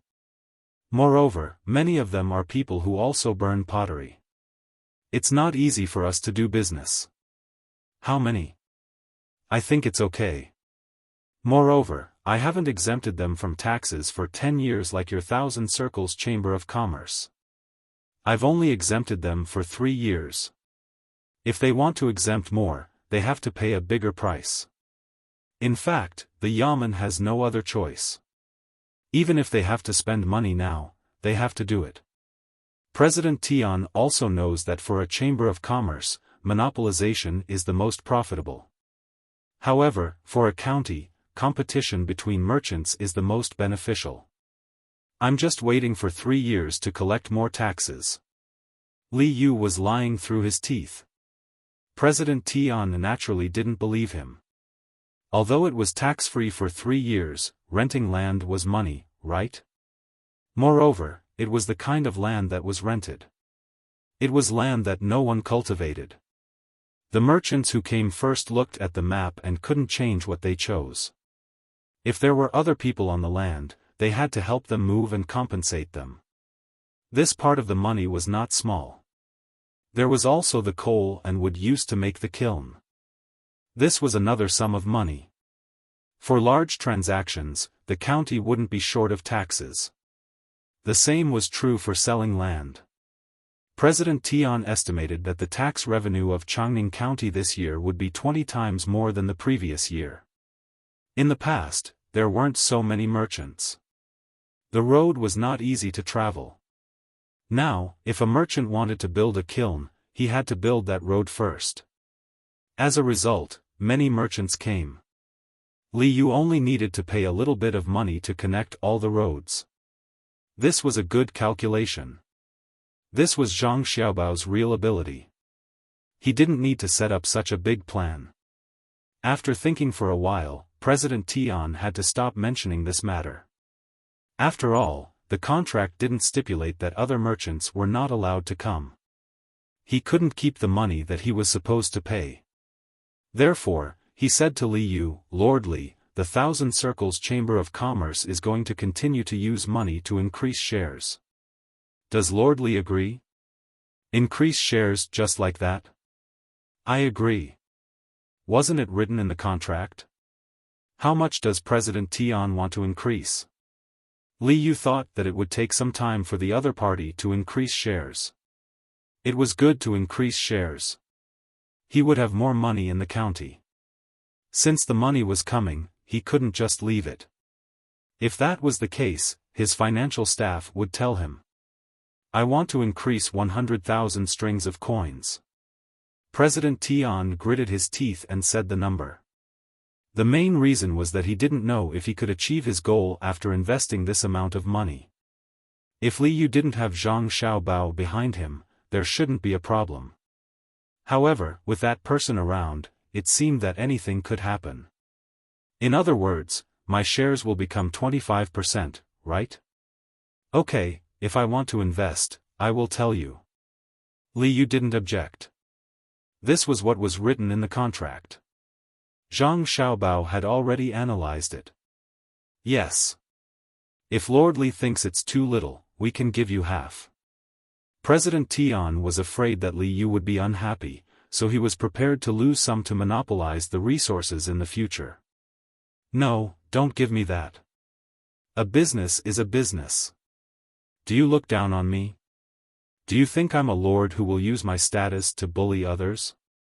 Li Yu hurriedly refused. What was the use of half? It was better to follow Xiaobao's plan. Sure enough, it would be a pity if he didn't make some money. President Tian was relieved. He casually talked about the pottery that was made over there and didn't stay for long. He said goodbye and left. Li Yu's advisor, Xiao Chong, came out from behind the screen. He was holding the plan that Zhang Xiaobao had written for him. His face was full of admiration. "Lord, are you going to form your own caravan immediately and go to the surrounding counties to discuss business? The people from the Millennium Chamber of Commerce are about to take action. Go, I'll leave this matter to you. Taxes, a lot of taxes. Now the county will have money. The money that my brother and Xiao Bao invested can be earned back little by little. It would be good if we could find someone else to lend money. Now, we need to use the county's money to pay for it. This is misappropriation. Even if I borrow it myself and the people agree, I will have to find a way to compensate in the future. Fortunately, no one will blame me. Which place doesn't misappropriate? Even the imperial court is shifting." Li Yu handed the matter to Xiao Chong. He felt that it was awkward to misappropriate public funds. He didn't have this feeling when he used to misappropriate public funds. Of course, this was not for free. He needed to use a few of his own businesses as collateral. Otherwise, with the current financial situation of the Yamen, without collateral, it would be difficult to explain to the people. When Li Longji in the capital got on the ship and set out, Zhang Xiaobao's letter to Li Yu had also arrived. Li Yu opened the letter and read it. He smiled happily and said to himself, "Xiao Bao is indeed Xiao Bao. He lives up to his reputation. Good, plant willows, plant a lot of them. Plant as much bamboo as you can. Then buy hay and stocks from this county and the surrounding counties.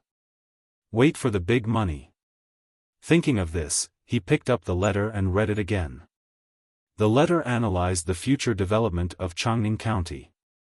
It said that as long as the merchants who invested money could earn money, they would not withdraw. This year, there might be enough other things to use. After all, the newly opened kiln needed to be tested to see how it was burned. Every kiln was different. Some were good, some were not. Naturally, the bad ones would need to be rebuilt. When all the kilns were tested and sold next year, that would be the real era of mass production. Pottery was not something that could be stored one by one. There had to be protective measures. What was the best thing to protect? Of course, it was bamboo and wicker baskets. There was also hay. There might be enough this year, but there would definitely be a shortage next year. In that case, it would be too late to prepare now. Whether it was to make money for oneself or to help the merchants transport the goods safely away as soon as possible, it had to be prepared in advance. Willows were easy to grow. Just stick a willow branch on them and they grew quickly. Bamboo was even more so. In addition to this suggestion, another one was for Changning to start making honeycomb briquettes and use them to burn. The remaining firewood could be made into thick paper. When the time came, the Zhang family and Wang family would provide a material for the paper pulp. After it was pressed, it could also be used in pottery. Li Yu read it over and over again. Every time he read it, he felt comfortable. This was a really good way to make use of the resources. After the people of the Millennium Chamber of Commerce used up the increased capital, they could earn a lot of money again. No, I have to prepare early. I have to write these things down. When uncle arrives at Fenshui, I will have something to say to him. Having made up his mind, Li Yu arranged for people to collect enough hay and plant a large number of willows and bamboos. At the same time, he began to write a report. He listed all kinds of data so that when the fleet arrived, he could speak smoothly. Zhang Xiaobao didn't know how far Li Yu could go. He didn't plan to make money in Changning. When the fleet set off, he was arranged to be on Li Longji's ship. Xiao Bei and the others followed him. The ship went through the Chao Canal. When they reached a place where they could change channels, they would enter Fenshui. It was not easy for Li Longji to come out. At first, there were many people who objected. Finally, after Zhang Xiaobao and Wang Wan agreed to pay, the people who objected agreed. Otherwise, it would have taken a lot of effort. As soon as he arrived on the ship, Li Longji didn't want to be bored in the cabin. He took a set of things and sat on the deck at the bow.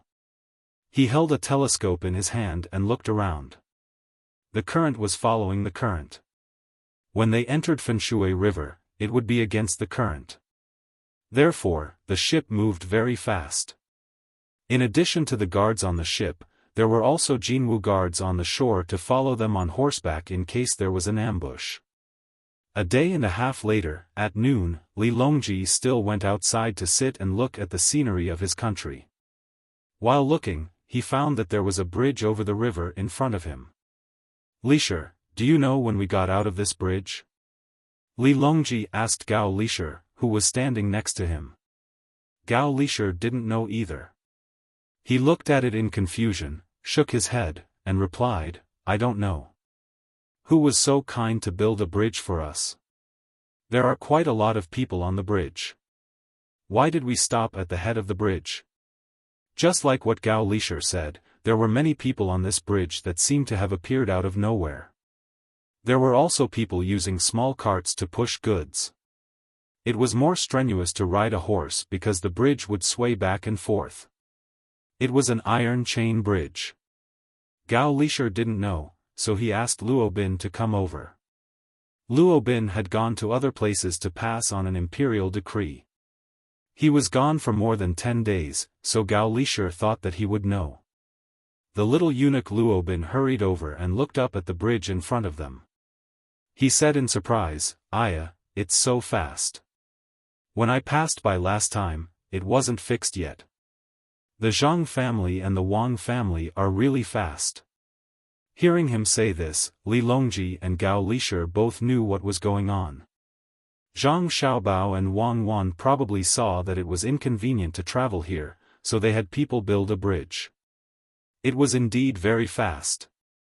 In just a month, an iron chain bridge had been built. It was so comfortable to do things with money. Xiaobao and Cuckoo are really kind. This bridge must have cost a lot of money to build, right? What are the two sides of the bridge supported by? Li Longji looked carefully at the bridge, praised it, and then asked. Replying to Your Majesty, the two sides are supported by cement, steel bars, and pebbles. This is the only way to stretch the iron chain. Even if 100 people stand on it, it won't break. In addition, I heard that in the future, there will be more maintenance, but, as Luobin spoke, he didn't know whether he should continue or not. He looked at Gao Lishir. Why are you looking at me? If you have something to say, just say it to Your Majesty. Gao Lishir glared at him. Aren't you framing me? You can't say what you have to say. Look at me, it's so infuriating. Li Longji didn't care about this small matter. He laughed and waited for Luobin to continue. It's just that it's not easy to travel across this bridge. It costs money. It costs 1 copper coin to cross it twice. You can buy it for a month or a year. The longer you buy it, the cheaper it is. If you don't have money, you can also use goods. For example, an egg can cross it 3 times. If you buy a goose egg, you can cross it at least 5 times. Also, why does it cost money? Where are Zhang Xiaobao and Wang Wan? Call them over for me. Do they lack money? I've already given them money. How can an egg count? When Li Longji heard that they had to pay to cross the bridge, he was in no mood to praise Zhang Xiaobao and Wang Wan. When he asked someone to call them over, he raised his binoculars and looked carefully. Of course, there was a person sitting at each end of the bridge. They were waiting for someone to throw money into a box beside them. There were also several baskets. At this time, 2 adults were bringing a child across the bridge. They didn't pay and took out an egg and put it in the baskets. Lishir, what do you think this is? The commoners are just passing by, but they are charged. Do the Zhang family and Wang family really lack money? If the commoners spread this, their family's reputation will be ruined. They can take out so much money to build the canal and the road in Jiannan province. They even provided development funds for the villages that helped pave the road. Why do they have to charge people for the canal in the capital? Li Longji said angrily to Gao Lishir. No wonder Luobin was hesitant. So this was the reason. Gao Lishir also frowned. He also didn't understand. There were many people passing by, but how long would it take to earn back the money for the bridge? He couldn't answer for a while. After a while, he said, Your Majesty, this subject thinks that the people guarding the bridge are charging Xiaobao and Cuckoo behind their backs. When Xiaobao and Cuckoo come over, we can ask them. Yes, ask them. Have them tell the truth. Li Longji was still looking at the people passing by on the bridge. No matter how he thought about it, he felt uncomfortable. Not long after, Zhang Xiaobao and Wang Wan came over hand in hand. Your Majesty is enjoying the cool air here. Your Majesty, look at the bridge in front. Cuckoo and I built it when we came over. We will build more in the future, including the river that Your Majesty was going to pass by. Zhang Xiaobao pointed at the bridge that Li Longji was looking at and said leisurely. Gao Lishir looked at the two of them and asked, Xiaobao, tell me the truth. Is that bridge charging people money? Yes, it's very cheap. It only charges 1 copper coin for 2 trips. If you only go once, you'll be given a certificate. You can use it whenever you want. Zhang Xiaobao nodded and admitted. He even explained how the copper coin would be split in half. Li Longji put down his binoculars and asked Zhang Xiaobao, "You're lacking in money? What will the commoners think? Do you still want your reputation? Immediately tell the other side that they're not allowed to take money. If they've already taken money, just forget about it. That won't do. If we don't take money, won't we be wasting money? My family isn't lacking in money. Based on the current situation, we'll need 2 years to earn back the money we spent on the bridge. At that time, a portion of the money we earn will be used for maintenance, and a portion will be used to arrange houses at the bridgehead so that people can rest. My family isn't counting on this to make a fortune, but we can't not take it. In the future, all bridges will be like this. If it works, then we'll be building roads. Caravans will also have to pay tolls." Zhang Xiaobao didn't care about Li Longji's glare. He had to take the money. Li Longji thought that Zhang Xiaobao would immediately comply. He didn't expect him to refuse. He opened his mouth and was about to give another order when Gao Lisher said, "Xiaobao, there has to be a reason, right? Since you're not lacking in money, why are you still taking it?" "Of course there's a reason. My family isn't lacking in money, but that doesn't mean that everyone isn't lacking in money.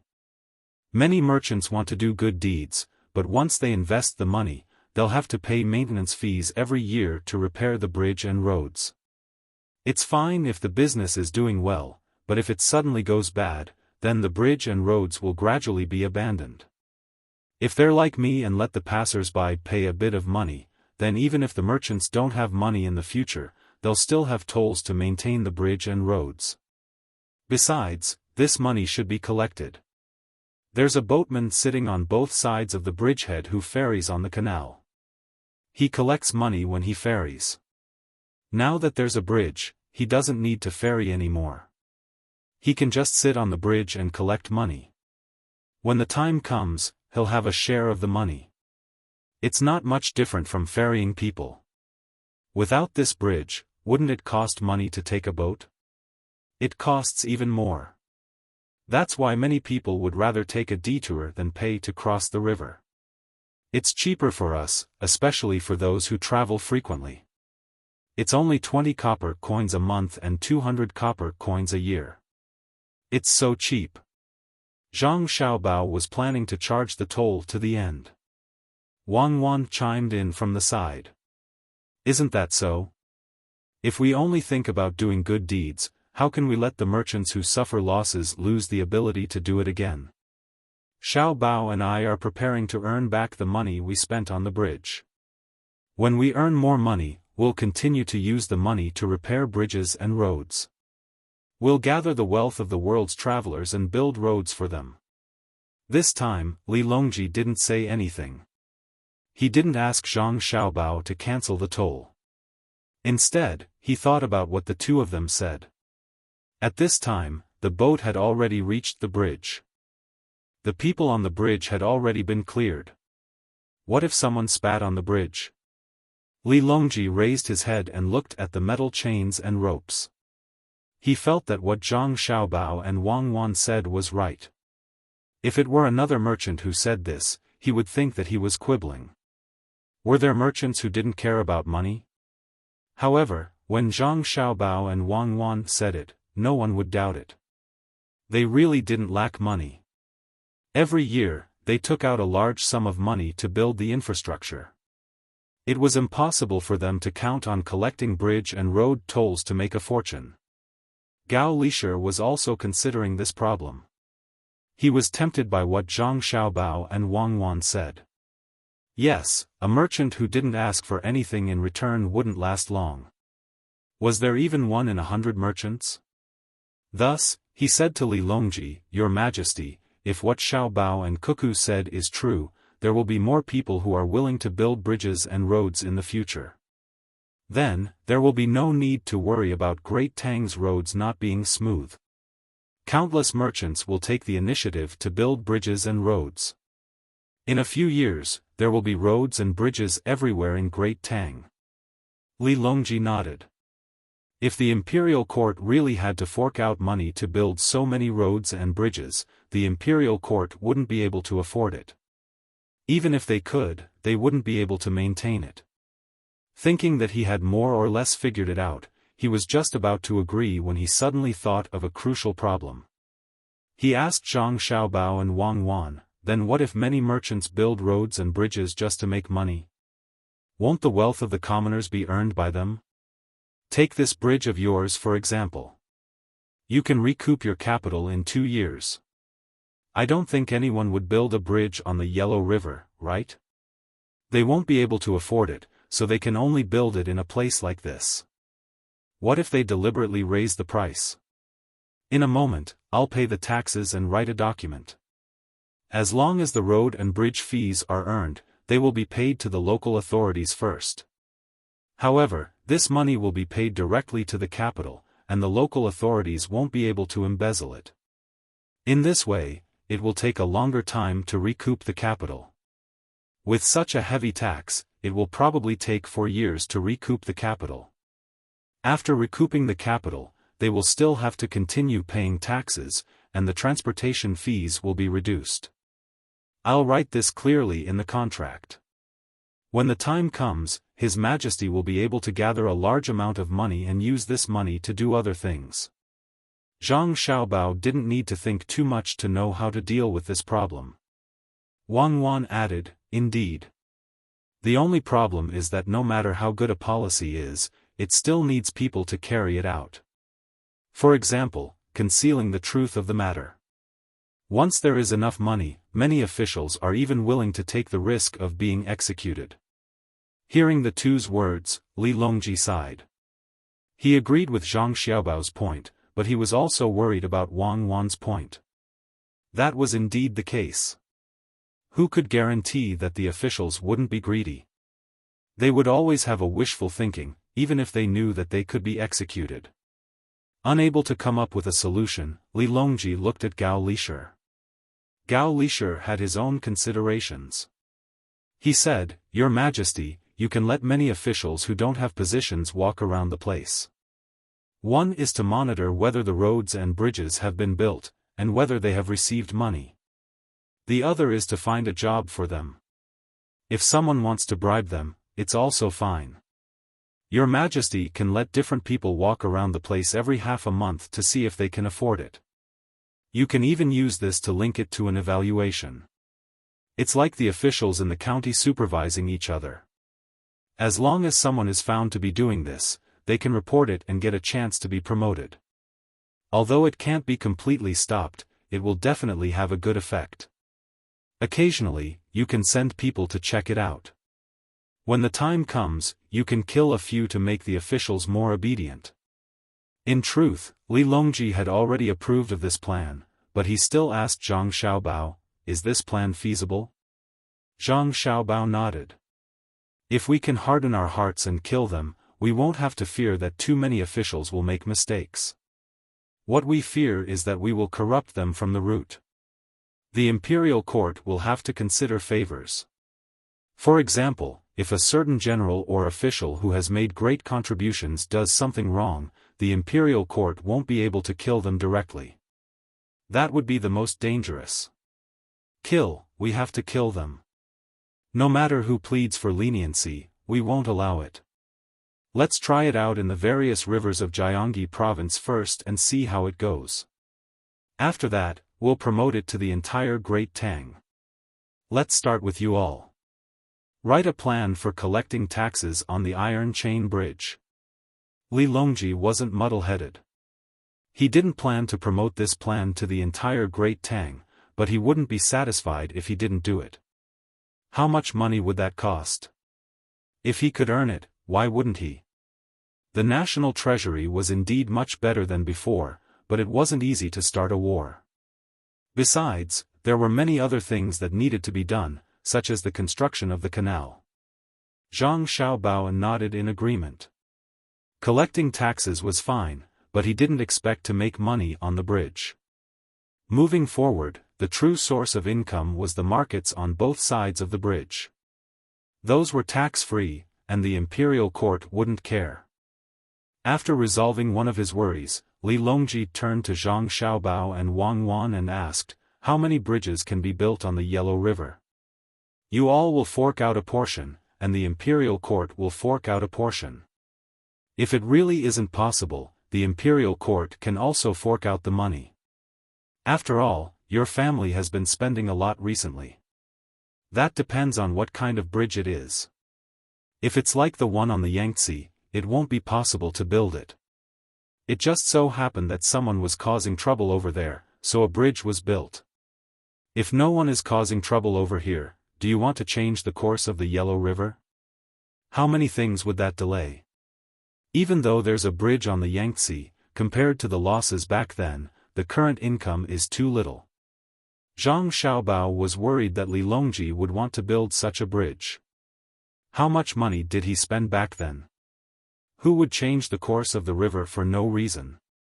Wang Wan also added, "If it's an iron suspension bridge, it's still possible. Just choose a narrow place and build it. However, compared to the canal, it will cost more money. If the imperial court isn't in a hurry, after the autumn harvest, Xiao Bao and I can raise the money to do this." "How do you raise the money?" Li Longji was still worried about Zhang Xiaobao and Wang Wan. He was afraid that they would make life difficult for their families because of the money they had to fork out. Tubo, Japan, and Xinyuan Island. Tubo is finished today. We can use food to exchange for a lot of resources. With resources, there's money. Japan is waiting for the silver ore to be shipped back this time. Xiao Bao is also going to make a move. There's silver and gold over there. Including Xian Luo, the people from Xian Luo are now playing games with Li Yu in Changning County of Ciizhou. Their purpose of investing here is not pure. They want to cheat. Xiao Bao and I have given Li Yu ideas. Next, it's time to counterattack. Don't think of taking advantage of us for no reason." Wang Wan pointed to the west, east, and south as she explained to Li Longji. Li Longji suddenly understood. That's right, Xiao Bao is still scheming. He didn't scheme against the people of Great Tang, but it doesn't mean that he doesn't scheme against other countries. If one didn't know what Zhang Xiaobao did to the surrounding countries, it would be easy for people to think that Xiao Bao was only so in terms of economy and didn't have any good ideas. It was because of this comparison that people understood that Xiao Bao or the experts of the Zhang family were thinking about Great Tang. There were many things that they couldn't do, but were unwilling to do. Thinking of this, Li Longji suddenly felt a little embarrassed. It's not good to always ask you to fork out money, right? It's fine. As long as His Majesty agrees to let us work hard to open a bank, it's fine. If His Majesty allows us to operate the bank as usual, we will take care of the bridge of the Yellow River. Zhang Xiaobao was originally worried that someone would snatch the bridge from him. Now that he had found an opportunity, it was worth it even if he had to fork out 1,000,000 strings of coins to repair the bridge. Besides, he didn't need to spend that much money. What bank? Li Longji had a vague feeling that things weren't that simple. Now that he heard Zhang Xiaobao and Wang Wan casually mention something, he had to think deeper. Zhang Xiaobao and Wang Wan could only selectively tell Li Longji and Gao Lishir about the bank. The purpose was to facilitate business transactions, promote economic prosperity, reduce transportation costs and risks, and at the same time, earn some money to support their families. Now that the price of cotton had risen, Xiaobei and the others hadn't made new clothes yet. After hearing this, Li Longji eliminated the previous few tasks of serving others. The one that left the deepest impression on him was to earn some money. He didn't believe that Zhang Xiaobao and Wang Wan were willing to fork out so much money to repair the bridge just to earn some money. Their past was still vivid in his mind. How did they get the good farm in Fengzhou? How did Zhang Xiaobao and Wang Wan each have an official? How did the east of Jinshuan and the west of Great Tang, including the desert, become Zhang Xiaobao and Wang Wan's territory? Thus, Li Longji didn't directly agree. Instead, he said, let me think about this. N, find by Go and the others. I have something to ask. Then we'll go back. We still have to cook. Wang Wan dragged Zhang Xiaobao and left. After the two left, Li Longji waited for Old Man Pai and the others to arrive. He was thinking hard about the relationship between the Yellow River Bridge and the bank. When he turned his head, he saw Gao Lisher looking at the scenery in boredom. He asked, Lisher, do you know what's going on with the bank? Why do I feel that something is wrong? Listening to them, they don't earn much. Is that true? Gao Lisher thought about it and replied, Your Majesty, I don't think it's that simple. Perhaps they can earn a lot of money, but I know that no matter how much money Zhang Xiaobao and Wang Wan earn, they don't spend much on themselves. Li Longji responded. At this time, Old Man Pai and Old Man Yao arrived.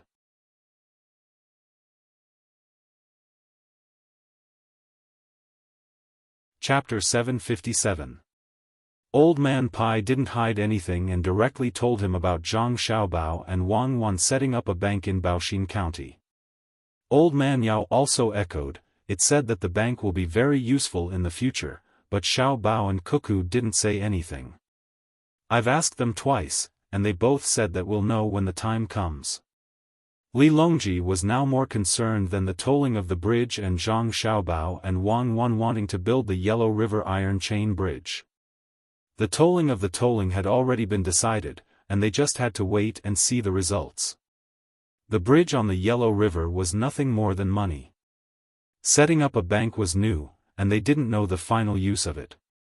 Lisher, can you ask them?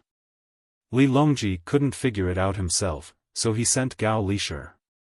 Gao Lisher was in a difficult position, but he still seriously thought about it and shook his head, I might not be able to. Maybe Xiaobao and Cuckoo haven't perfected it yet, or else they would have said more benefits. I'll ask them later. Yao Chong suddenly said, Your Majesty, why don't we also set up a bank after Xiaobao and Cuckoo set up a bank and follow their method? No, Xiaobao and Cuckoo mean that they should set it up alone. It's best if no one else in the Tang Empire can set it up. Gao Lisher began to side with his godson. Old Man Pai also said, How is that possible?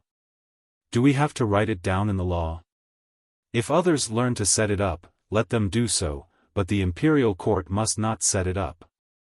Unless Xiaobao and Cuckoo deliberately find it and say that it can be set up, then it can be set up in the name of the imperial court. Otherwise, it will be too late to regret once it's wrong. Li Longji understood Bai Go's words. It was because the policy was good, but once it was passed down, it was hard to control what the subordinates did. Especially when faced with a large amount of money, if the executor was greedy, he could check and take it back. If he lost it, it was useless to kill him. While the four of them were talking, Zhang Xiaobao and Wang Wan were also chatting while cooking. There were too many people, so it was impossible for them to specially make stir-fried dishes. 2 people prepared to make wontons. This was fast. After the stuffing was done, they used a pair of chopsticks or a small piece of bamboo. Zhang Xiaobao was in charge of the live stuffing and the dumplings, while Wang Wan was in charge of the other supplementary ingredients. It was impossible for them to make the dumplings for Li Longji that were sold at street stalls with only some seaweed sprinkled on them and nothing else. Swish. Swish. Swish. Swish. Zhang Xiaobao moved quickly and covered the room with a curtain. He asked Wang Wan, Didn't Wu Huifei send someone to look for you secretly? No, I told you when you looked for me. I don't know what she's thinking. Maybe she hasn't found the opportunity yet. I feel uncomfortable when I think of giving her the wonton I made. Should I put something else in it? Wang Wan said without turning her head. She was choosing pickled mustard greens that had been marinated for a long time. She had to use the most tender parts of the mustard greens. Zhang Xiaobao pulled down the curtain and continued wrapping the wontons. That works too. I'll make some croton powder. Then, we'll escape immediately. We'll go to Luzhou and start a rebellion. Li Longji must be very troubled. I think that's a good idea. It's impossible to taste the croton powder immediately. How about we put some diamond foam in it? Wang Wan chimed in. It's better to be careful. Don't let her get anything on us. Otherwise, we'll have to spend a lot of effort to deal with her. It's troublesome. Zhang Xiaobao did not continue with the conversation. It was impossible. Why would he want to harm Li Longji? The fleet continued to move forward. After a few days, they could see people repairing the bridge on both sides of the river. When they moved forward again, they finally saw the iron chain bridge. It was just enough time. Someone was laying planks on it. The further they went, the better the planks were. When they were about to reach Chongning, there were already people walking on the bridge. In Chongning County, Li Yu had been preparing for a long time. He wanted to bring Li Longji to Chongning to have a look. Although Fan River did not flow through Chongning, it was still more than 10 miles away from Chongning County. Normally, the people who would welcome them along the way would be from Linfen County. If it were someone else, they would have given up when they saw the distance. However, Li Yu had no intention of giving up. He felt that his Chongning County was the best. Although Linfen was in the center of the province, it was not as developed as Chongning County. Currently, every family in Chongning County had a new house. The roads in the county were well connected. It would be a pity if he did not bring Li Longji here to have a look. Relying on the fact that Zhang Xiaobao and Wang Wan were also on the ship, Li Yu had an idea. In order to welcome Li Longji, he spent 50,000 strings of coins to decorate the ready-made house. It looked like a lot, but Li Yu did not feel bad at all. He spent most of the money on lanterns and curtains. He gave them to the residents in the county. After the lanterns were used, he folded them and put them away. They could still be used during the new year. He changed the curtains and made a quilt cover. The people who knew why Li Yu had so much money were the people from the Qianshi Chamber of Commerce. In order to monopolize the supply of pottery in Chongning County, they signed 3-year supply contracts with several places in the county. They were very happy when they signed the contracts. They thought that Li Yu was stupid and did not think of this. In the end, they did not spend 150,000 strings of coins. They spent 120,000 strings of coins. They did succeed, at least within 3 days after the contracts were signed. They increased the local price of pottery by 50%. However, before they could be happy for a few more days, pottery from other counties came in and lowered the price by 40%. The team that transported the pottery was under Li Yu's banner. At that price, they signed 3-year contracts with other businessmen who wanted to open a kiln. Chairman Tian knew that the pottery was not only in Chongning County, but it was expensive to transport it from other counties. In the end, he sent people to the neighboring counties and found that the pottery was not worth a single copper coin. Li Yu asked people to go to the neighboring counties to discuss with the officials and build a road for them. Then, he bought a place with pottery. What was most admirable was that once the road was completed, it would pass by the place where the clay was produced. In other words, Li Yu had spent money to build a road that was convenient for transporting clay, and he had gotten a place for free. In this way, the Yamen in Chongning County was rich, and so was Li Yu. The tax collected and the profits from selling the pottery could be used to decorate the county. At this time, Li Yu was waiting for the arrival of the fleet. He had sent people to check in advance. He was excited and worried. It was not that he had never seen Li Longji before, but that meeting was different from this one. This time, he was meeting with political achievements. Little Chong, you must keep an eye on the people in the county and the outsiders, especially the foreigners, including the businessmen. You can't make any mistakes. You did a good job exchanging the road for the land. You've already paid back the money you used to build the road. This time, I'll let you do it again. It's up to you whether it succeeds or not. Li Yu said to little Chong, who had just returned from making arrangements in the county. Little Chong puffed out his chest and promised, "Don't worry, sir. I've already arranged for people to protect the emperor. No one will come within 1,000 steps of him." Li Yu felt sad when he thought of this. He had too few subordinates, only 400.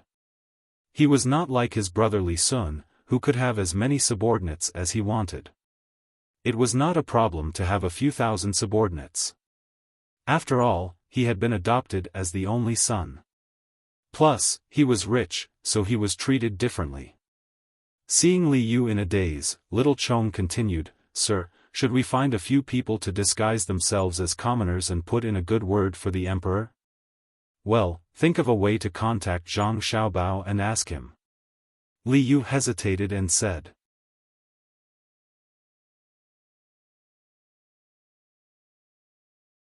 Chapter 758.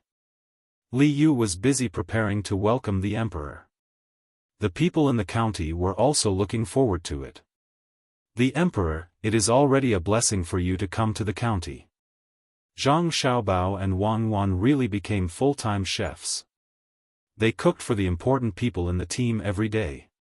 In the end, they just ate hot pot or barbecue every 2 days to save time. Gao Lishir did come to ask Zhang Xiaobao about opening a bank. Zhang Xiaobao could tell his godfather some truth, but he didn't say too much. He just said that the bank would be helpful to the entire Tang Empire in the future. As for what kind of help it would be, he only revealed that a bank could be opened all over the Tang Empire and that it would be enough to make silk, the currency, gradually withdraw from the market. Gao Lishir, who originally thought that he was very smart, didn't understand why silk could be withdrawn from the market with a bank. When they were about to arrive at Linfen, Gao Lishir finally summarized what he heard from Zhang Xiaobao and Wang Wan. He found Li Longji, who was still unwilling to stay in the cabin, and ran to the deck to take a good look at his country. Bai Go and Yao Chong, who weren't invited at the beginning, were also beside him. Even old man Chang, Zhang Jiuling's former butler, was allowed to come.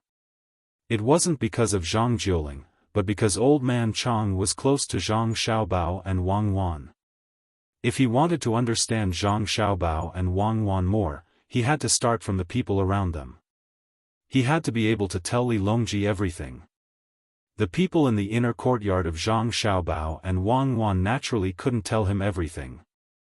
Because they were traveling along the river, the most they could see on both sides of the river were the banks and the rice paddies in the distance. Some of the paddies were slightly yellow, while others were still green. Li Longji held the binoculars in his hand and couldn't get enough of it. He was satisfied with what he saw and wanted to share his happiness with others. He said to Bai Go, Yao Chong, and old man Chang, "Look at the Tang Empire. In less than a month, it will be golden and the people will live a good life." In the past, if they knew that the imperial treasury was already very rich, old man Pai and old man Yao would definitely flatter them. However, they had always been by Zhang Xiaobao and Wang Wan's side, so they naturally knew that even if the imperial court was rich, it did not mean that every commoner was rich.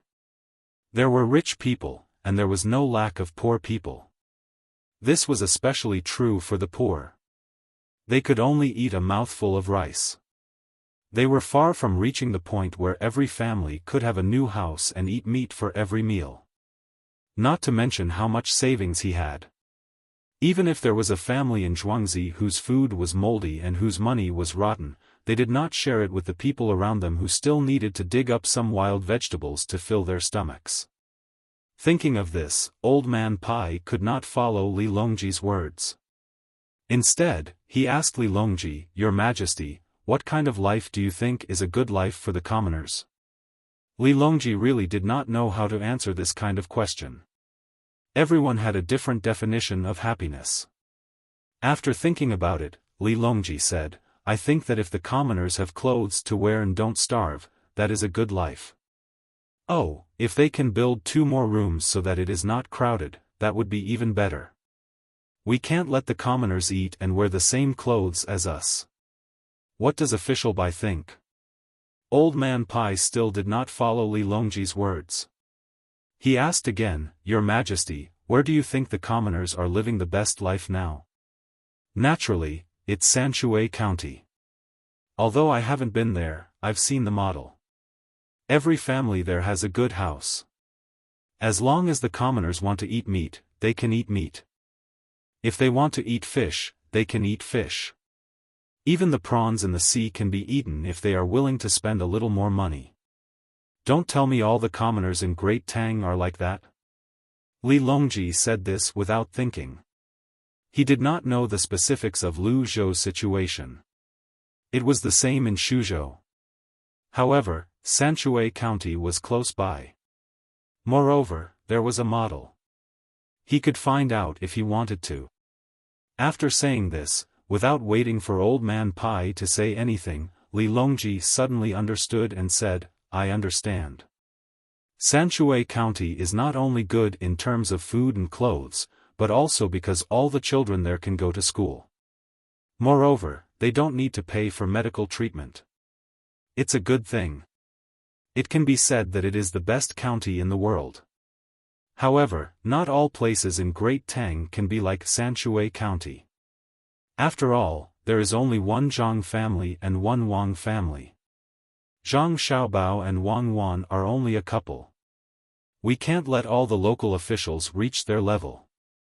Li Longji's eyes were filled with yearning as he spoke those words. If all of the regional officials were as capable as the Zhang clan and Wang clan, he would be able to lead his troops into battle and conquer even more territories. When he saw that he had achieved his goal, Old Man Pai said, Your Majesty is right. We should let the people of Great Tang be like Sanshui County. It may seem difficult, but it's not. As long as we can produce more food, and as long as there are more people raising poultry and livestock, the price of things will naturally fall. Moreover, Zhang family and Wang family are currently looking for places to plant and cultivate medicinal herbs. In the future, many people will naturally benefit. If we want to succeed, we will succeed. If we don't, we will cripple. Everything is like this. Lord Bai, what you said is what this subject wants to say as well. Old Man Yao chimed in from the side. He had the same idea as Old Man Pai. He wanted Li Longji to be more concerned. He did not think that the people of Great Tang were living a good life just because they had more food and more money. The goal could not be set so small. There had to be a comparison. Sanshui County was the real good life. The two of you are too kind. I understand. In the future, I will be strict with the officials and not be soft-hearted. Li Longji thought of what Zhang Xiaobao and Wang Wan said the other day. Any good policy needed to be implemented by people. He had already decided to send more people to patrol various places. He had to constantly send people to every place.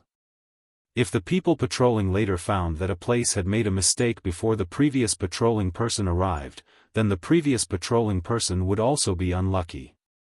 Although there were many people sent and the expenses were high, no matter how high the expenses were, it could not compare to the amount of money that local officials could get from corruption and accepting bribes.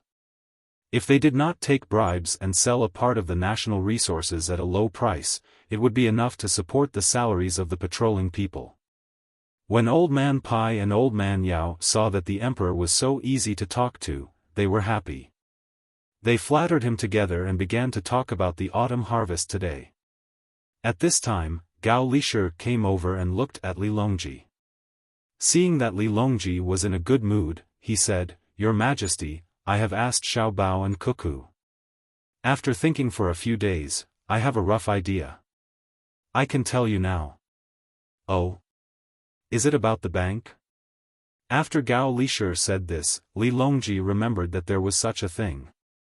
He had almost forgotten about it in the past few days. Yes. Xiaobao said that as long as the bank is opened in the future, our dynasty will no longer need to use silk as money. After all, the damage of silk is too great. In order to ensure the status of silk, the imperial court has already taken out a lot of money to balance it. Also, silk accounts for a certain proportion of the rent collected. The amount of silk lost every year is the imperial court's loss.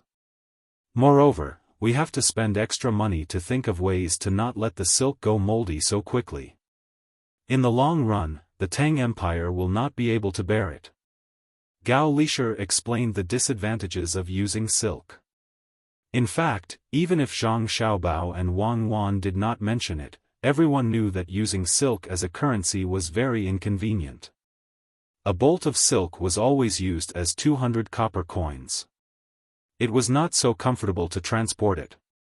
If one wanted to buy something that cost 500 copper coins, they had to carry 3 bolts of silk. What if they were drenched by the rain? What if they were roasted by the sun for too long and became brittle? Furthermore, if they were to use 3 bolts of silk to buy something that cost 500 copper coins, the other party would have to give them 100 copper coins. Nowadays, the common people were not willing to accept silk. If not for the imperial court's order to force the sale of silk, no one would accept it. Hearing Gao Lisher's words, Li Longji nodded. Then, Lisher, did you ask how to solve this problem? Our dynasty has very little copper coins and very little gold and silver. Other than silk, what else can we use as money? We can't possibly use money like in ancient times, right? Or cast iron coins. Naturally, we can't cast iron coins. There are many skilled craftsmen nowadays. Even the Kaiyuan Tongbao is cast with copper, not to mention iron, which is even cheaper than copper. Unless we use steel to make it. Gao Lisher first rejected the idea of using iron to make money, then said, Xiaobao said that he is gathering the best craftsmen in Tang. As long as no one makes trouble, he and Cuckoo can increase Tang's national strength by several times in a short period of time. They say that they are copying the Industrial Revolution model. This subject doesn't know what the Industrial Revolution model is, but I feel that it should be very powerful. The model of the Zhang family and Wang family has never been simple. Therefore, this subject intends to send more craftsmen to Xiaobao and Cuckoo. They must be flexible and not inflexible. When Li Longji heard that the national strength could be increased by several times, his interest was piqued.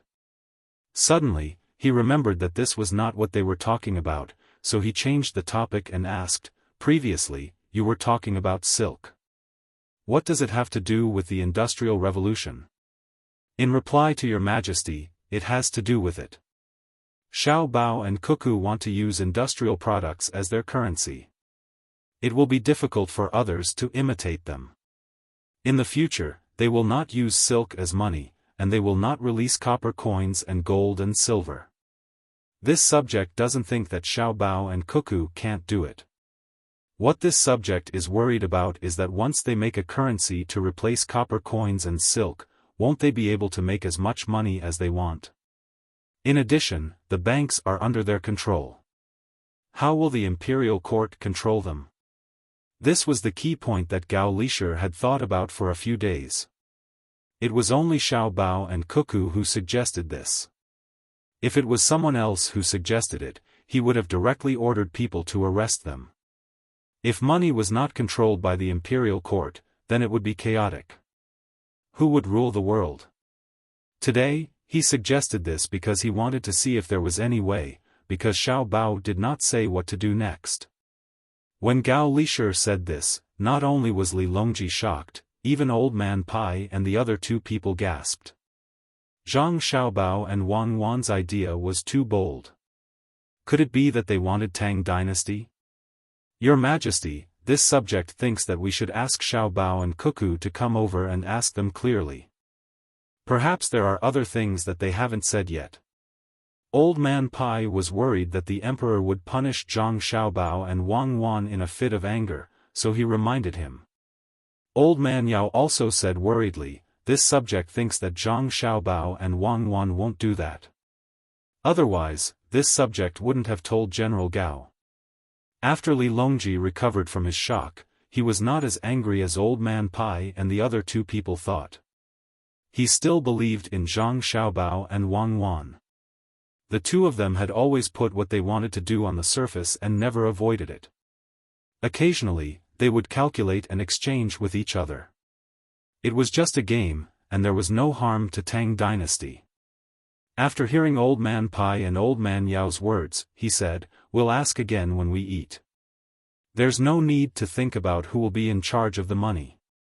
I think that Xiao Bao will be in charge of the money. Now that I'm not the only one in charge of the casting of the copper coins, Zhang Xiaobao will be in charge." When Gao Lishir and the others heard this, they felt that it was right.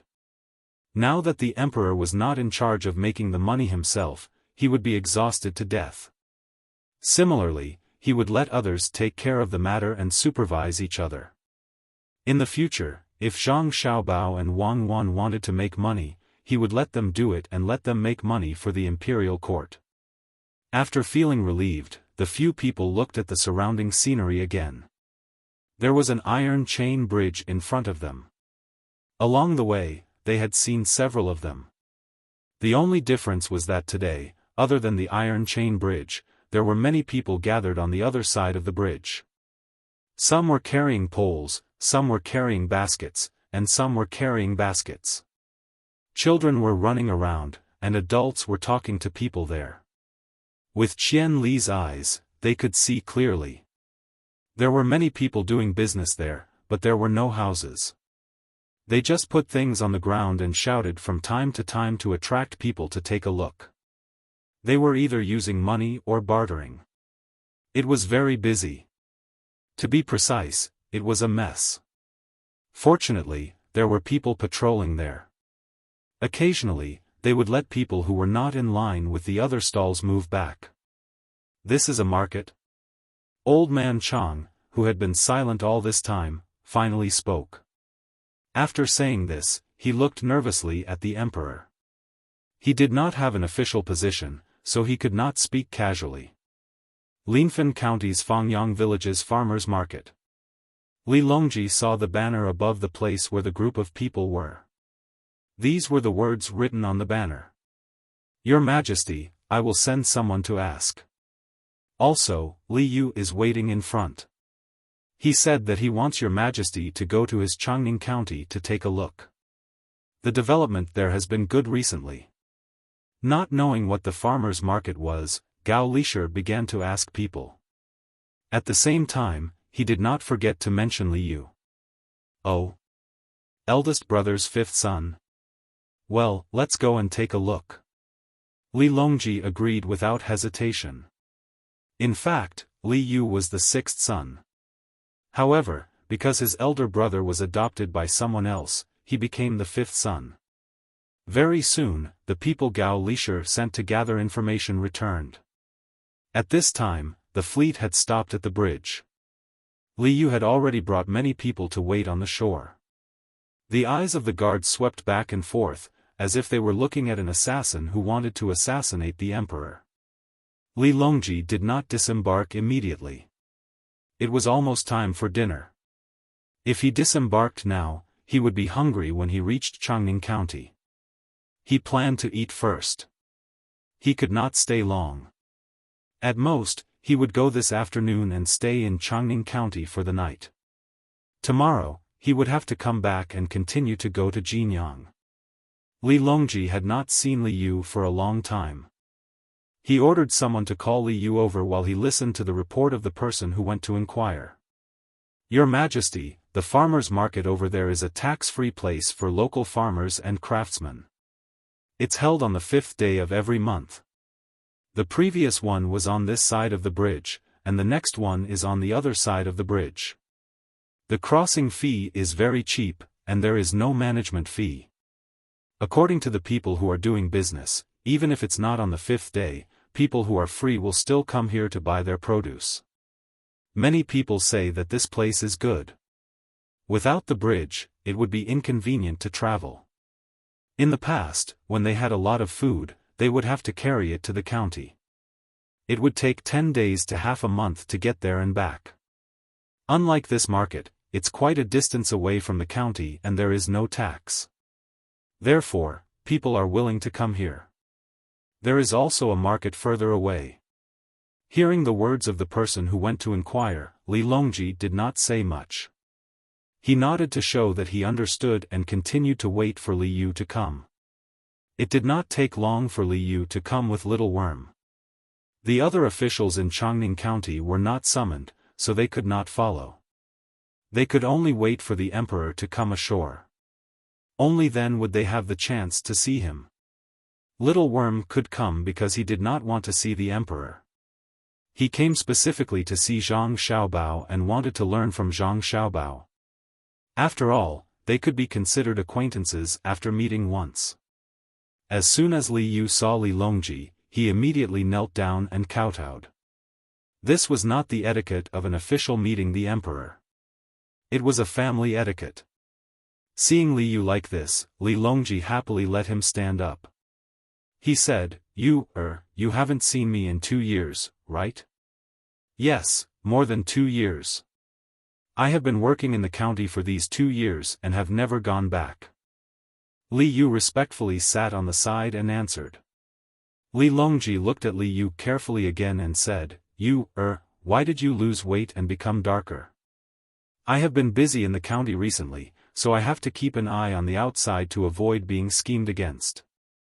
The people in the county are waiting for me to lead them to a better life. It is hot outside with the wind and the sun, so it is natural for me to become darker and thinner. However, I am in better shape than before.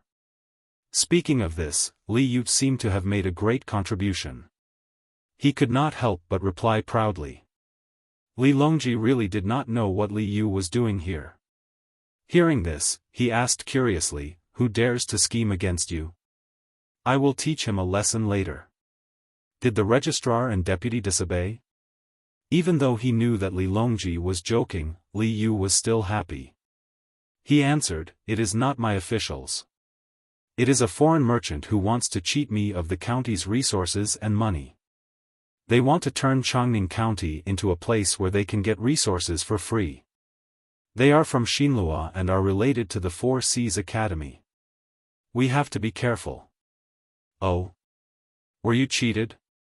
Li Longji's interest was piqued when he heard the word lie. Recently, he had been talking to Zhang Xiaobao and Wang Wan. His words were not ordinary, especially when it came to the matter of the bank and the Yellow River Bridge. Who knew how many secrets were hidden behind it, so he was very interested in lying. Li Yu gently shook his head, leaned forward, and said in a low voice, I was almost fooled. What I mean is that we shouldn't use our status to suppress economic matters. After all, it's impossible to solve all problems with administrative means in the future. I was lucky that the other party asked me to pay 50,000 strings of coins.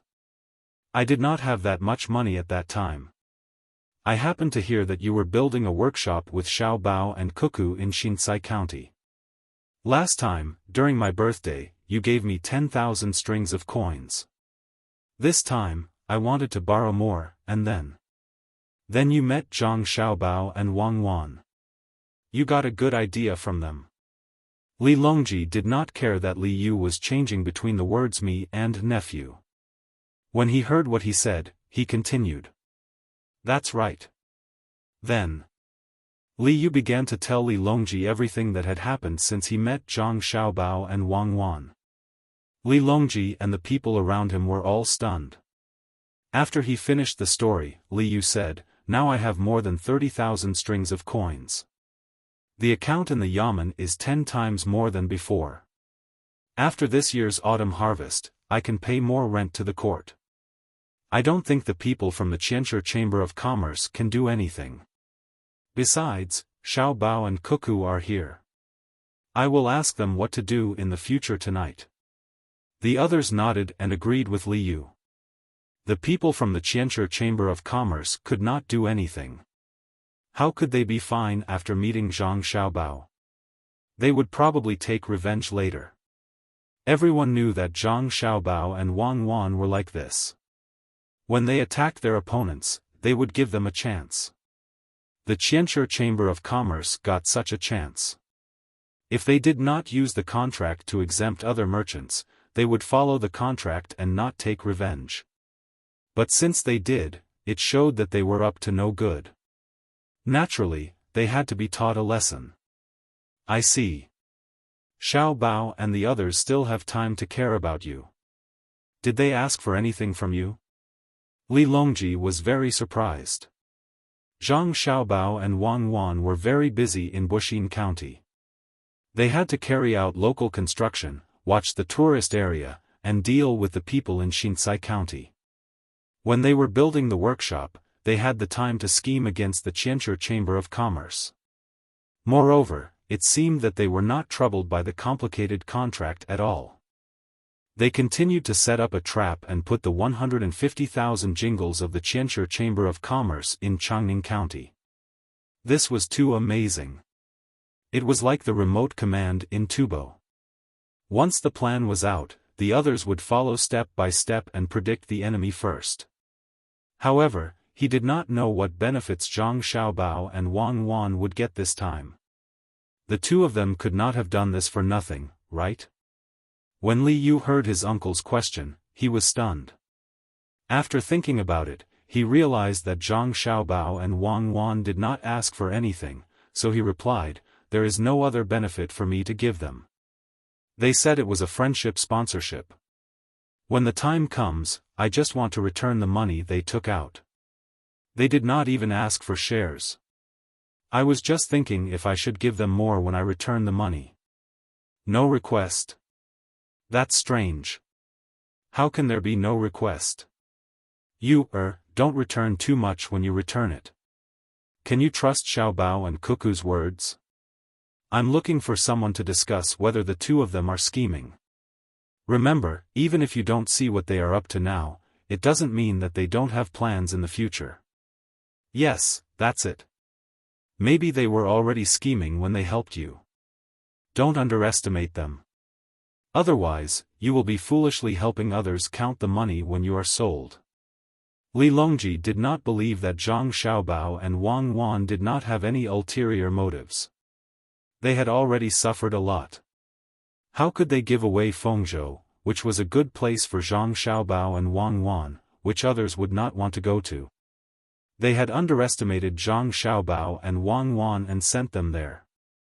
The more he thought about it, the more certain Li Longji was that Zhang Xiaobao and Wang Wan had set their eyes on Changning County, which was so far away. It was just that they did not see it yet. Yes, I can't let them succeed.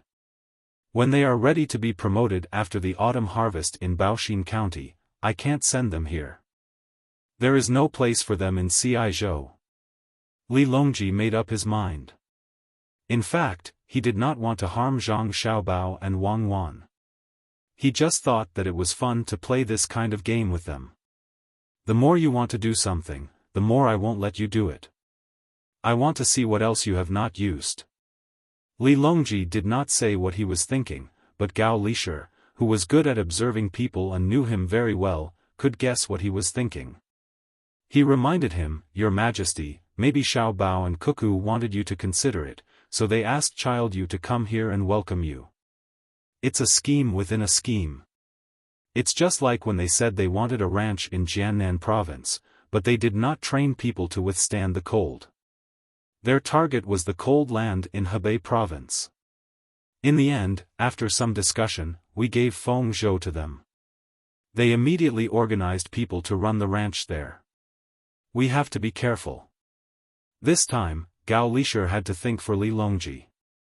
It was not that he was unwilling to side with his adopted son, but if he did, Li Longji would lose even more. He could not keep losing. Li Longji was stunned by Gao Lishir's words. He nodded and said, "Yes, we can't be fooled again. It's troublesome. Let's not talk about this first.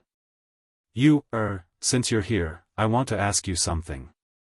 Is it good or bad that there is a farmer's market here, and we don't have to pay taxes?" "Here?" Xiao Bao and Cuckoo asked people to do it.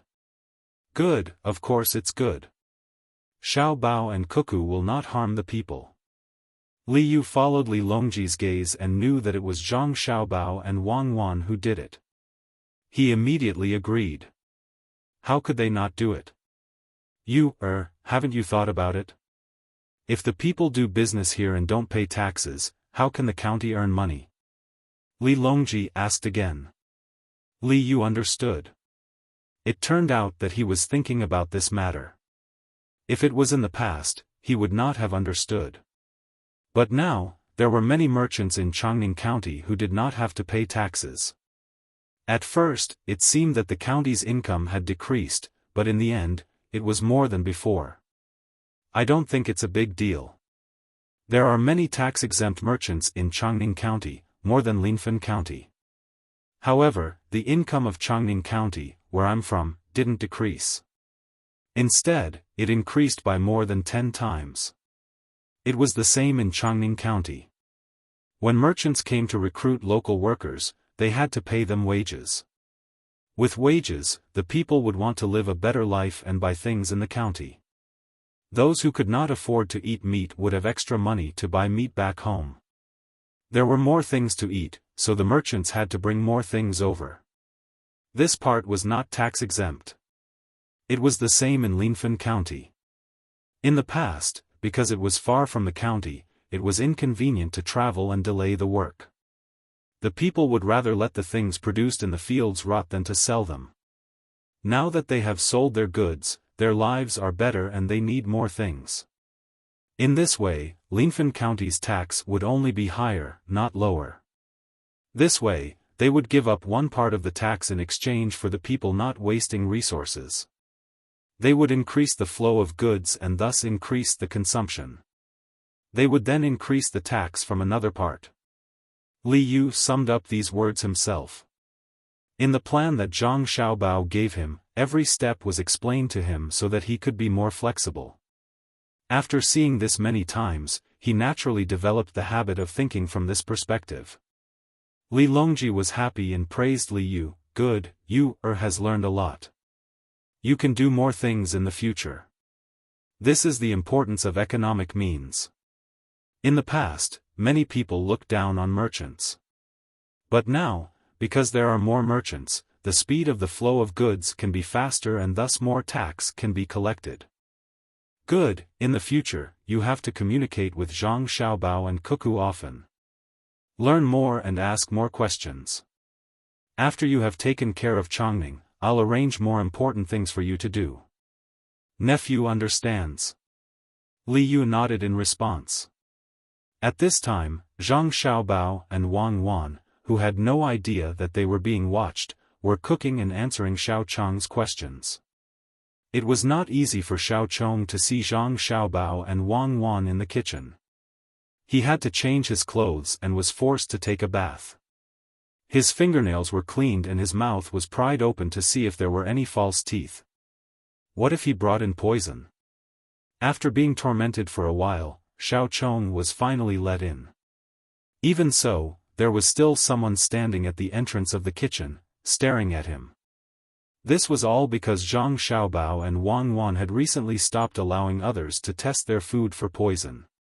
When they brought the food over, the two of them would eat it together with Li Longji.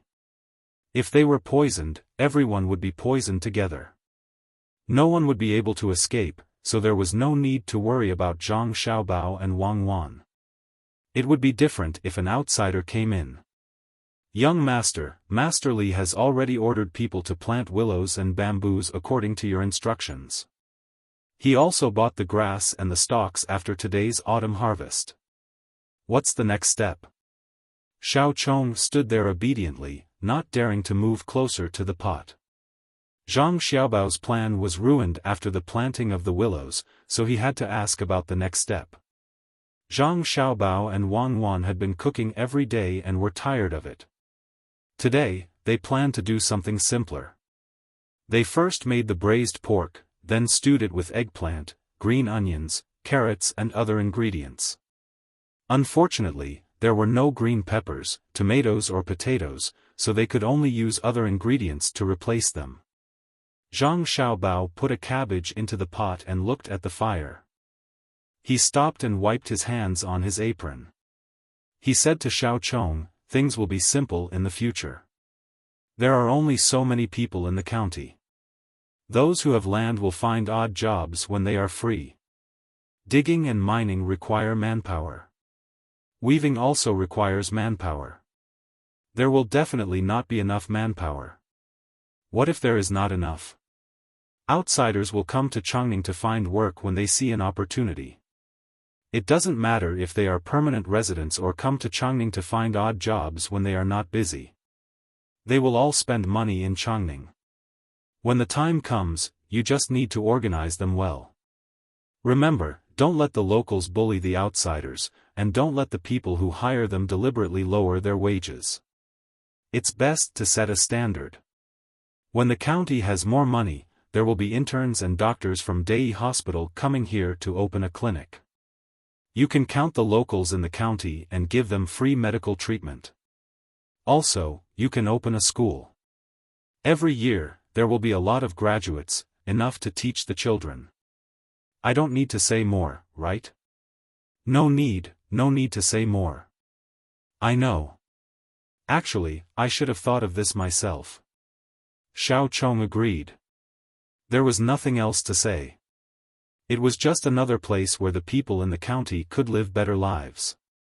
The county could pay more taxes to the court. Those who should leave their names would do so, and those who should work harder would do so. However, Xiao Chong couldn't see how Zhang Xiaobao and Wang Wan could benefit from this.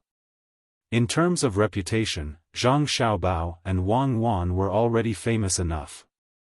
In terms of money, the two of them didn't participate in this, so they couldn't make any money at all.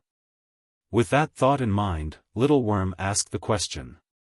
Zhang Xiaobao and Weiwei smiled and said, "We'll talk about the future later. Not everything needs to be repaid. How can we avoid fortune and misfortune when it comes to the survival of a country?"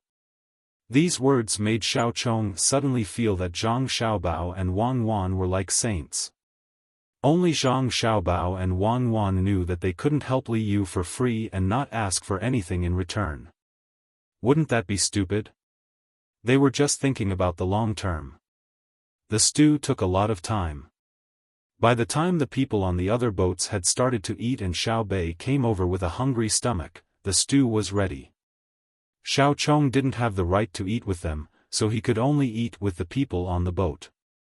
Zhang Xiaobao and Wang Wan ordered a large pot of stew to be placed on the table where Li Longji was going to eat. Everyone had their own bowl. If they wanted to eat, they could have someone serve them. The main dish was steamed rolls and a few small salted vegetables. Li Longji still didn't find anyone to accompany him. For example, he hadn't seen Wu Huifei for several days. During the meal, Li Longji didn't ask for anything like not talking while eating or sleeping. They just talked and asked what they should. This led to the question of Zhang Xiaobao's future plans to issue a currency. "Xiaobao, tell me, what do you plan to use as a currency in the future? Make it difficult for others to copy and release?" Li Longji felt that the stew was too bland, so he asked Zhang Xiaobao. Zhang Xiaobao had been waiting for several days, wondering when Li Longji would ask. Now that Li Longji asked, he replied, "Your Majesty, there's something called alchemical fire oil. It's possible to make something else from it. This subject isn't skilled enough and only knows the general idea. I need more craftsmen to cooperate with me. At that time, if this technology isn't released, no one will be able to copy it. I estimate that it will take several years. Also, when the banks are more or less established, a temporary solution is to find a special dye and use this dye to leave patterns on specially pressed paper. This will replace the current cloth and silk." When Zhang Xiaobao said this, he glanced at Wang Wan. Wang Wan continued, "The place where the money is made has to be separated from the place where the money is issued. The place where the money is made doesn't care how the money is used, only the amount is controlled. The people who issue the money are not allowed to do the same.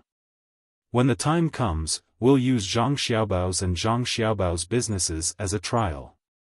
We'll use that kind of money to buy things from Zhang Xiaobao's and Wang family's stores. At the same time, the banks can use copper coins to exchange for other people's money. Right now, the value of copper coins isn't as high as the value of the currency it produces. When the time comes, no one will be willing to use copper to make money. Also, there can be a restriction on the items sold by Zhang Xiaobao's and Wang family's businesses.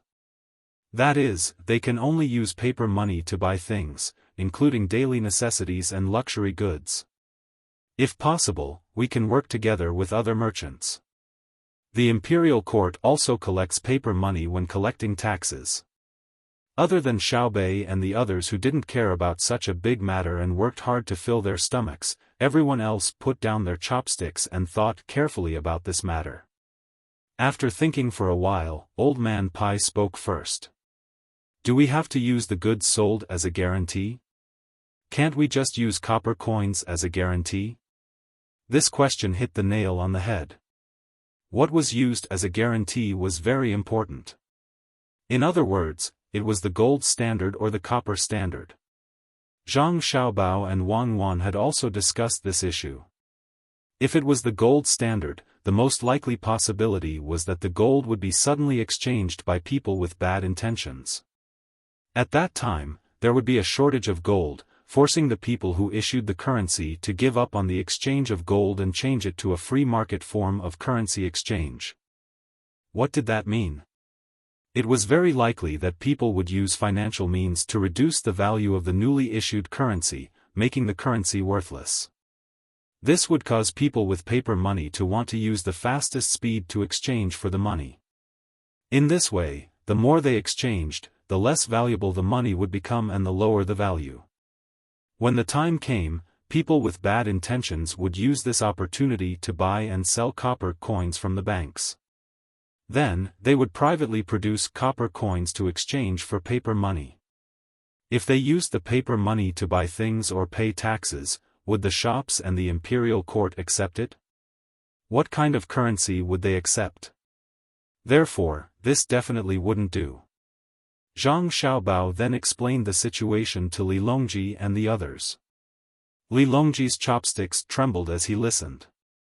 Although he was usually very calm, at this time, his forehead was sweating. Old Man Pai and the others did not have a good time either. They all felt that their mouths were dry.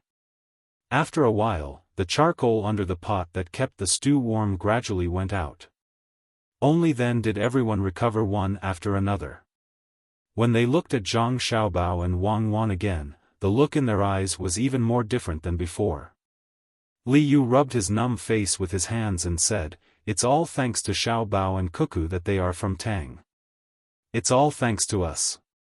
Even if the others did not say it out loud, they admitted it in their hearts. If they were from another country, they would naturally not help Tang solve the problem of the cloth. The scariest thing was that they hid their identity and opened a bank to lure Tang's imperial court to use copper or gold to stabilize the value of the paper money. When the time came, they would use the method that Zhang Xiaobao and Wang Wan said, and Tang would be in chaos. Since such a terrible thing had not happened yet, it could be avoided. Gao Lishir pondered for a while and then asked Zhang Xiaobao, "Xiaobao, are you saying that we can use goods to stabilize the value of the paper money?" "No, we can't do that with goods because our goods also require raw materials. If the supplier of raw materials changes the price of the paper money, especially when the price of the paper money rises, there is a possibility that the paper money will be affected by other people. We can use technology to maintain the value of the paper money. By gradually releasing the technology for civilian use, we can let merchants use the paper money to buy things. They will take the initiative to protect the value of the paper money. This is because they don't want others to have this technology. Monopoly is the only way to make money. In order to maintain the value of the goods produced by this technology, they have to take the initiative to protect the importance of the technology.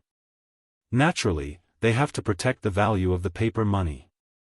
Therefore, good craftsmen who can participate in all kinds of research have to sign a contract with the imperial court. They are not allowed to leak the information, and they will even lose their freedom before the technology they are researching becomes outdated. Of course, this period will not be too long. It could be 3 years or 5 years.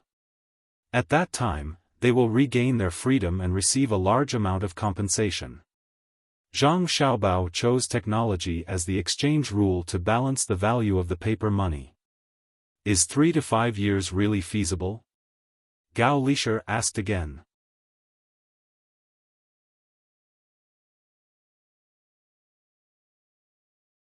Chapter 759. After Zhang Xiaobao finished speaking, no one continued to ask. Before they had eaten much, Li Longji and Wei Wei nodded and began to eat. The others also followed suit. Otherwise, if they waited for the emperor to finish eating, the meal would be over. They couldn't possibly let the emperor wait for them to eat, right? Xiao Bei and the others did not participate in the matters of the adults. While others were talking, they were diligently eating. At this time, they were already full and ran off to play elsewhere. After playing, they still had to go back to do homework and consolidate what they had learned in the morning so that they could listen to the story the next day. Although no one spoke, it did not mean that they did not think about this matter. Old Man Pai had been with Zhang Xiaobao and Wang family for the longest time, so he had more contact with things than the others. He always felt that Zhang Xiaobao and Wang Wan had spent so much effort to come up with this plan. After such a long time, they did not dare to open banks everywhere immediately. It was definitely not as simple as just replacing silk and copper coins. Although this new currency was indeed a big deal, it depended on who came up with it. Now, there were also flying coins used in large transactions, all relying on the reputation of the merchants. If it was just like this, Zhang Xiaobao would not be Zhang Xiaobao. Could it be that this currency has a greater use? Can it be of more help to the Tang Empire? Old Man Pai thought as he ate a few mouthfuls. Beside him, Old Man Yao was also thinking hard about this problem.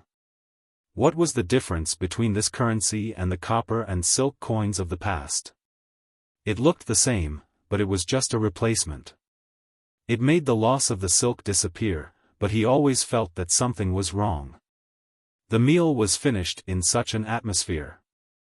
Just as he ordered the dishes to be cleaned up and replaced with tea, Zhang Shua was not in a hurry to return to his cabin to deal with official business. Instead, he asked Zhang Xiaobao and Wang Wan, "Xiaobao, Cuckoo, is there any other benefit to replacing copper and silk with paper money that you haven't mentioned? If that's the case, the copper coins don't need to be replaced and can be depreciated. Others will see that there's no profit and won't fake it." When Zhang Shua asked this question, his eyes were fixed on Zhang Xiaobao and Wang Wan. He was afraid that the two of them would not answer. Who asked him to have a conflict with the two of them? Zhang Xiaobao was not that petty. Political conflicts were normal as long as they did not affect the livelihood of the people and were not direct attacks. It was not good to have only one voice in a country. It was easy for problems to arise. Hearing Zhang Xiaobao's question and seeing the surrounding people looking at them, Zhang Xiaobao looked at everyone once and signaled to his godfather. Gao Lisher hurriedly drove the palace maids, eunuchs, and bodyguards to one side. Seeing Zhang Xiaobao so cautious, Li Longji and the others couldn't help but feel nervous. Just what kind of danger was it that made Zhang Xiaobao not even tolerate palace maids and eunuchs? After carefully looking at everyone and feeling that there was nothing wrong, Zhang Xiaobao said, "Lord Zhang asked a good question. This matter is not just a matter of replacing.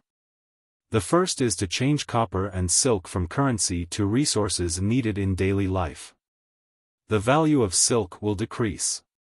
By doing so, the people will be able to have more clothes to wear and more utensils to use, satisfying the needs of the people of the Great Tang. This is an extremely important matter. Does Lord Zhang agree?" Zhang Shua nodded in agreement. Zhang Xiaobao continued to lecture the crowd. In truth, it is to let the people get used to using paper money. Of course, If small amounts of paper money are easily damaged due to circulation, when the steam press is made, we can use iron to press them. This way, we can reduce the amount of money that can be recycled.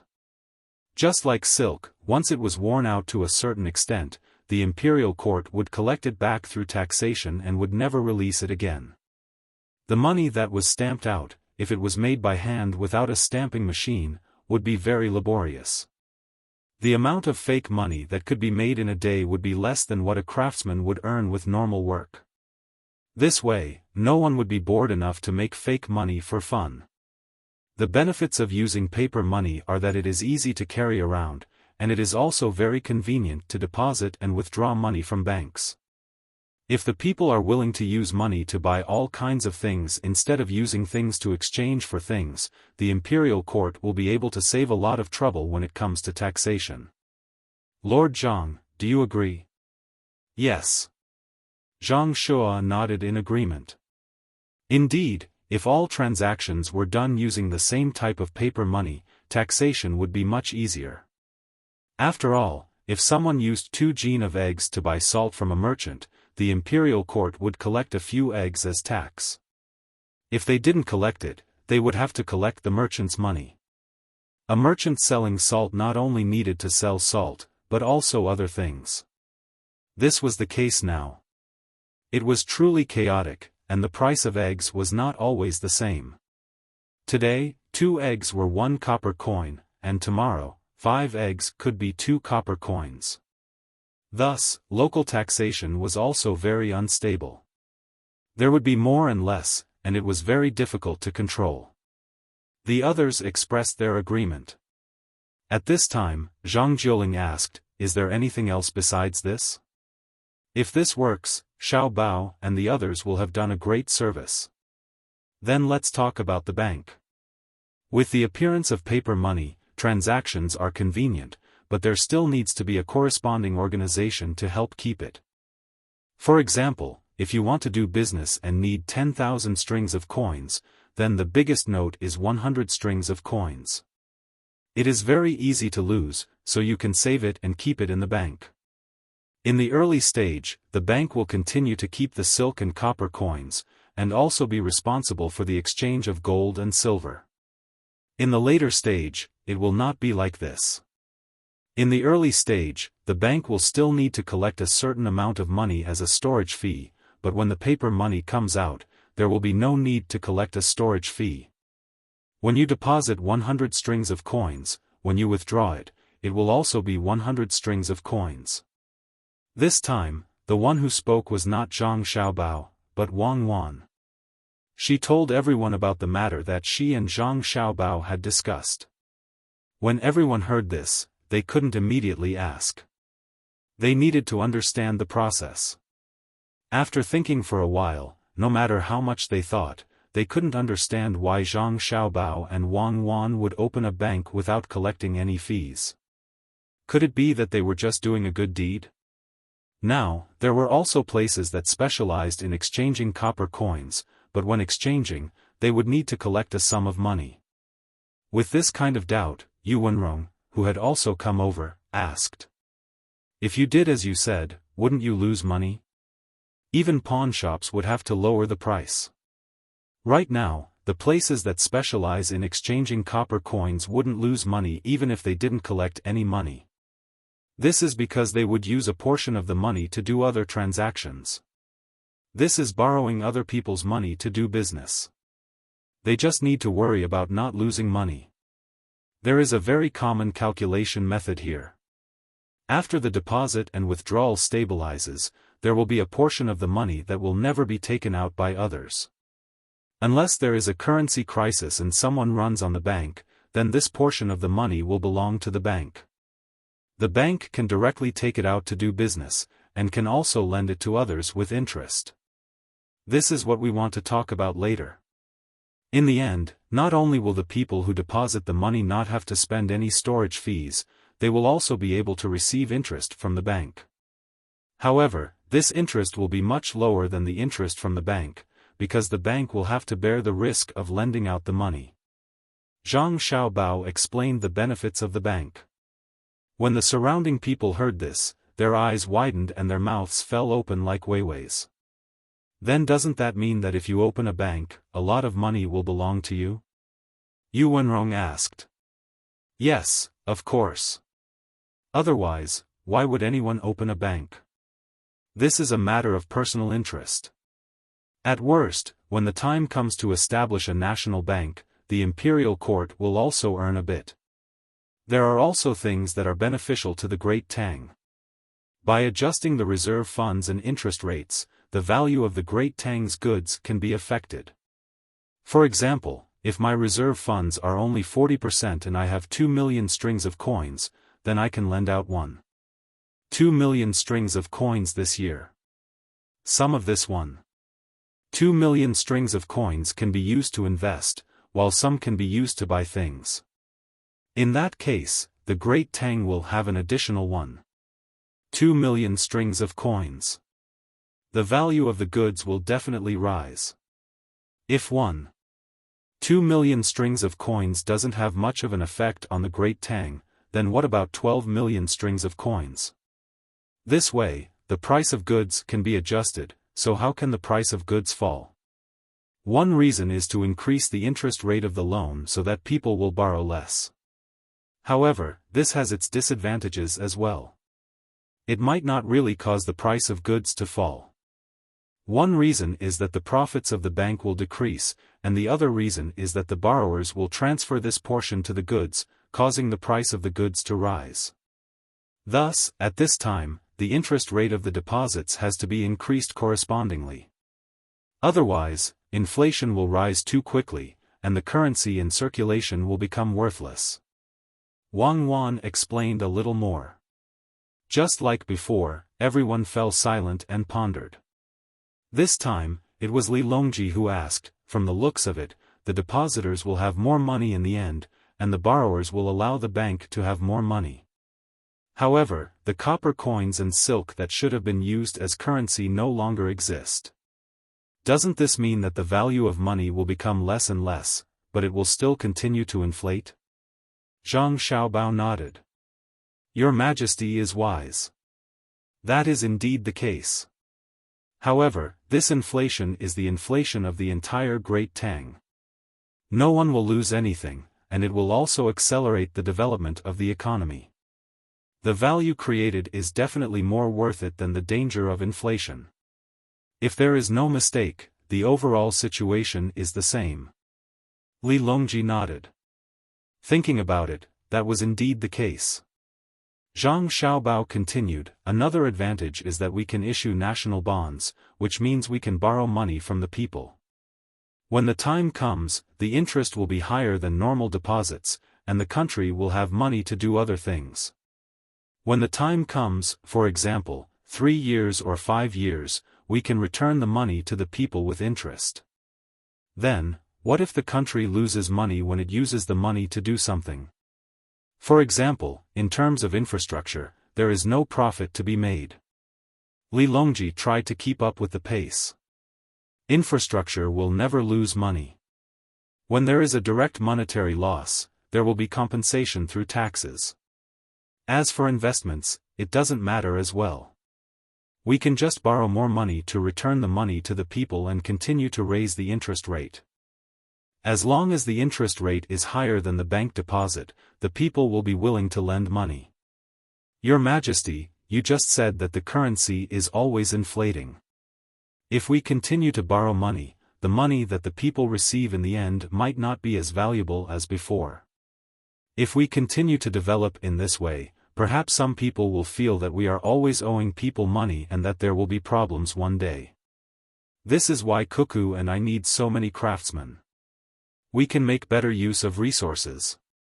Right now, every mu can produce 4 dan of grain. As we continue to research, we can produce 10 dan of grain per mu. This will inevitably lead to the depreciation of grain. As long as the technology can keep up, the depreciation of the currency is actually the depreciation of the goods. The final result is balance.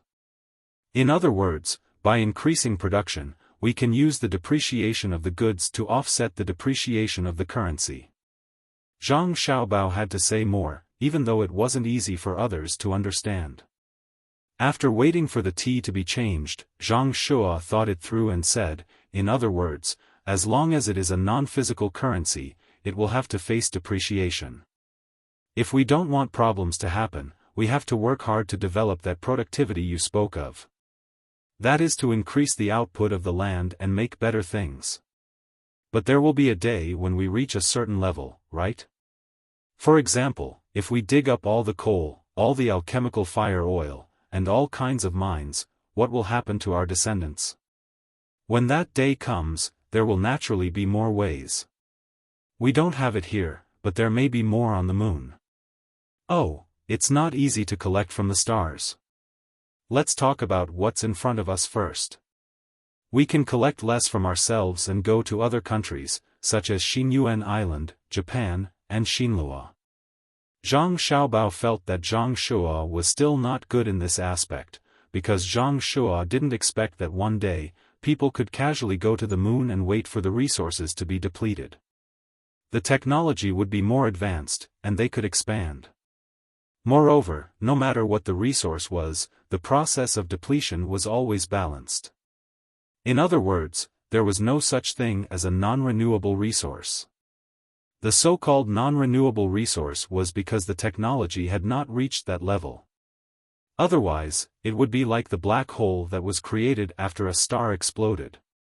Why would everything only exist in the form of mass? It meant that any material could be converted into another. The black hole could also create a new star. This was the process of exchange. It was believed that the technology would reach that day. At this point, everyone felt that there was nothing more to ask. They could only wait and see if Zhang Xiaobao and Wang Wan opened the bank and see if it was as they said. Li Yu also timely proposed to go to Changning County. Li Longji really wanted to see what Changning County had become. If Li Yu didn't say that it was Zhang Xiaobao and Wang Wan who gave the idea to do something there, Li Longji really wouldn't go. But as long as Zhang Xiaobao and Wang Wan were involved, Li Longji couldn't help but want to see with his own eyes if Changning County had really become prosperous. If so, it meant that Zhang Xiaobao and Wang Wan had to be protected well. Because the two of them were more valuable than hundreds of officials. They could easily make a place prosperous. What was there to worry about in the Tang Empire? Besides, Wang Wan could fight. Since Li Longji was on the move, the people he would be protecting naturally wouldn't be Li Yu's few subordinates. The Golden Guards would have to follow him, and the other guards couldn't be left out as well. In order to protect Li Longji, Zhang Xiaobao and Wang Wan even transferred 30 people from the Zero Squad over. The two of them were fully armed and accompanied Li Longji. Those who didn't know would think that Li Longji was doing this to get close to them. Because no matter how much older they were than children of the same age, they still didn't look mature. No matter how one looked at them, they still looked like children. Zhang Xiaobao and Wang Wan still had yellow hair around their mouths. Who would have thought that these two children would have such strong fighting strength? Not only could they fight against one of Li Longji's personal guards, but they could also command them. Li Longji also thought the same. With the two children by his side, they could numb people. Old Man Pai and the other two also had to go. They were in charge of looking after Xiao Bei and the others. There were also many guards. When Li Longji got off the ship, the officials here thought that he was going to the provincial capital. They were both happy and worried. They were happy because it would be good for the emperor to go. He could improve his reputation and let the emperor see them. They were worried because they didn't make any preparations. If something went wrong, not only would they not be praised by the emperor, they might not even be able to keep their heads on their necks. However, the result disappointed them. They were also glad that the emperor didn't plan to go to Linfen. Instead, he planned to go to Changning County. The fleet left, and the people who were doing business looked on curiously. There were merchants who wanted to take advantage of the fact that there was no tax to be collected, and when they saw the flag of the fleet, they immediately knew who had come. They were nervous and excited, and showed off their knowledge to the people who were looking at the fleet curiously, telling them that the current emperor had come. After knowing this, the people were dumbfounded. If the emperor was going to go, he should have cleared away the people around him. Why was the emperor here when they were still doing business? Was he not afraid of encountering danger? When they thought of this, the people suddenly felt moved.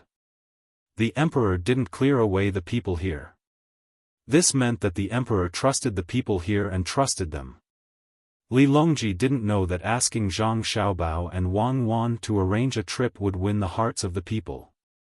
Zhang Xiaobao and Wang Wan did it on purpose. At this time, there were no missiles or sniper rifles.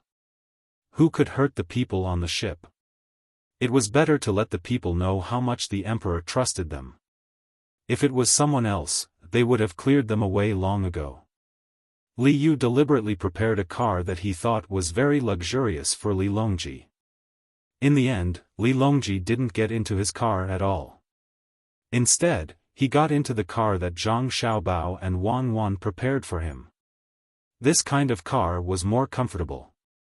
In order to let Li Longji gain more sincere hearts, Zhang Xiaobao removed the roof of the car and turned it into an open one. It was convenient for Li Longji to see the scenery outside, and the people outside could faintly know where the emperor was. Of course, there were many people in plain clothes who entered the crowd, especially those who didn't look like the people of Tang. The people of Tang were very loyal, and no one wanted to kill Li Longji. Li Yu was sweating profusely. He was worried that some kind of danger would suddenly appear. Following beside Li Longji, he moved closer to Zhang Xiaobao and said, "Xiaobao, do you want to kill me? What if uncle is frightened? What should I do? How can he be frightened? What's more, even if something unexpected happens, His Majesty won't be frightened." Who is His Majesty? He's the emperor who dismounted to rule the country and pacified the people. Zhang Xiaobao said in a loud voice. Hearing this, Li Longji was very happy. He chuckled and said to Li Yu, Don't be afraid. Even if something small happens, it has nothing to do with you. Besides, I have Xiaobao and Cuckoo by my side. Look, the people are so peaceful." Li Longji was still holding the binoculars in his hand. He looked around, and none of the people came forward. Someone took the lead and shouted, "Long live the emperor!"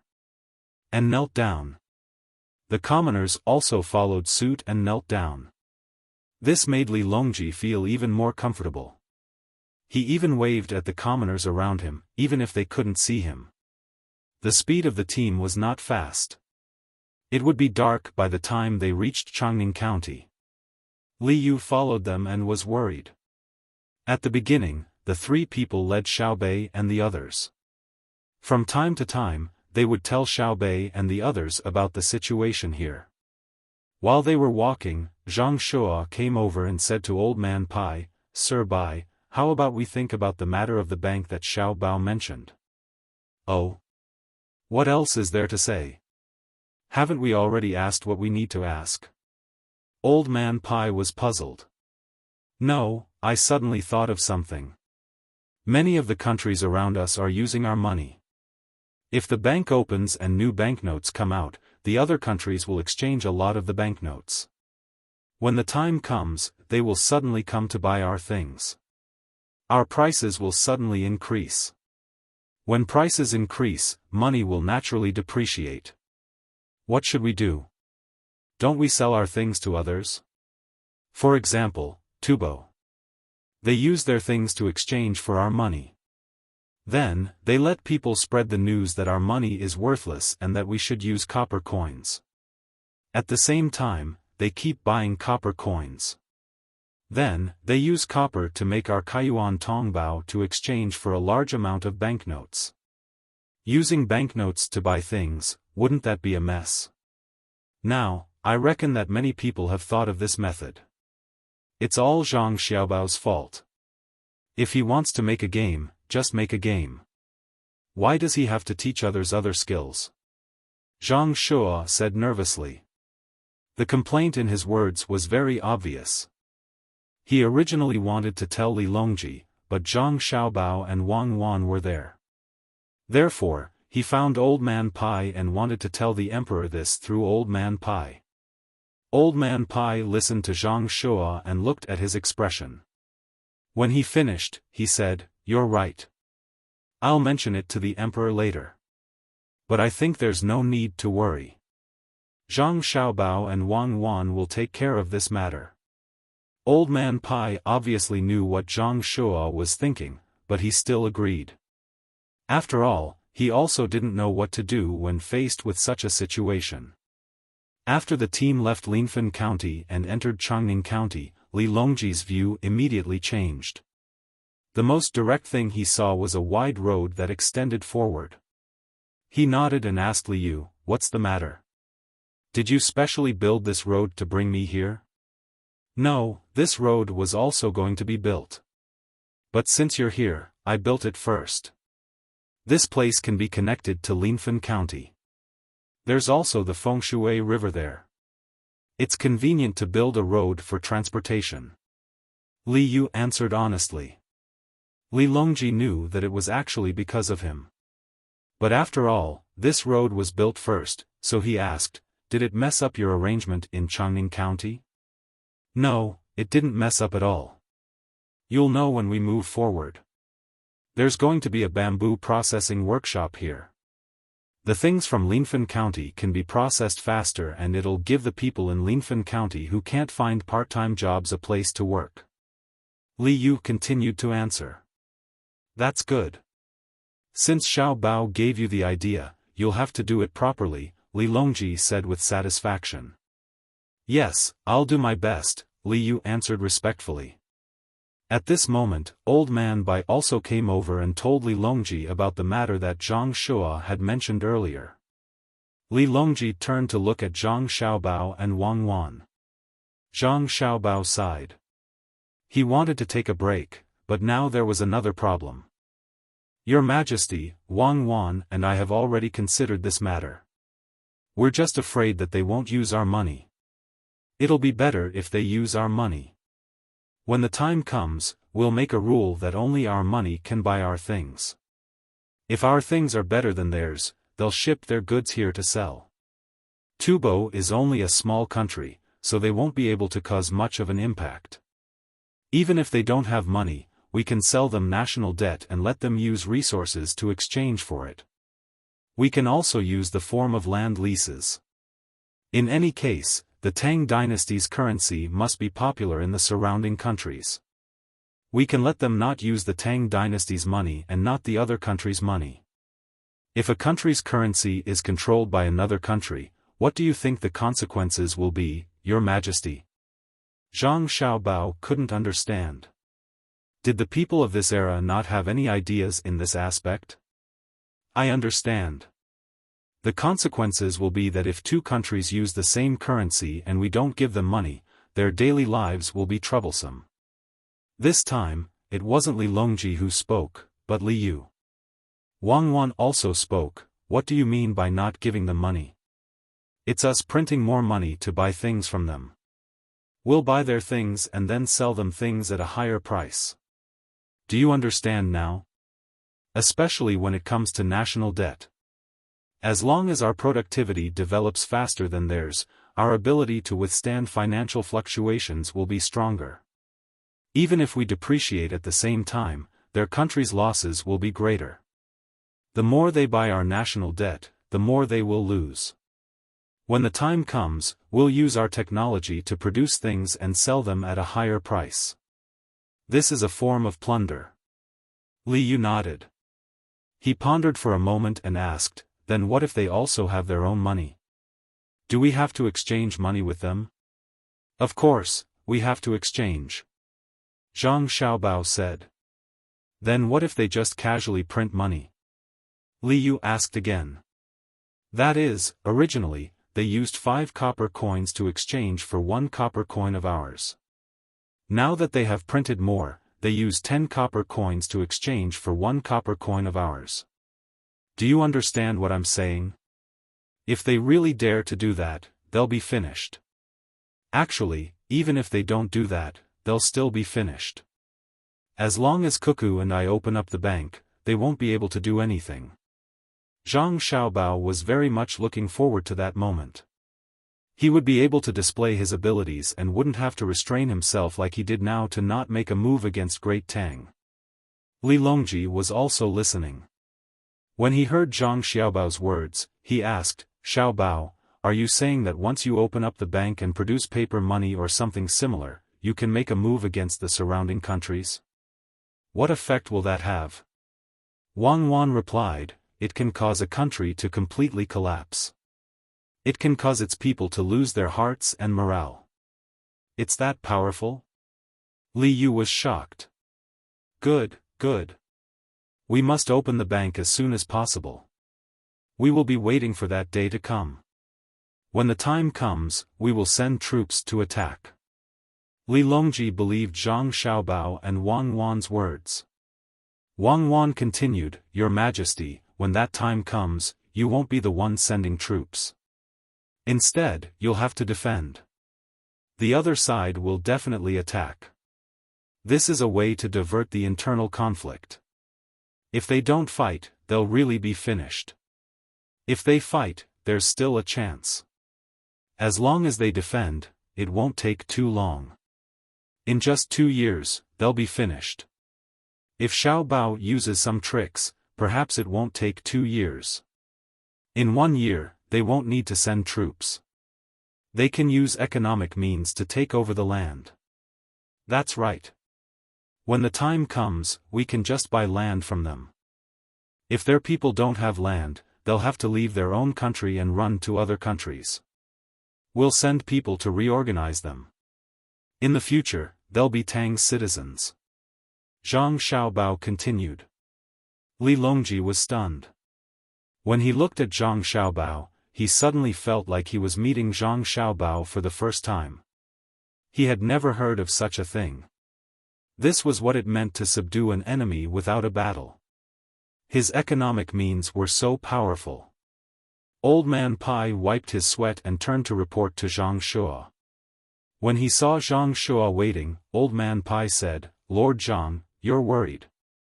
Xiaobao and Cuckoo's abilities are not something we can predict.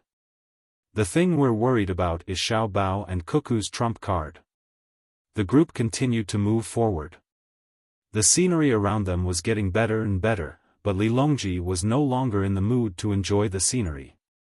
All he could think about was what Zhang Xiaobao and Wang Wan had said. He was constantly thinking about taking over more land, but after the war in Tang, it was impossible to continue fighting. They didn't have enough people. Otherwise, he wouldn't be recuperating. However, if it was like what Zhang Xiaobao and Wang Wan had said, and they didn't need to send troops in the end and could occupy the land through economic means, why not do it? The more he thought about it, the more difficult it was for Li Longji to calm down. When the sky gradually darkened and torches were lit, he couldn't help but say to Zhang Xiaobao and Wang Wan, "Immediately arrange for the money bank. There's no need to wait for the future. Make the preparations now. Wherever you want to open the bank, you can choose any craftsman you like. You must quickly produce money that can't be counterfeited. The 2 of you will be in charge of this matter.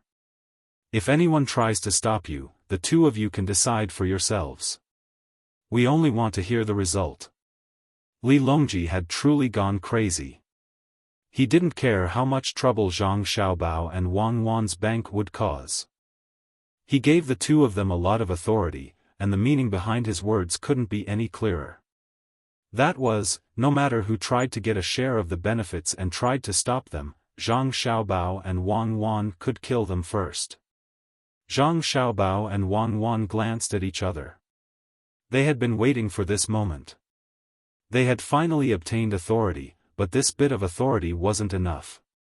They needed more strength.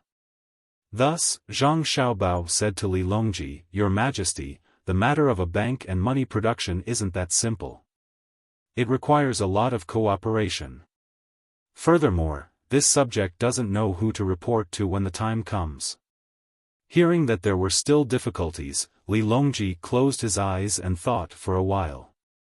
He said, as long as it's related to a bank and money production, the two of you can do it.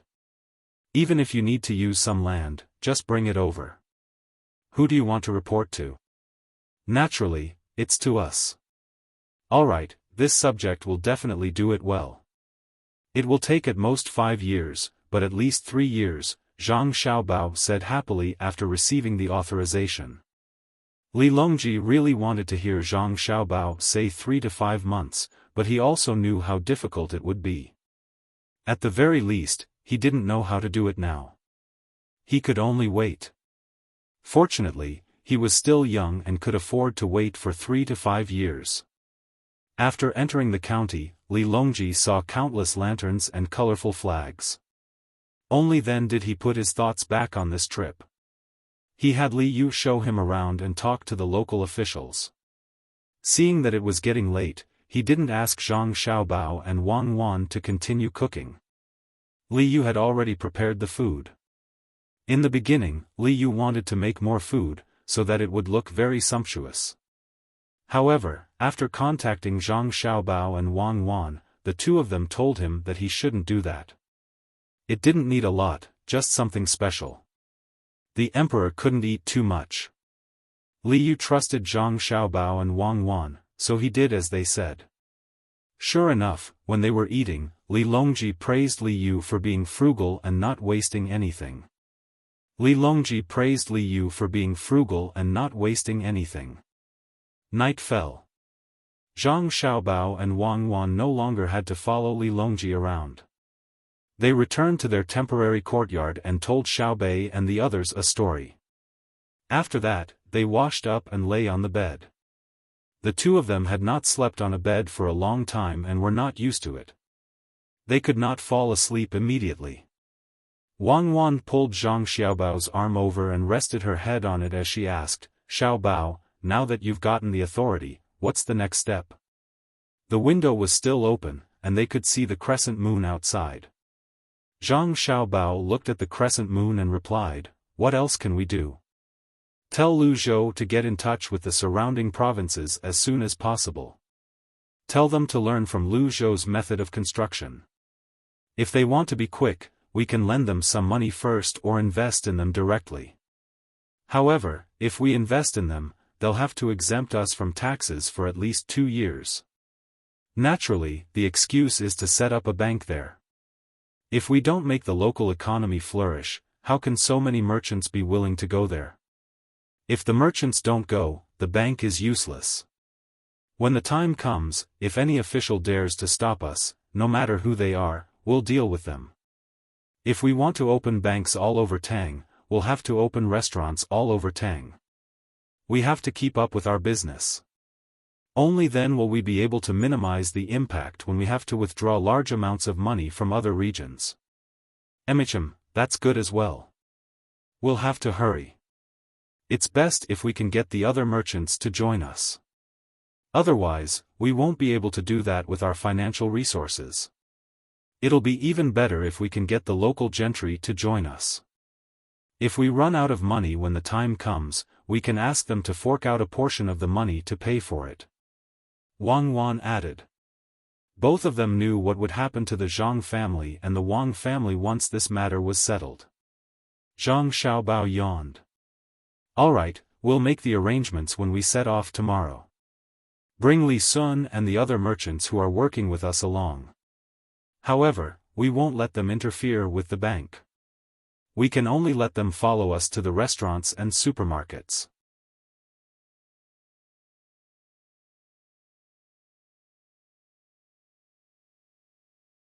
Chapter 760.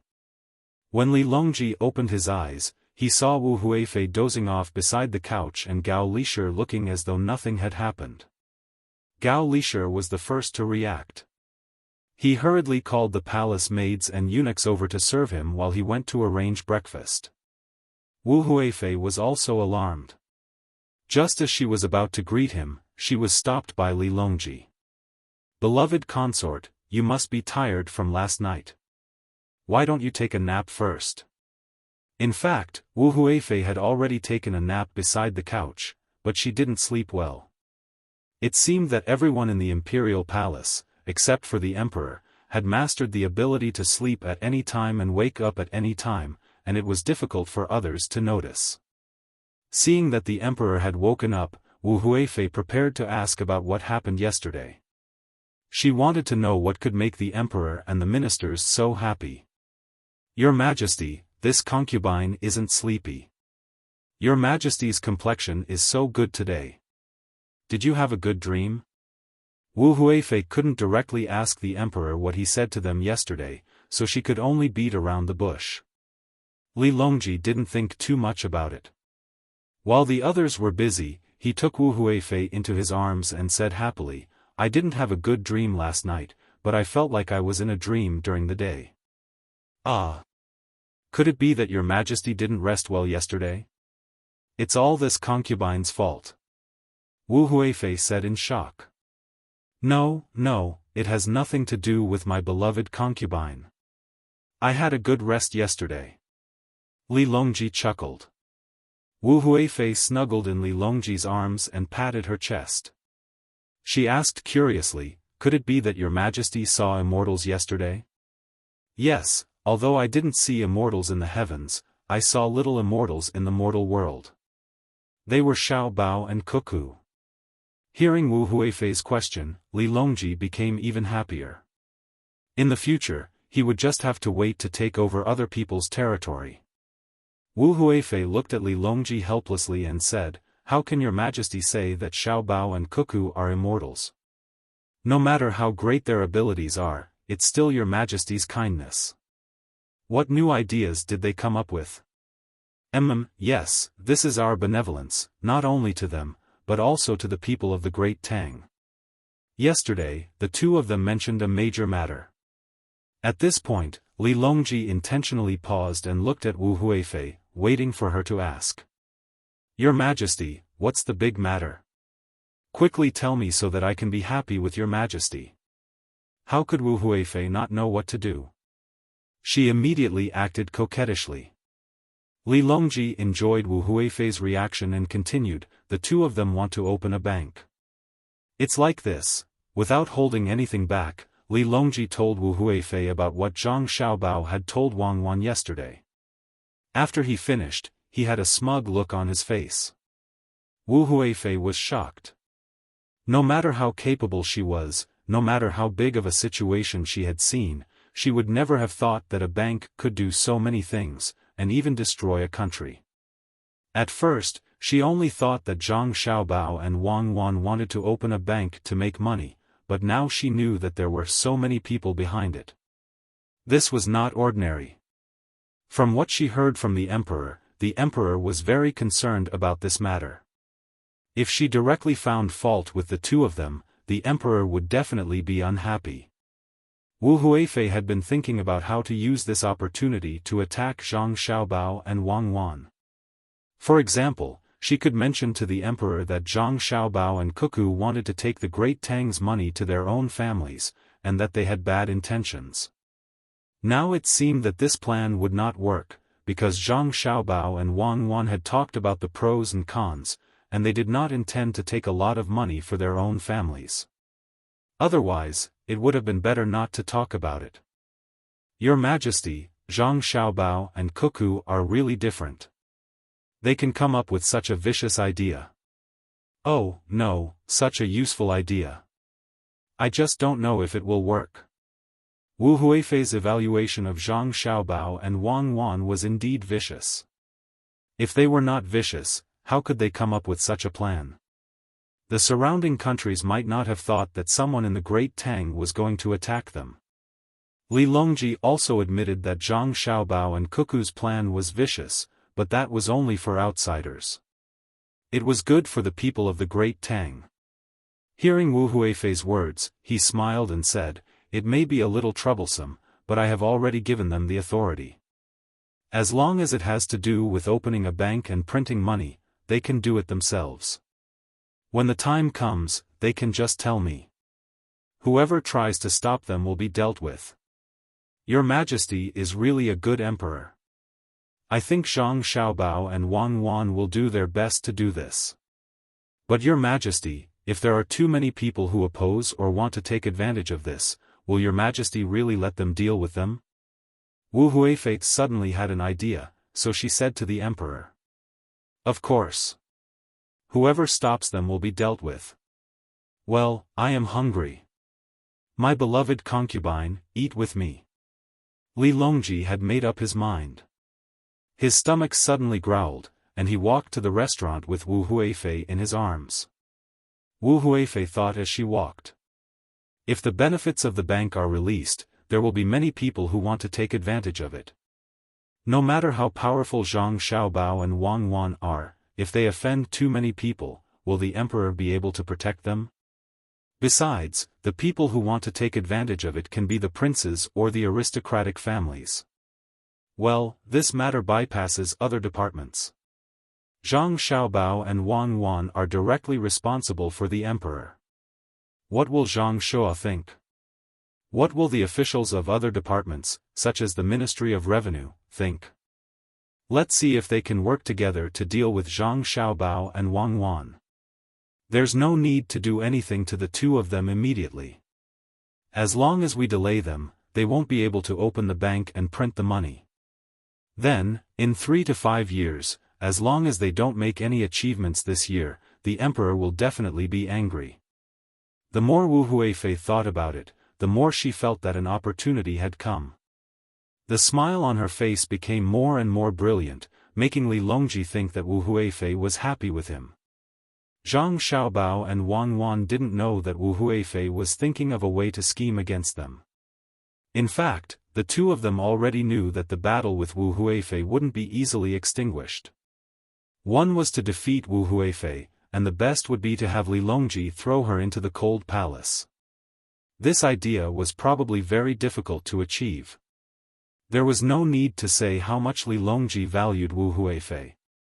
Otherwise, he wouldn't always want to remove Empress Wang and let Wu Huifei take the throne. Since this didn't work, they could only distance themselves and make Wu Huifei feel that they couldn't do anything. That way, things would be easier. Zhang Xiaobao and Wang Wan had been paying attention to Wu Huifei recently. Unknown dangers were the most difficult to guard against. In the morning, they ate with their younger siblings and left them to study in the inner courtyard. The two of them went to arrange things. Otherwise, the two of them would be teaching Little Bei and the others in the morning. They were too busy today. Under the discussion of Zhang Xiaobao and Wang Wan, letters were written and sent to various places. They even sent a letter to the front line of Tubo's Jinchuan. This was a major matter. If they made a move, they would have to make a move as well. Otherwise, someone might have taken advantage of them. Lu Zhou's matter was of the utmost importance. Hence, there were more things to be done. They could make a move on Xinyuan Island now. They still had to persuade the merchants from other places to continue exploring the sea. Wang Wan rubbed her wrist that was sore from writing letters as she said to Zhang Xiaobao, "Aya, it's almost noon. Let's go. I think Li Longji should be leaving soon." Zhang Xiaobao was so tired that his head was buzzing. There were too many things to consider. Even he and Wang Wan could not finish everything after working the whole morning. They still had to wait until the evening to think about it. When he heard Wang Wan's words, he put down the pen in his hand and said, "Just hang in there. We'll be fine after a few days." Lu Zhou hasn't sent any letters for half a month. I wonder how the munitions factory is doing. They can already make rear-firing bullets, but they're still lacking in terms of guns. I hope they can hurry up. Even if they did not use copper coins, they still had to prepare more gold and silver. America had already left the gold standard, but they still had a lot of gold in reserve. Moreover, there was no harm in preparing some gold. One day, they would be able to use it in electronic circuits. If a country without gold and silver wanted to make good electronic circuits, they could only buy them from other countries. Now is a good time. Let's stop mining in our country and transport them from other countries. Fortunately, there are coal and oil. We can't mine from the sea. As our industrial revolution slowly matures, we can mine the land from other countries first. When will a large amount of oil be used? When our refining technology gradually matures, we must remember not to let people from other countries get their hands on our technology. When we were developing, other countries blocked our technology for a long time. Wang Wan agreed wholeheartedly. If they could keep it a secret, they should keep it a secret. It would be best if they could occupy more land while they were still alive. When the time came, they could mine all the good ores without restraint. They would do the same even if it was coal. Although coal was not valuable now, it was still the same. Xiao Bao, if someone really wants to take a share of the bank's business, do you think we should let them? It's easy to deal with one or two people, but if there are too many of them, can we really deal with them all? When the time comes, all the forces will join forces. Even Li Longji will have to compromise, right? Wang Wan suddenly thought of the problem that Wu Huifei also thought of. Zhang Xiaobao blinked and said to Wang Wan, "Deal, we must deal with them. We don't have to worry about many people going against us. After we deal with a few people, we will cooperate with other people who want to take a share. A bank is not a restaurant. You can open it with a little money. You need to have a part of the money first. I think that as long as a bank loan appears, there will be many people who are worried about not having enough money but have a way to get rich coming to get a loan. If they don't have a foundation, how can they get a loan? Not only do we have to pull others in, but we also have to pull the imperial court in as well. However, the businessmen who cooperated with us first can't be involved in the bank's business. If that's the case, it will make people suspect that we, who are close to each other, did something. It will be easy for people to use this as an excuse to attack us. However, after we open the bank, we can give a certain discount to those who have been cooperating with us and let them deposit their money in the bank. So that's how it is. Then, are we going to let others take a share? With our family's financial resources, it seems that we can't open banks all over Great Tang. At most, we can take a share of 10%. This is still under the constant transfer of funds. There is a time difference between opening banks. Wang Wan felt that her family's share of the bank was too small.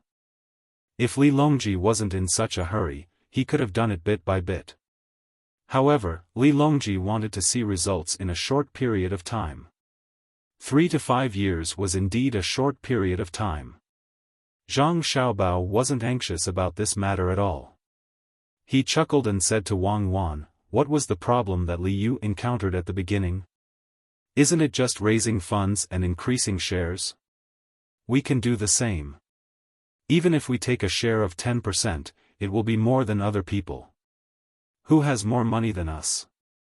We don't care about the money from the imperial court, but as long as other people dare to fork out money, they might take more shares in the beginning. For example, if dozens of people fork out money for a region, we might not even be able to take a share of 10%. However, we can still continue doing other business, and we will earn more money in the future. Even if each of our banks only takes a share of 5%, it won't take long for us to accumulate a lot of money. Then, we can pool our money and invest in the banks one by one, diluting the shares of others." "That's right, that's right. Let's do that. First, we'll open a bank and let Li Longji see hope. Then, we'll squeeze the shares of others bit by bit. Is there any other good method?" Wang Wan asked excitedly. "There is. There is another method. When lending money, there has to be a rule. Will they set this rule? If they really do it, the bank will easily lose money. After all, it's different from lending money in the past. We can take advantage of this loophole.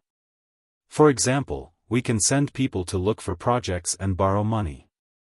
During the estimation, we can make use of the rules. Originally, we can only borrow 1,000 strings of coins, but we can only lend 5,000 strings of coins and use the extra money to raise funds.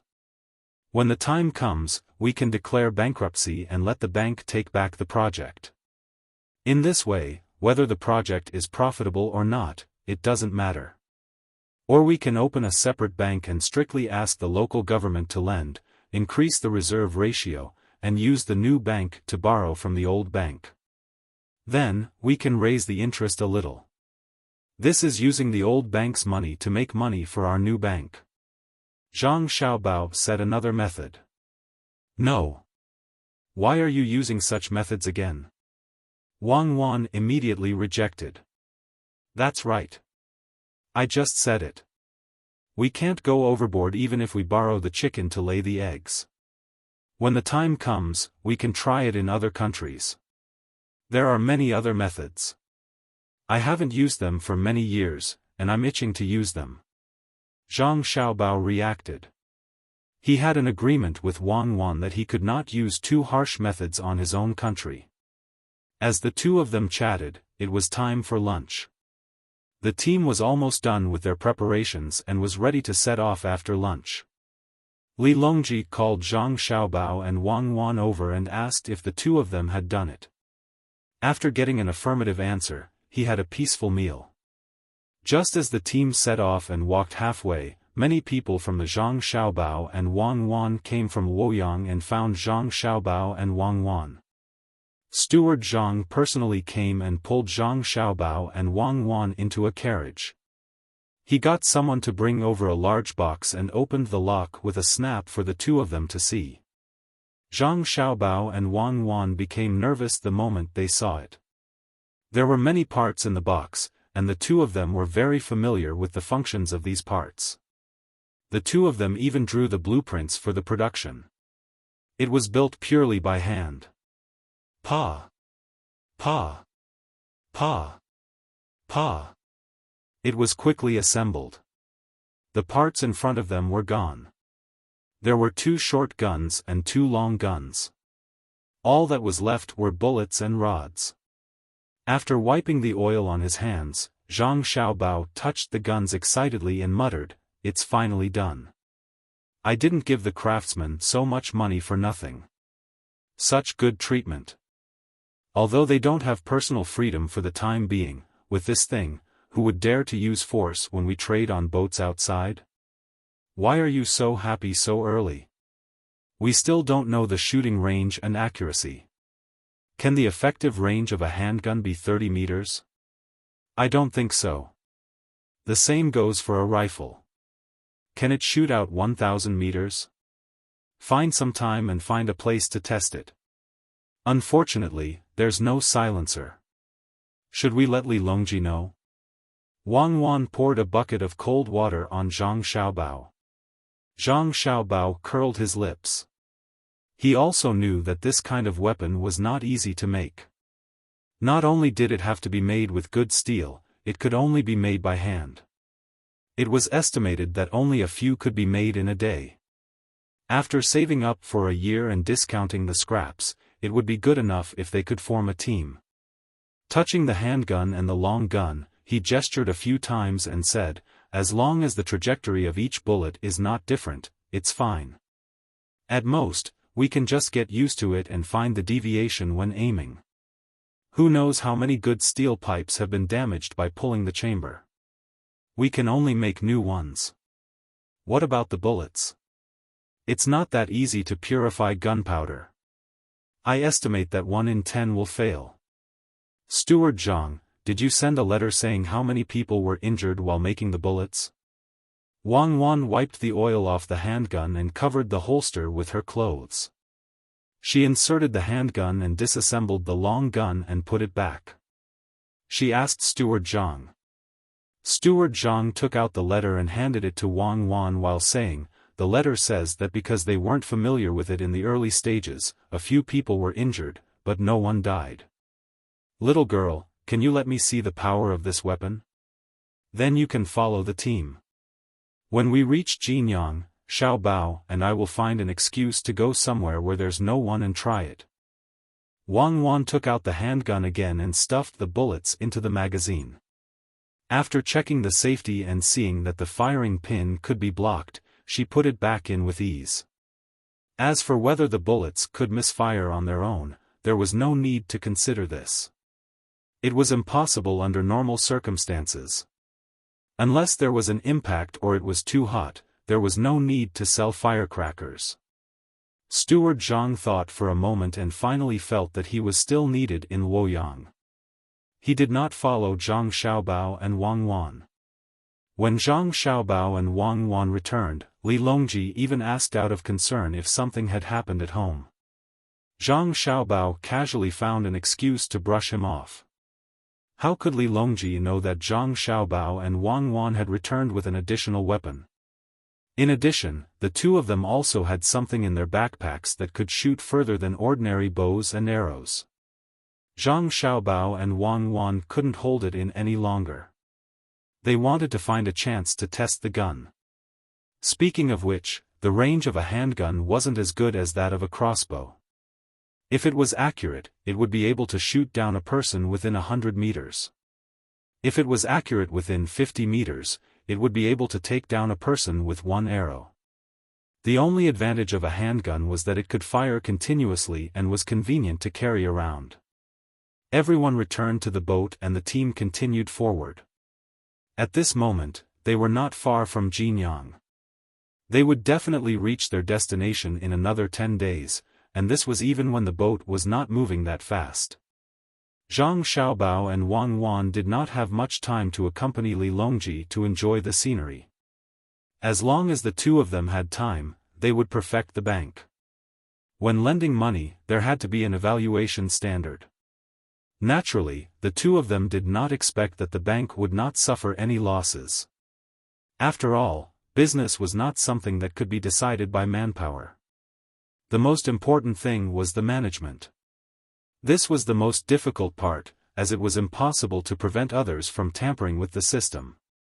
After all, when the two of them were constantly perfecting the system, the things that they were worried about would still happen. In fact, the two of them were most worried about the bank's management. After receiving bribes, they would lend money to people who did not have the qualifications to lend money. When the time came, even if they killed the person, it would be useless. They would not be able to get back the money that they lost. Li Longji also knew that the two of them were busy and did not have time to spare. Thus, he spent more time with Wu Huifei. Looking at the scenery of his country and having the company of a beauty, he was very satisfied. Wu Huifei was also waiting for an opportunity. Right now, she could not let people send out letters, nor could she find Zhang Shua to sow discord. She could only wait until they reached Jinyang. Time passed very quickly. While Zhang Xiaobao and Wang Wan were busy, and while Li Longji was enjoying himself, 8 days had passed. The team did not take 10 days. At noon today, they could see Jinyang City in the distance. According to the speed of the boat, they would be able to enter the city in 2 hours. At this time, Jinyang was already under martial law. There were not many people coming and going. Occasionally, one would appear. They were either a plainclothes officer or a relative of an official. After all, it would be too fake if the emperor did not see a single person. If he saw a few, it would be even better if he had the opportunity to talk. Zhang Xiaobao and Wang Wan also came out of the cabin. Using a telescope, they saw the situation ahead and knew that the local officials did not listen to their orders and made such arrangements in private. Now was not the time to find out who was responsible. The two of them only hoped that the local officials would not be so stupid as to make hundreds of dishes. At that time, Li Longji would think that it was arranged by the two of them. Let's go greet Li Longji first and let him understand that this is a matter of the local officials. It has nothing to do with us. Just as Zhang Xiaobao was preparing to return to the cabin, he saw that countless people had gathered outside Jinyang City. There were also people hanging things and placing things there. In addition to raising the flag, the only other thing to do was to set off firecrackers. He had to tell Li Longji in advance so that he would not be scared when the firecrackers went off.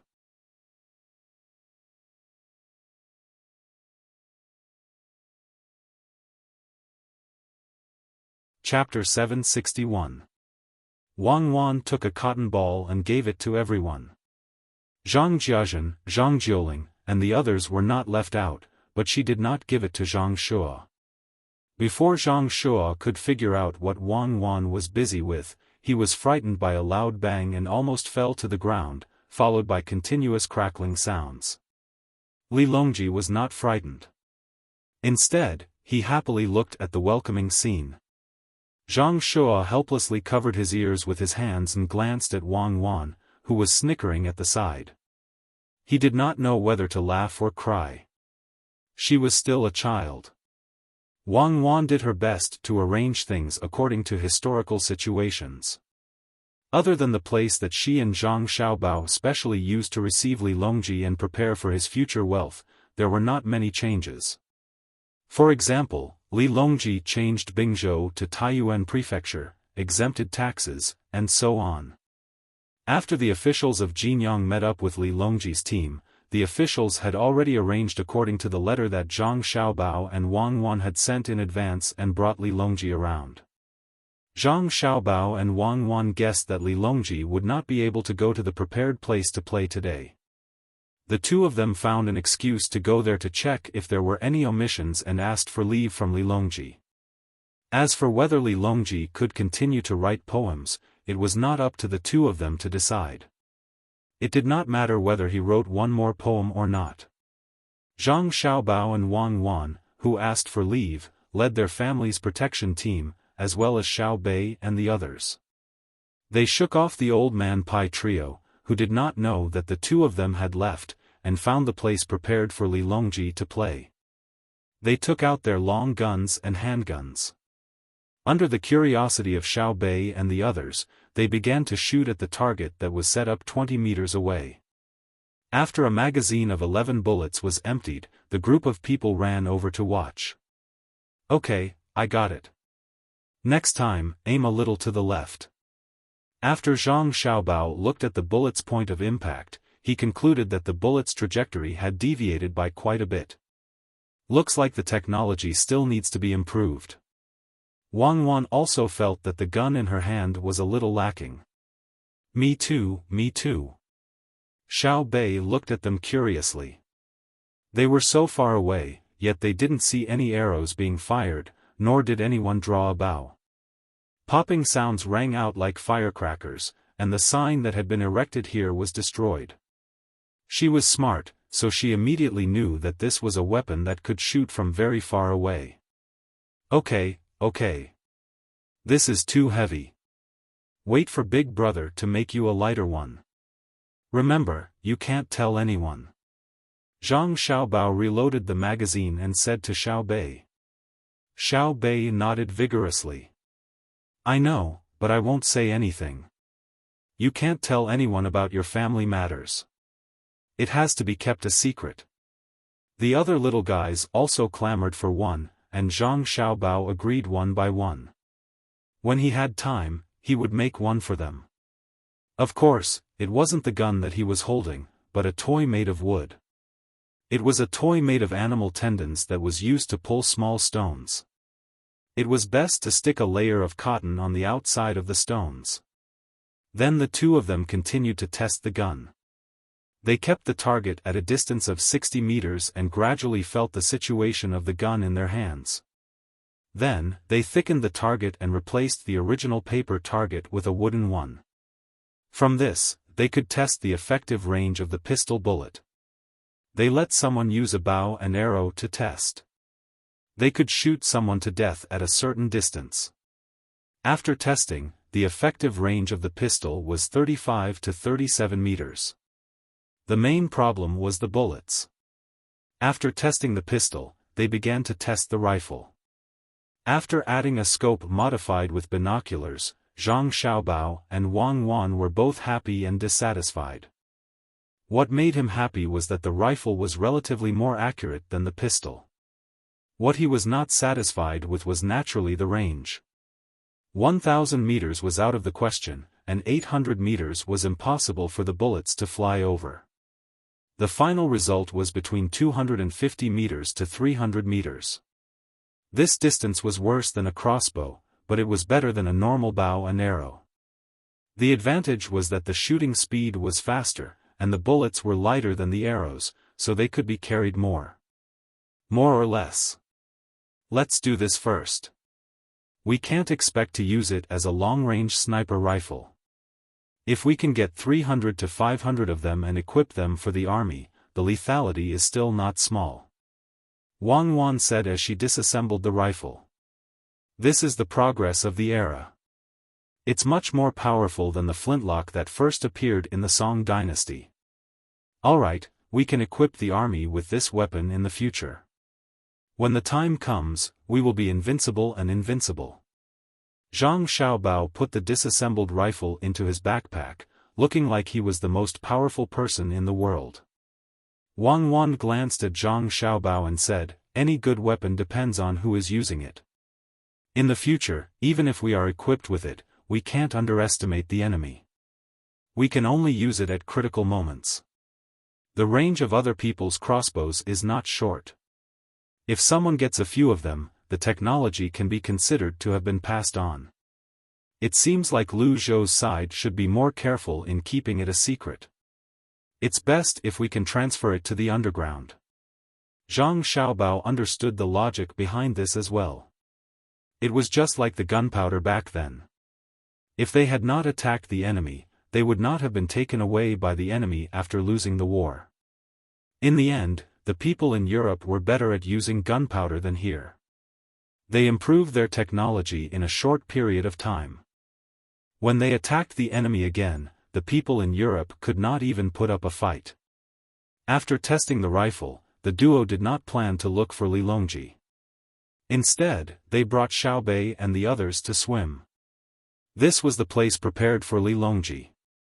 Nobody was suspicious of the commotion earlier. They thought someone was setting off firecrackers here. Alright, let's change and swim. Zhang Xiaobao called out to the little ones when they arrived at a large lake that was originally here. In order to take advantage of the situation, Zhang Xiaobao and Wang Wan had rented a large area here. They modified the original small lake, especially the shore. They had people transport a lot of sand here. This way, during summer, tourists could come here to swim or to have a barbecue on the beach and sunbathe. Li Longji could not say that he would not allow anyone to come to such a large place just because he had swum once.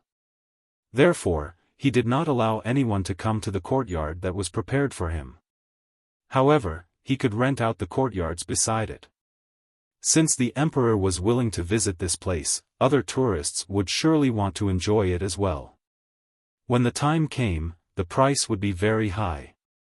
If they opened a few open-air stalls and used local wine, they would probably be able to earn back all the money they spent on this trip by next summer. When the person in charge of this place saw Zhang Xiaobao and the others wanting to go into the water, he hastily stopped them. He said that this place was prepared for the emperor and that they could not go in as they pleased.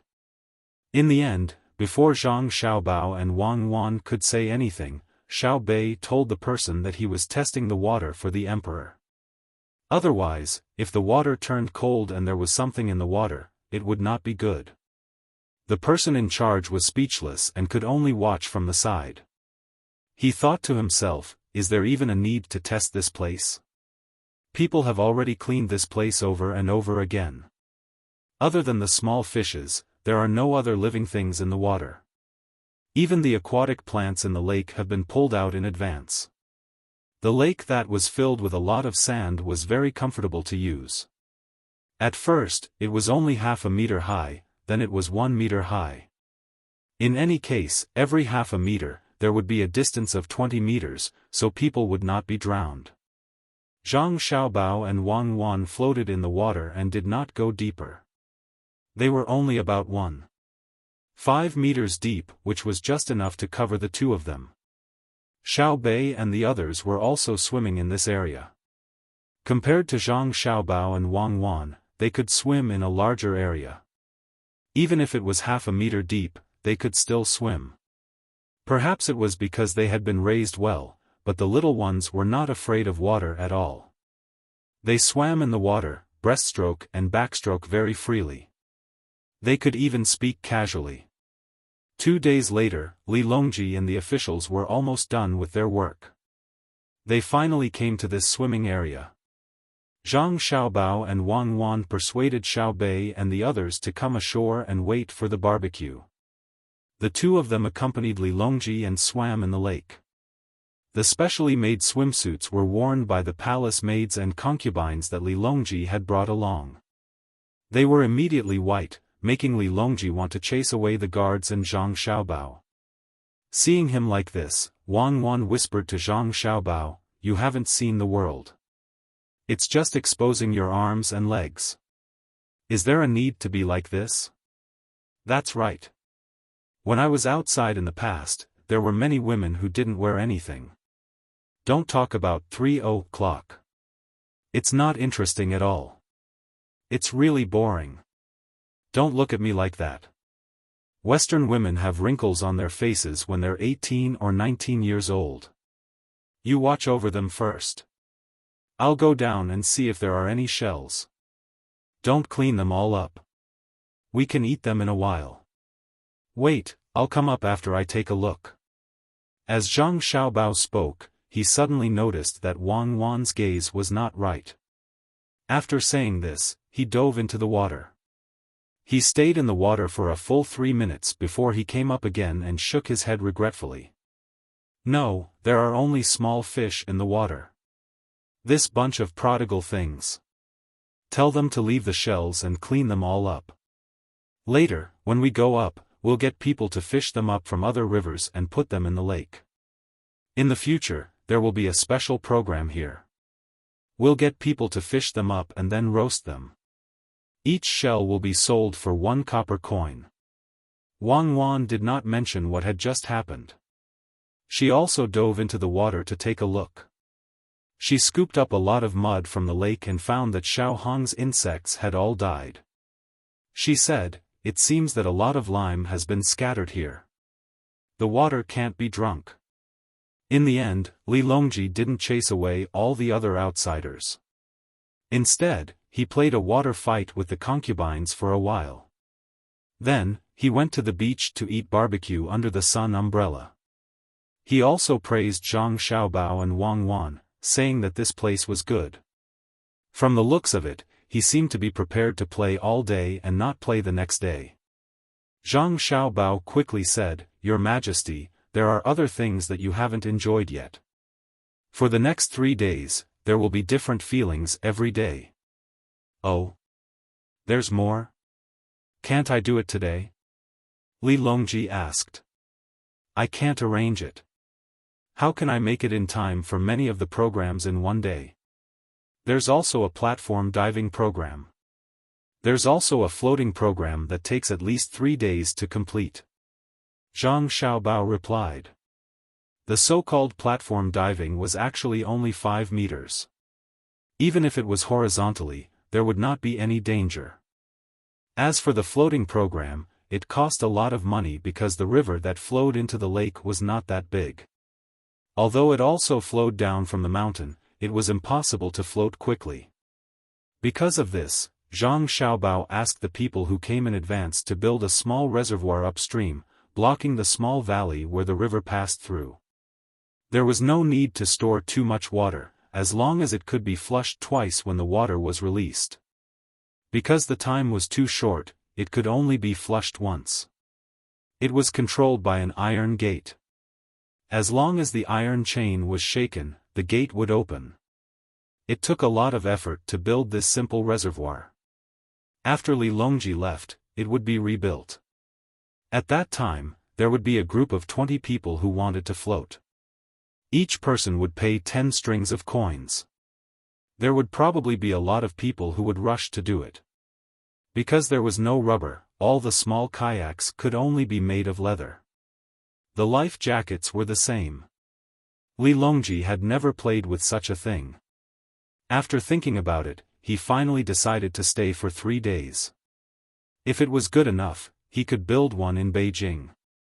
Zhang Xiaobao and Wang Wan actually had something better, which was a translucent swimsuit for women. They were going to take it out and let Li Longji play with his concubines. However, since Wu Huifei was here, they naturally could not take it out. If Wu Huifei, who had a good appearance and figure, wore such a swimsuit, Empress Wang would not have much of an advantage when she went back. Wu Huifei also came today. She was very friendly to Zhang Xiaobao and Wang Wan, which made them wonder if she had already thought of a way to make trouble for them.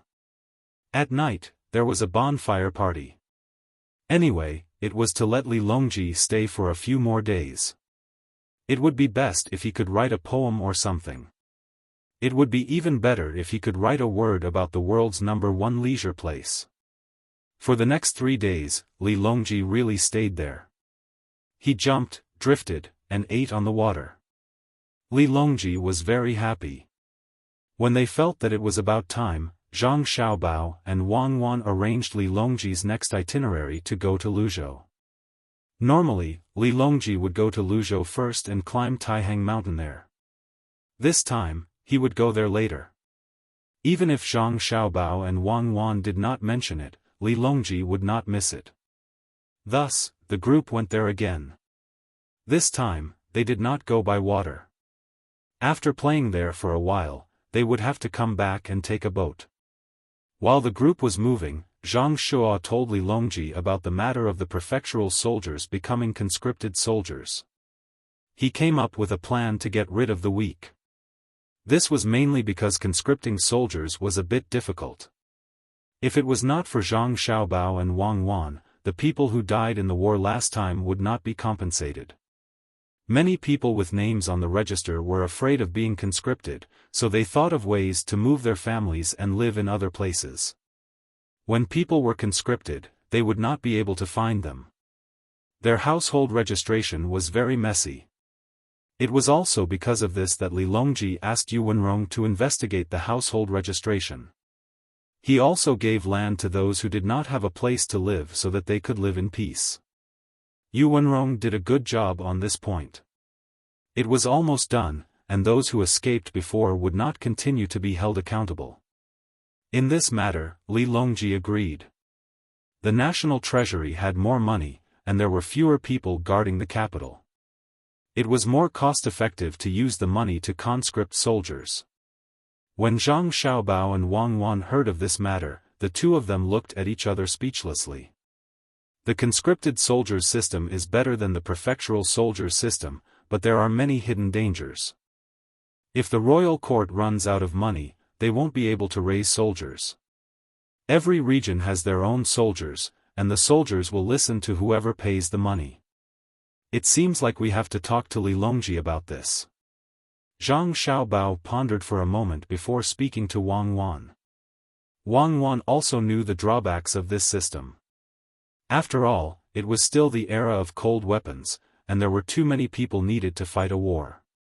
Even though Zhang Shuo had cut off many of the border troops, as long as he had money, how could he not secretly raise more soldiers? Besides, the authority of a regional commander was a little too great. After hearing Zhang Xiaobao's words, she said, "Why don't we become regional commanders as well? When we have more soldiers, we can deal with anyone who dares to cause trouble. I'm worried that without An Lushan, someone else will jump out. After all, this system itself provides people with such opportunities. I really have to talk to Li Longji and tell him not to let the regions form their own armies. Also, it's best not to conscript soldiers. It'll be troublesome if they don't have money. It's best to use conscripts, just like what we did back then. We used honor to win the hearts of the soldiers, and as long as they persevered for a few years, they would be able to return to work and receive a decent amount of money. If we find someone who is good, we can continue to nurture them.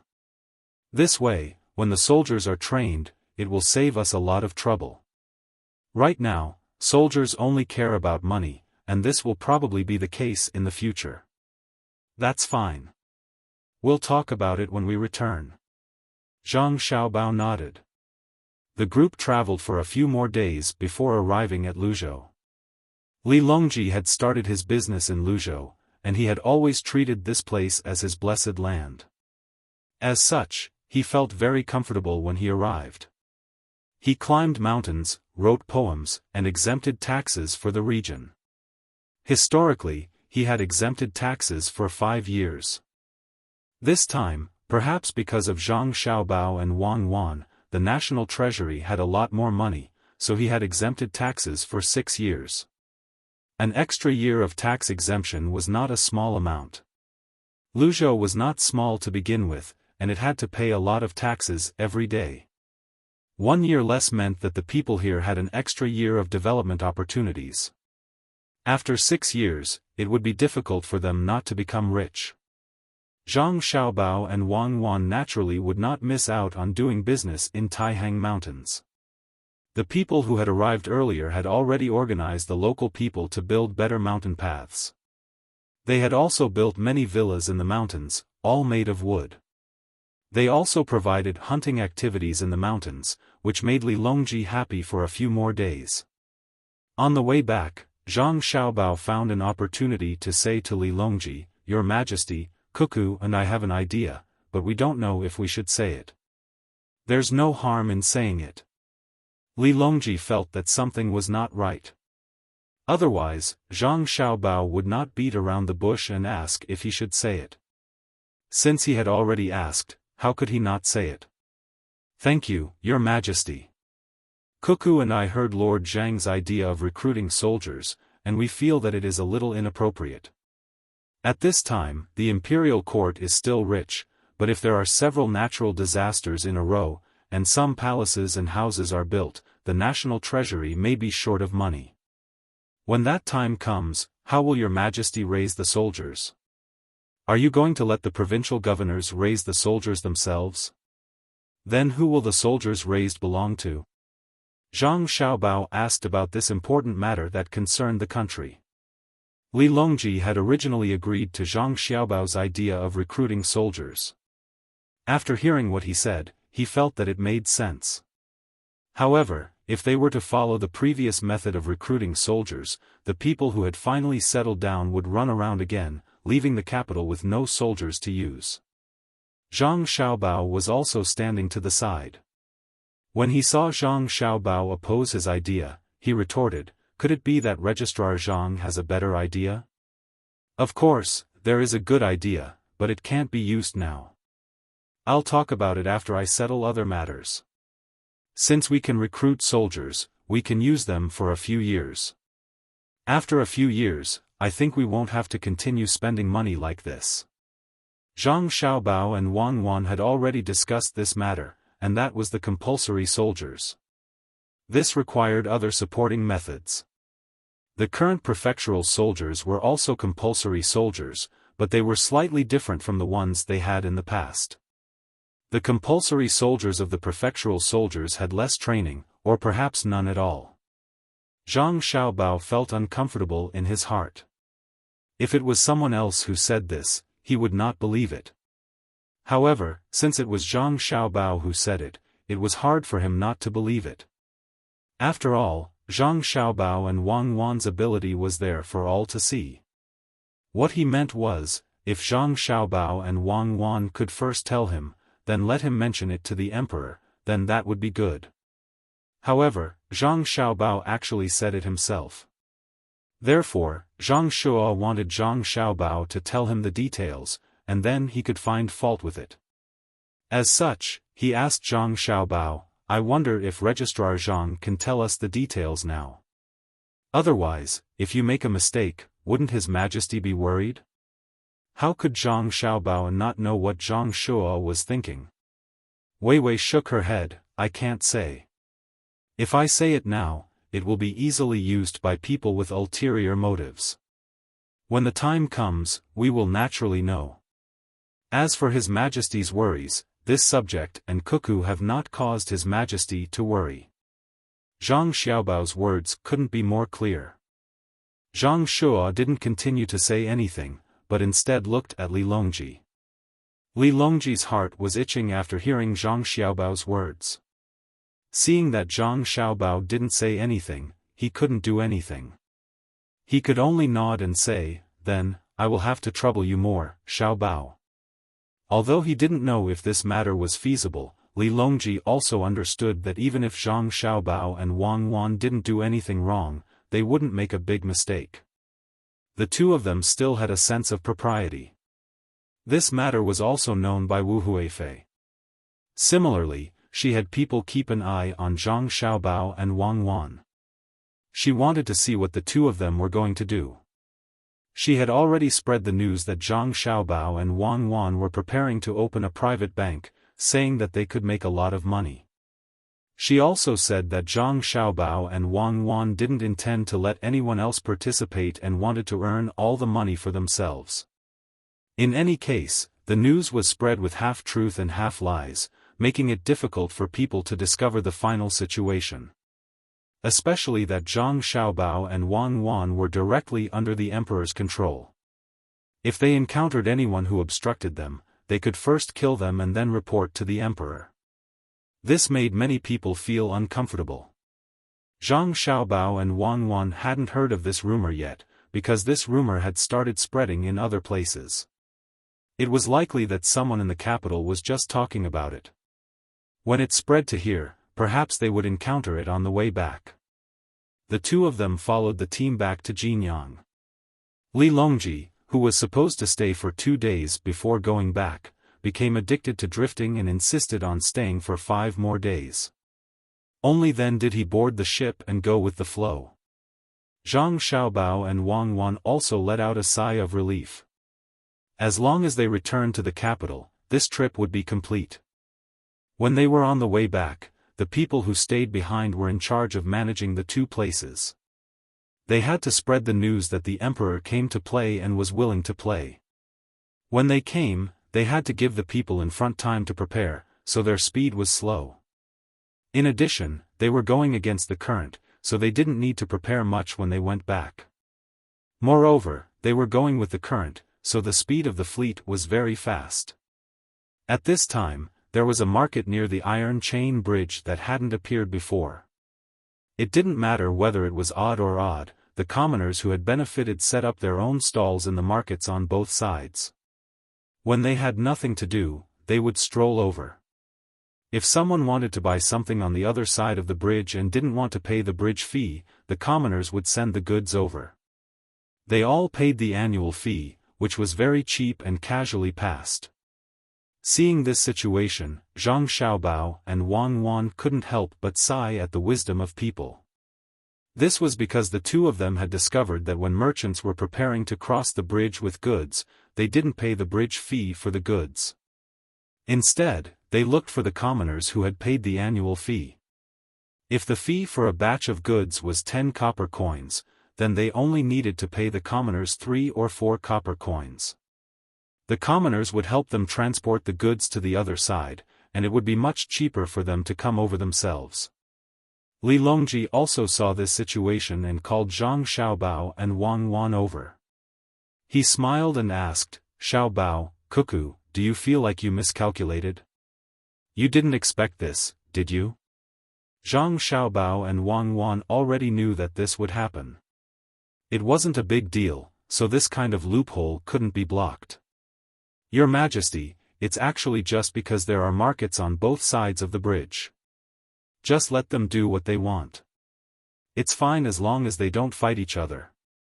It won't be long before a portion of the commoners will stop selling goods and wait for merchants to come over. They will help transport goods." Zhang Xiaobao explained to Li Longji what would happen in the future. "Oh. If that's the case, then why are we still building markets on both sides of the bridge?"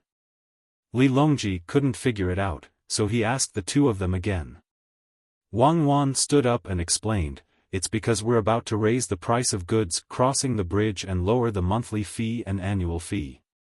When the time comes, the people who specialize in transporting goods will also increase their income. For example, if a carriage of goods costs 12 copper coins now, it will become 24 copper coins in the future. The people who specialize in transporting goods won't be like before, where they'll just do whatever they can for a little benefit. They'll band together and form an organization. When the time comes, they'll bargain with the merchants. For example, they'll save half of the cost. If the merchants who come here often will consider whether they should pay an annual fee or a monthly fee. We can first make it so that the merchants can only pay a monthly fee and not a yearly fee. That's because many merchants won't be able to pay a yearly fee. We have to let them know that being able to pay a yearly fee is also a kind of happiness. After they pay the monthly fee, they'll definitely transport more goods. Only then will we be able to maximize the benefits. When the time comes, we can slightly raise the monthly fee and introduce an extremely cheap yearly fee. They'll feel that it's not easy to get a yearly fee, so they'll start to pay a yearly fee. Once they get a yearly fee, it'll be their loss if they don't transport goods. If they do, they'll have to think of a way to sell their goods and speed up the process. Li Longji came to a realization and said with a smile, "We understand now. This way, we can collect more taxes. The more frequent the transactions, the more prosperous the economy will be. When the time comes, as long as the local authorities take a portion of the collected taxes to build roads, the merchants will be able to do business faster." That's a good idea, but won't you guys be making a loss? Li Longji was quite smart now and knew a bit about the relationship between economics and politics. Of course, he also had a book on political economy that Zhang Xiaobao and Wang Wan had summarized. Originally, it was only for the inner court to learn. Ever since they talked about opening a bank, Li Longji asked for a copy. He said that he wouldn't let anyone else know about it for 3 years, so he learned it himself. Zhang Shuo was also listening at the side. When he first found out about this, he was very happy. Zhang Xiaobao and Wang Wan didn't earn as much money, so he was able to vent his anger. At this time, when he heard the emperor say that Zhang Xiaobao and Wang Wan would be making a loss, he connected the dots and said, "Your Majesty, it's impossible for Zhang Xiaobao and Cuckoo to make a loss. Whether it's a person who sells goods for others or a merchant who is willing to pay a yearly fee, they all have to pay a yearly fee. Originally, people who wouldn't pay so much have already paid, so how can the two of them make a loss? Lord Zhang is right. Not only that, there's another benefit. It allows us to quickly get back the money we spent on the bridge in advance. Then, we can use it to do other business. Otherwise, if we don't have the money to do business and borrow money from the bank, we'll have to pay interest." Zhang Xiaobao confirmed what Zhang Shuo said and then mentioned another benefit. Wang Wan also said, "Actually, there's another method, but it's not good to use." "What method?" Li Longji was most willing to listen to Zhang Xiaobao and Wang Wan talk about this kind of thing. He felt that it could help him understand the political economy book. The method is to choose a place that requires many ships. Xiaobao and I won't have to pay a single copper coin. We'll put up a notice saying that we want to build the bridge here. We'll use our Zhang family and Wang family's reputations as a guarantee. We can also sign a contract with the government. Then, we'll tell the merchants coming and going, as well as the people who want to do business in the two markets, that as long as they're willing to take out the money first, then the yearly fee will be half of what it was for others. If it's not cheap, then we won't take advantage of them and will return their money to them. Wang Wan explained. Why isn't that good? Zhang Shuo thought about it and felt that there was nothing wrong with it. It was very fair. Zhang Xiaobao curled his lips and said, "Of course it's not good. We're taking other people's money and not paying them back. Even if we return the money to them in the future, it's still a form of cheating them. Otherwise, if we don't have money, how much interest would we get if we borrow money?" Therefore, the imperial court added a law, and that is, this matter must be written in the contract. There can't be any loopholes. When the time comes, if the merchants who used other people's money don't meet the requirements, not only will they have to return the capital, they will also have to pay a very high interest. Otherwise, they will have to follow the contract. Zhang Shuo, Li Longji, and the others were shocked. They didn't think that things could be done like this. It was really too magical. If Zhang Xiaobao and Wang Wan didn't say it personally, they really wouldn't have thought that there was such a method. Yu Wenrong's eyes lit up. He looked at Zhang Xiaobao and Wang Wan as if he was looking at two treasures. Even if the two of them had just injured his people, he didn't care. Even if his people were dealt with by Zhang Xiaobao and Wang Wan in Xian Kai County, he couldn't resent them. Who asked Feng Changgong to clearly know about Zhang Xiaobao and Wang Wan's reputation and still be unconvinced and want to go against them? How good could it be? Yu Wenrong looked at Zhang Xiaobao and Wang Wan and said to the emperor, "Your Majesty, Tang Dynasty has Registrar Zhang in County Deputy Wang. Perhaps the law can be improved a lot, especially when it comes to economics." "That's right. Xiaobao, Cuckoo, do you have any more tricks?" "Let me hear it again." Li Longji agreed with Yu Wenrong's words and asked Zhang Xiaobao and Wang Wan. Zhang Xiaobao glanced at Wang Wan, and Wang Wan returned a look that said, "Go ahead." Zhang Xiaobao said, "Of course, there are many tricks. There are all kinds of tricks, but they are always the same. For example, the one just now can't be considered a trick. After all, the people who were cheated didn't suffer many losses. Another method is the one that the Ning family secretly formed when Lu Zhou was still around. Using something that was impossible to earn money as an excuse to cheat the people of their money was a real scam. If it was changed, it would be the same as the previous one. It could be like this. They wanted to build a bridge in this place and then let the people invest in it. They said that they could give the people money every month. Then, they used the money to invest. Part of the money earned is given to the people, and the rest is kept. However, they are afraid that the investment will fail. If that happens, not only will they not be able to pay back the people's money, but the scammer might also run away. Anything else?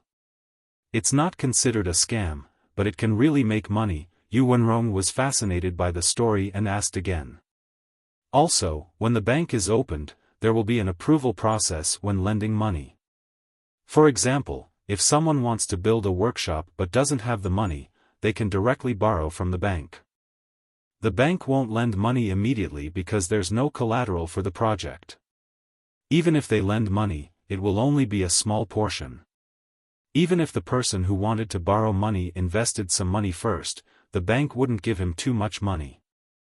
However, if he used the money invested to buy a piece of land in a good location, and then used the land and the upcoming project as a loan, he would be able to borrow more money. Because of this, the bank wouldn't lose money. This can be considered as having two collateral. As long as the bank manages it well, it can be considered a win-win situation. There are loopholes in this area that can be exploited. Perhaps no one knows about it yet, but in the future, Cuckoo and I will need to regulate it. When the bank lends money, it won't give out all the money, but part by part. If the person who wants to borrow money is preparing to do something, then the bank can only give them the money after they use it. Otherwise, there will be trouble. This is a very common thing, so we will regulate it in the future." Zhang Xiaobao explained this matter to the people who were listening attentively. Then, he talked about many loopholes in other areas. Hearing this, everyone was secretly satisfied and learned a lot. Of course, if they wanted to use it again, it was impossible because Zhang Xiaobao would keep an eye on it.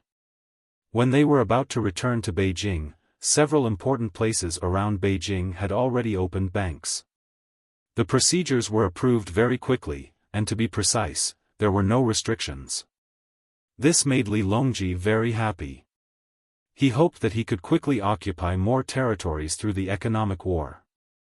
However, Zhang Xiaobao and Wang Wan weren't happy at all, because they discovered that there was one department missing, which was the CBRC. If they opened a bank here, other people could also learn to open a bank. Without supervision, there would be trouble.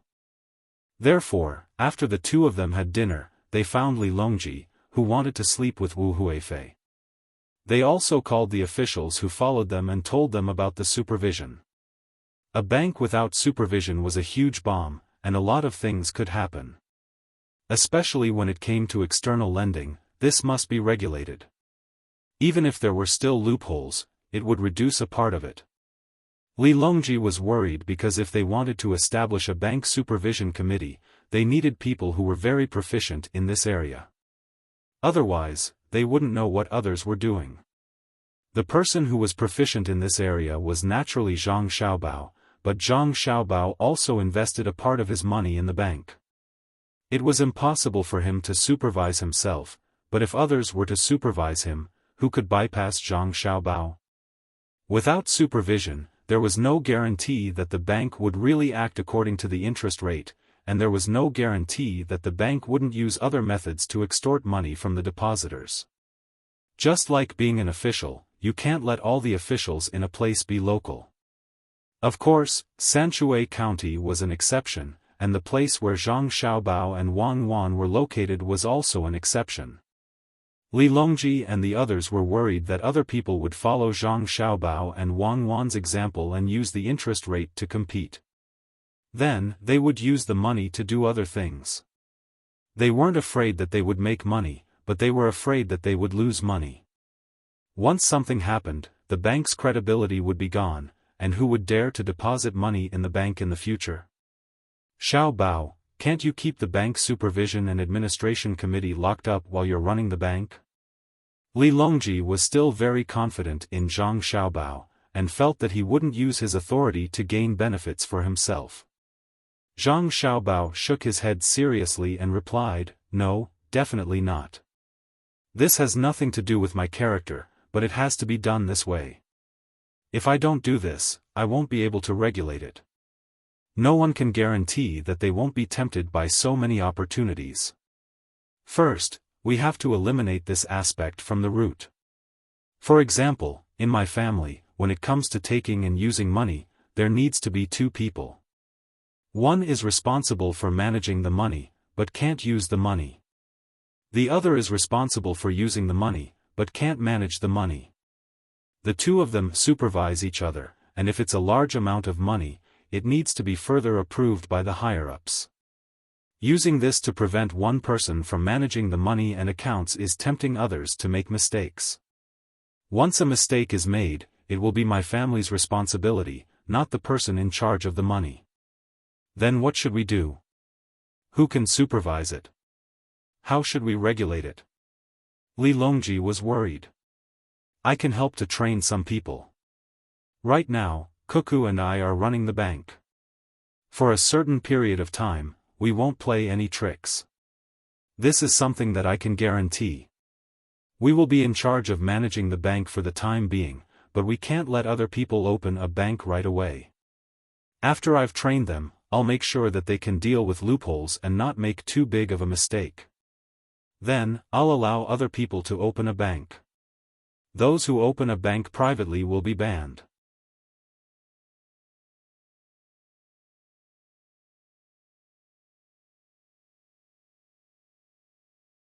Chapter 762. When the Great Tang started its autumn harvest, Tubo was also having its autumn harvest. However, this year's harvest was too little.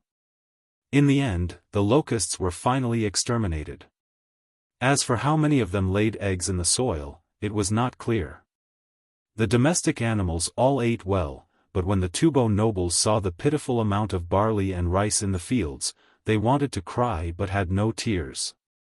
During the autumn harvest, the slaves were much more relaxed. A large amount of food was eaten by the locusts, so they did not have to work as hard as before. However, none of the slaves were happy about this. They knew that if there was not enough food, their masters would not starve to death. They could only work hard. The Tubo commoners were also not happy.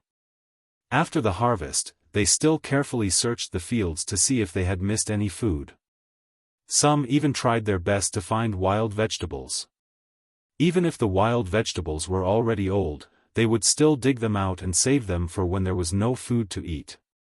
The entire Tubo people were in a bleak state. The people who bought Han Xuanfeng's casino and lottery tickets were also miserable. There was no more food, so they did not dare to spend like before. They were all waiting to buy some food from the Great Tang.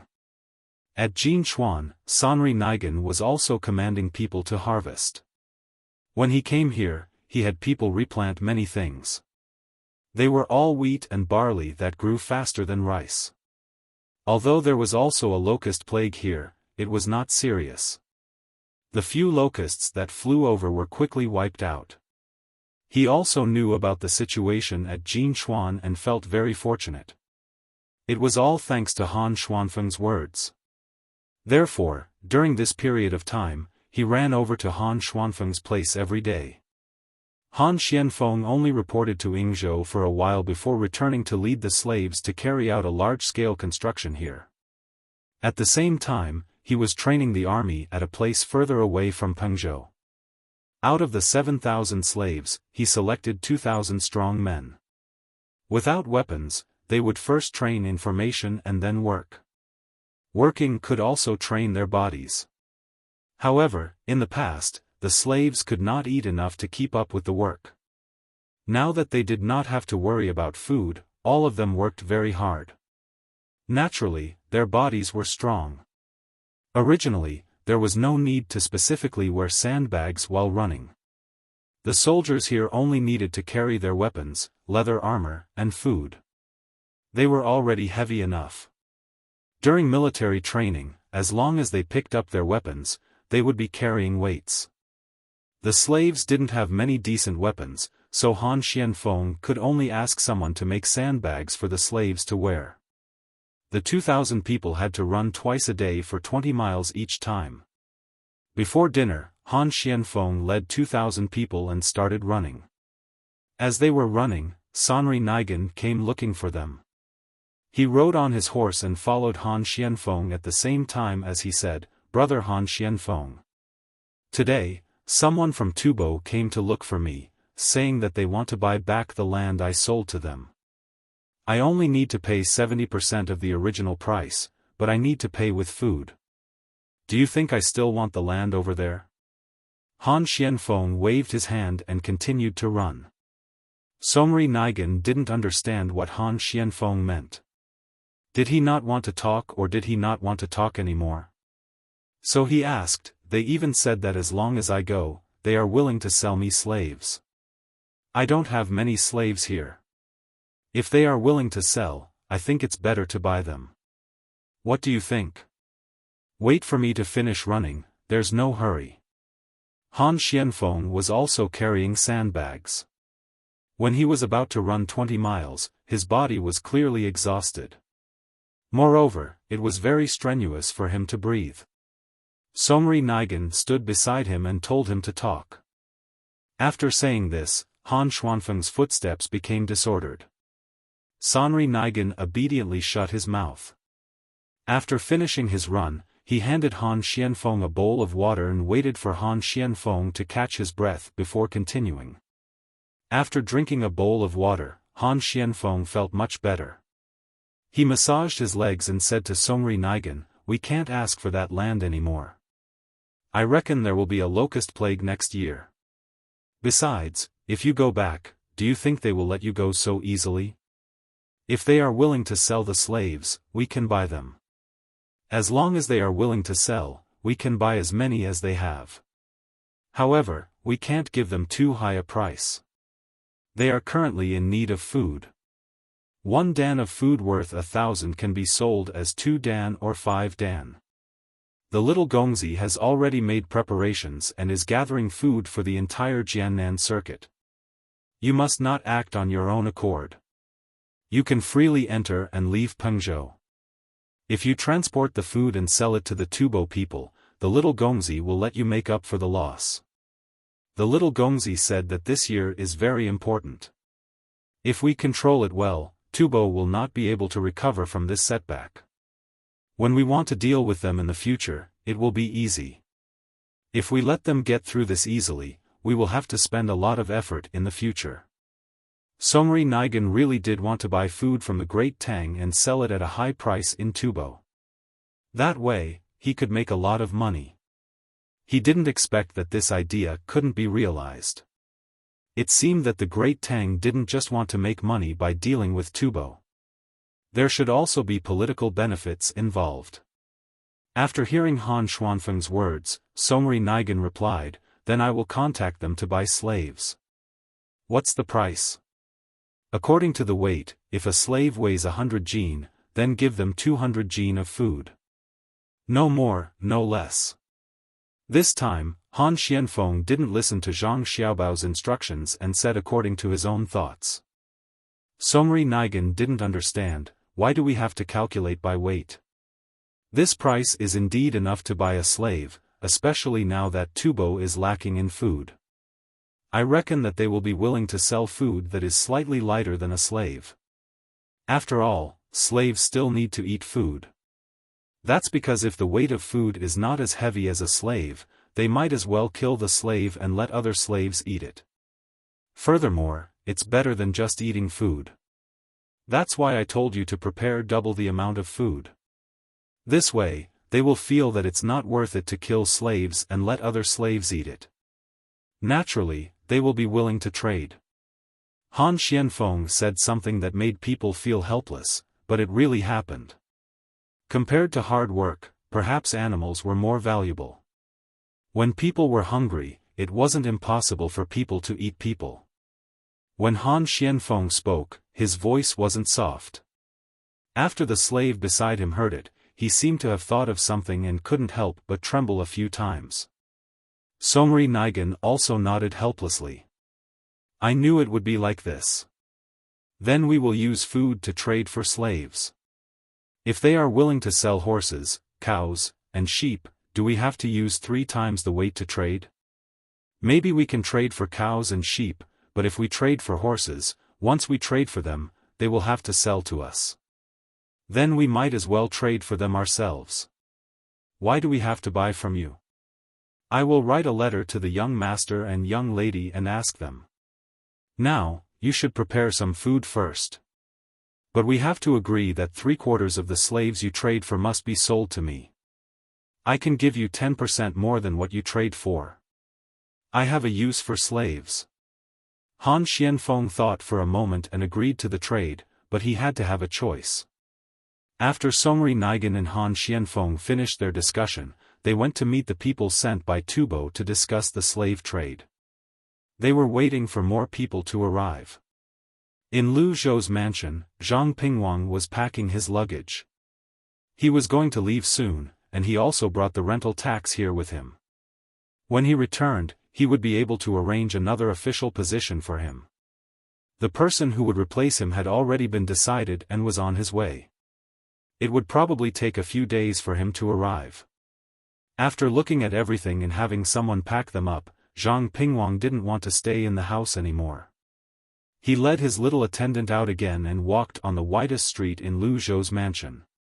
His eyes kept looking at the scenery around him as though he wanted to remember everything. "Master, why do I suddenly not want to leave? It's better to stay here. The food is good, the clothes are good, and the accommodation is good. Moreover, we don't have to worry about the people causing trouble." The attendant had the same thoughts and said what was on his mind. Sigh. "It's precisely because this place is good that there are more people who want to occupy this place. If we don't leave, how will others be willing? Moreover, we'll get a lot of money if we leave this place. When we return, we can buy more land. It's just troublesome to transport it." Zhang Pingwang sighed. When he looked at the scenery on both sides of the street again, he remembered more carefully. He didn't want to forget what this place was like. He didn't know when he would come back in the future. Unless he was no longer an official, he wouldn't be sent here even if he was sent away. The two of them talked as they walked.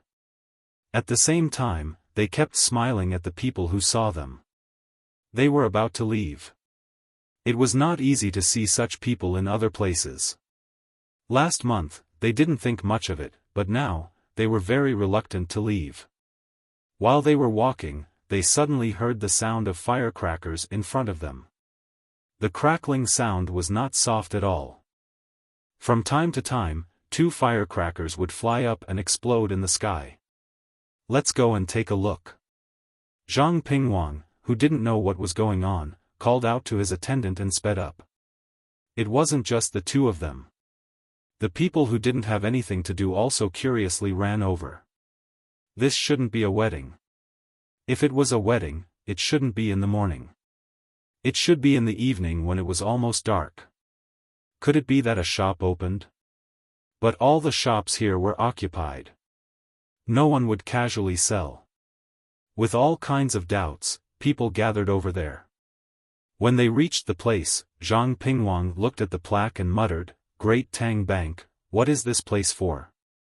Could it be a pawn shop?" The attendant shook his head, indicating that he didn't know. Soon, the sound of firecrackers faded away, and the manager of the Great Tang Bank walked out. He first bowed to the crowd, and then began to talk. He talked about the use of the bank, and it was better to deposit money and lend money. He emphasized the matter of foreign currency exchange. After the manager of the bank finished speaking, the surrounding people finally understood. So this was what he was doing. This was of no use to ordinary people. It was better to have some money at home. There was no need to leave it in the bank and let others take away a portion of it. The eyes of the businessmen lit up. This was a good thing. In the future, as long as they went to the same bank, they could withdraw the money they had saved here. They didn't have to worry about wasting time. Even if the certificate was lost, they wouldn't be afraid. There was a special mark on the certificate, and no one could take it out. This involved the cut corresponding to the number of the bill issued by the bank at the border. Unless he was stupid and told others about the cut, or someone in the bank leaked this information. It was probably impossible. After all, the people who checked the cut were sent by the Zhang family and the Wang family. As long as the corresponding code book was not lost, they didn't have to worry about it. Zhang Pingwang was also very happy.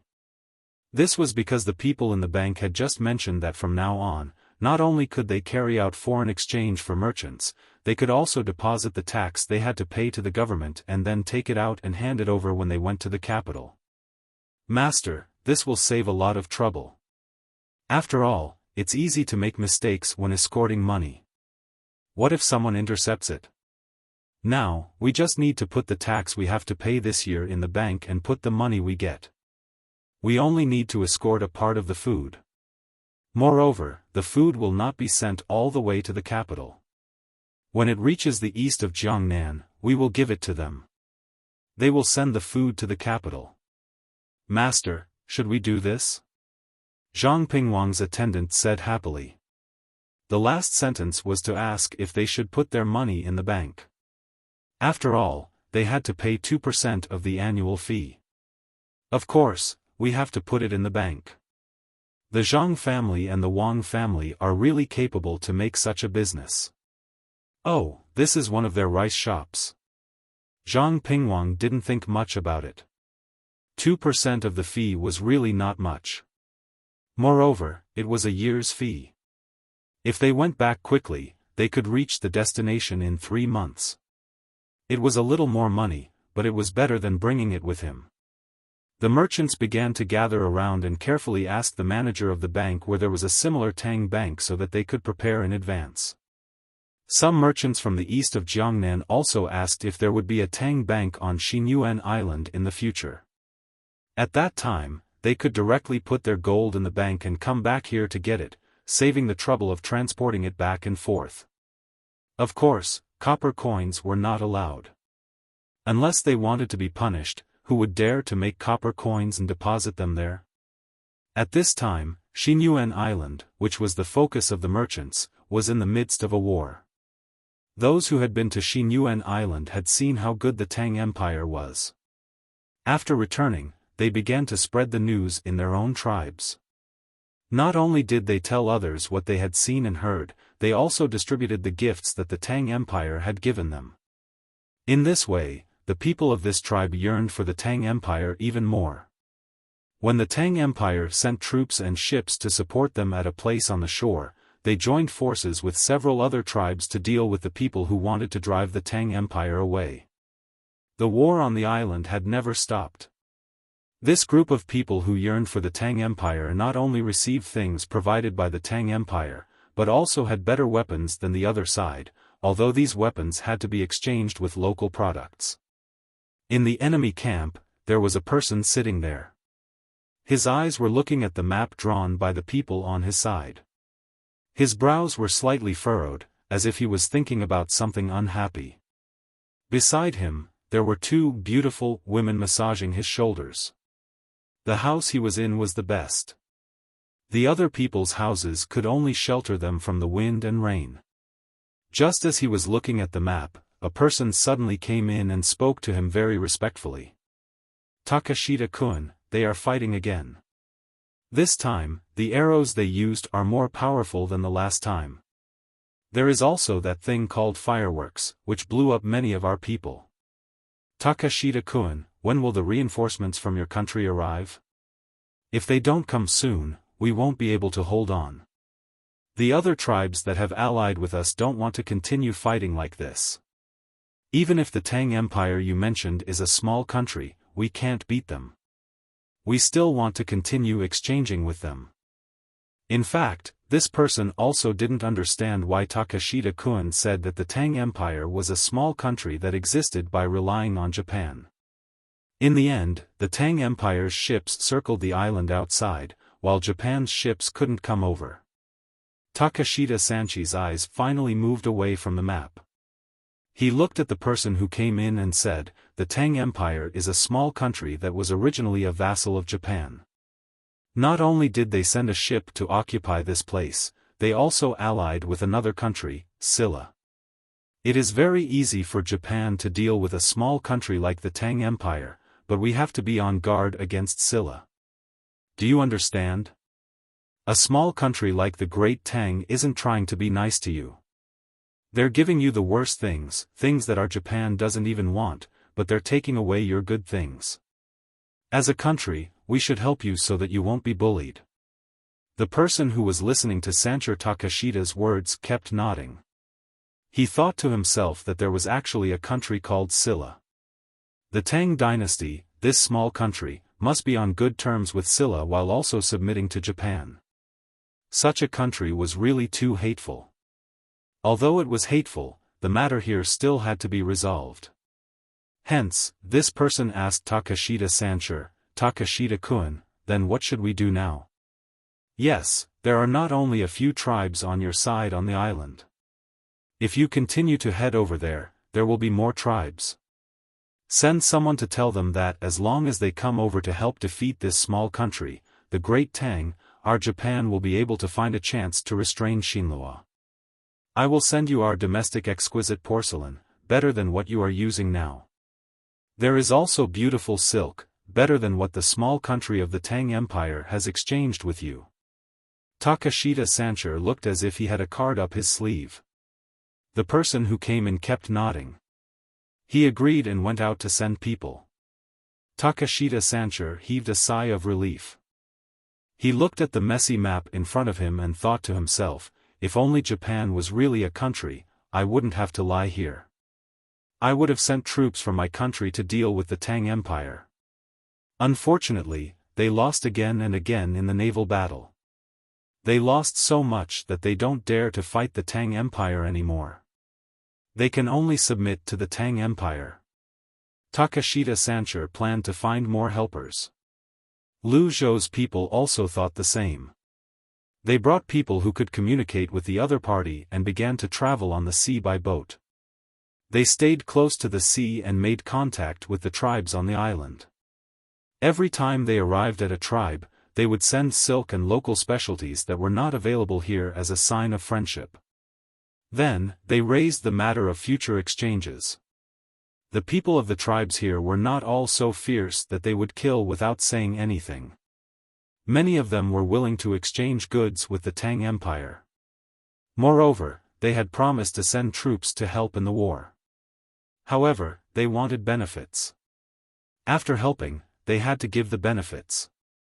Naturally, Lu Zhou's people would not refuse. They even gave a portion of the goods in advance. This made these local tribesmen very happy. The Tang Empire's fleet was slightly faster than Takeshita Sanshi's. Hence, they obtained a result. After Takeshita Sanshi's people went over to persuade the tribesmen who received the goods from the Tang Empire looked at the tribesmen sent by the tribesmen who asked them to help in the war and captured them as trophies. One side came on a big boat and gave the tribesmen something in advance. The other side did not even have a small boat. They came on land and did not take anything. There was no need to ask who was stronger and who was weaker. Moreover, the things in their hands were theirs. Under such circumstances, there was a reversal in the war. The tribesmen who had joined forces to drive the Tang Empire's army and merchants away were finally attacked from both sides. The more they fought, the more they were defeated. They could only hide in the mountains or the forest. After a few battles, Takeshita Sancher was slightly injured. He also hid in the forest and swore to fight back. He said many encouraging words. However, apart from the tribesmen who listened to him in the beginning, the other tribesmen who joined forces became less and less convinced of his words. The great Tang did not have to spend too many resources to successfully occupy the area outside the forest. Then, they organized people here and began to reclaim the land. They brought good tools from Great Tang and gathered the wood and herbs that were hundreds of years old here. Then, they shipped them to Luzhou one ship after another. The cleared land was used for the local people to plant cotton. The coconut oil was also refined. The price they paid was less than 1/50th of the value of the goods they brought back. For example, a piece of silk that was very common in the Tang Empire and a ham made from pork that was not a wild boar. These things were not valuable in the Tang Empire, but the people on Luzon Island did not know that. As long as they felt that they did not have something, they would consider it a good thing, especially the various spices and ceramics that were still very rare. The merchants of the Jiangnan East Road were active again. Some of them traveled between the Tang Empire and Xinyuan Island, while others traveled along the shore and went farther away, hoping to find more useful resources. Time passed in a hurry. When the new year was approaching, Zhang Xiaobao and Wang Wan received a large ingot of gold sent from Xinyuan Island. It was so big that it was almost the size of a vat of water. It was not obtained from an exchange. It was a tribute to Zhang Xiaobao from the locals. Although the natives of Xinyuan Island could still talk about the Tang Empire, they only knew about Luzhou's Chamber of Commerce, which was run by Zhang Xiaobao and Wang Wan. To them, it was right to listen to the Chamber of Commerce. Therefore, when Luzhou's men mentioned when the new year would be here, how lively it would be here, and how they wanted to find good things on the island as gifts for the little young master and the little lady, the locals worked together to refine this large ingot of gold. This ingot of gold was set off early. It was not until the new year that it was sent to Buxin County. Little Bei and the others, who knew what gold was, opened their mouths in shock. Little Bei stroked the ingot of gold that was taller than her as she said honestly, "Wow, this is such a large ingot of gold. It's as big as a rock. If it's made into jewelry for me, I won't be able to wear it." Little Hai, who was standing at the side, looked at the ingot of gold and said, "They're so stupid. With such a large ingot of gold, I reckon the ship will leak. They don't even know how to break it down. This ingot of gold weighs at least 30 tons, right? I wonder where they got it from." Zhang Xiaobao and Wang Wan did not weigh this ingot of gold, but it did not look small. Even if it was not pure, its density could reach 18 grams per cubic centimeter. Moreover, it was irregular. When the time came, they could only throw it into the pond and see how much the water level rose before they could judge. Zhang Xiaobao and Wang Wan felt that they had seen a lot of the world, but they had never seen such a large ingot of gold. Both of them touched it with their hands. This was not a problem of how much money it was, but this ingot of gold could scare people. It was just like how many people did not put their money in the bank, but put it under their bed. It was a lot, and it was very comfortable to look at. Xiao Bao, I reckon that those tribes took out all the gold and ores they had accumulated over the years and sent them to us. I think this is at least 1 cubic meter, which is close to 20 tons of pure gold, and 18 to 19 tons of impure gold. Wang Wan felt the coolness of the ingot of gold and said to Zhang Xiaobao. Zhang Xiaobao nodded and said, I reckon it's not light. 1 cubic meter is just 1 meter in length, width, and height. This height is definitely more than 1 meter, and I reckon it's 1.3 meters tall. It's taller than Little Bay and the others, and its width is not narrow either. We must try it. When the time comes, it can be used as the treasure of the bank. If there is a sudden run on the bank one day, as long as we let them see this ingot of gold, they will believe in the strength of our bank. Yes, we must keep it for our own bank, not the Tang bank. While they were talking, Xiao Yuan had already opened his mouth and was looking for an angle to bite this ingot of gold to see if it was real. However, he could not find a place to bite, so he said to Zhang Xiaobao, Brother, can you ask someone to separate this ingot of gold? Then let me have a look. I have bitten gold and silver before, so I will know if it is real or not. When we go back, I will dig it out for you and let you have a taste. This year, we specially sent gold as a gift. It's not called gold, but called it a dish. It's called red prawns stewed on a golden plate. Let's see who can afford it. Zhang Xiaobao touched Xiao Yuan's head and also joked. When Xiao Yuan heard that they were going back, he was very happy. However, just when he was happy, he said, we have to change places again. We can't stay in any place for long. I don't know if the people in Bushin County will send us off like they did in Izhou and send us dozens of miles away. No, this time we have to leave secretly. County magistrate, he will be the last to leave. He will be in charge of the handover procedures. We will leave first. We can't disturb the people anymore. Zhang Xiaobao was also afraid. If they had to go to a place again, no one would be able to stand it. The main thing was public opinion. In case someone found trouble in this regard, they had to hide. Even if they knew that after they left, the people would send them a mass apology. Xiaozhu looked at her brother and sister and suddenly asked, where is the next place? Can't my parents come with us? Wang Wan nodded. We haven't decided on the next place. We originally planned to go to Ciizhou, but after thinking about it, it's better to go to the northeast. It's not very stable there. It's easy for something to happen there in the future. Besides, there's a lot of ginseng there that we need to use as medicine. Our family still has to stay in Luoyang for a year and wait for Zhang Shua to continue. It's a mess. It's a complete mess. They are actually going to hold a pilgrimage at the beginning of spring next year. I believe Zhang Shua will be there soon. You have to follow us. The northeast is very cold. The children nodded, indicating that they understood. They were already used to running around. After all, they had such a family.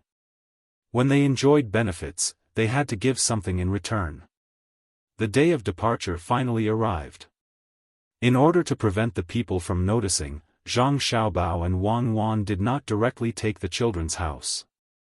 They even left behind the large piece of gold, waiting for the people behind them to transport it away. The group secretly left in batches under the cover of the night. Zhang Xiaobao's group left first, followed by the others. At daybreak, the people only knew that Zhang Xiaobao and Wang Wan had left. All of them felt helpless and sad. Since they could not find Zhang Xiaobao and Wang Wan, they found He Wei and questioned him, asking him why he did not warn them. What could He Wei say? Since they did not allow him to warn them, how could he dare speak of it casually? He could only keep explaining that he did not know either. He had seen a letter left behind when he woke up in the morning and it was too late to warn them. In fact, the people did not specially come to question He Wei. They were waiting for He Wei to become impressive so that they could send him off. After so many years, it was not easy to meet a good official. The people gathered to press their handprints. They unrolled a white silk cloth and found someone to write the words of the people. Then, the people pressed their handprints on it. There were 3 copies. One was for Hiwei, and the other 2 were for Zhang Xiaobao and Wang Wan. Although the 2 of them were together, they still needed 2 copies. Hiwei looked at the white silk cloth as the people took turns to press their red handprints on it. He looked up and did not let his tears fall. He muttered, "My life was worth it." When Zhang Xiaobao and Wang Wan were returning to Luoyang, they received a letter from Tubo. It was written by Han Xianfeng. In the letter, he first said that he wished Zhang Xiaobao and Wang Wan, as well as Zhang Xiaobao and Wang Wan families, a happy new year. He then said that he would not be returning. Mi Fan and Wang Wan were the same. They were preparing to spend the new year there. He hoped that Zhang Xiaobao and Wang Wan could send some Tubo specialties back home to make his family happy. He then told Zhang Xiaobao and Wang Wan that Tubo did not have many livestock to exchange this year. However, there was a lot of saffron, and they had basically bought them all. There were also slaves. The slaves that were exchanged with food had already increased the number of slaves to 34,000. He said that there would be more next year, especially after it snowed. He asked Zhang Xiaobao and Wang Wan to think of a way to settle them down. They could not let so many people stay in Jinchuan County. It seems that Tubo will not have a good time this year. They probably won't send any more troops. Otherwise, they won't have enough food and morale. Once they come, they will be defeated. Our plan can continue. Zhang Xiaobao put away the letter and said to Wang Wan. Wang Wan let out a long breath and said, "It's good that there is no war. To be honest, I don't want to fight either. As long as there is a war, people will die. Although a general should be used to seeing life and death, I still don't feel good. Think of more ideas and try your best to use other methods to take Tubo into Tang Empire's territory." Back then, Tibet was conquered, and the losses were huge. Yes, I will try my best to solve it through economic means. If it really doesn't work, we can buy land from them. Without land, they will gradually weaken. Once we have arranged for the slaves to be bought, we can make a move on their population.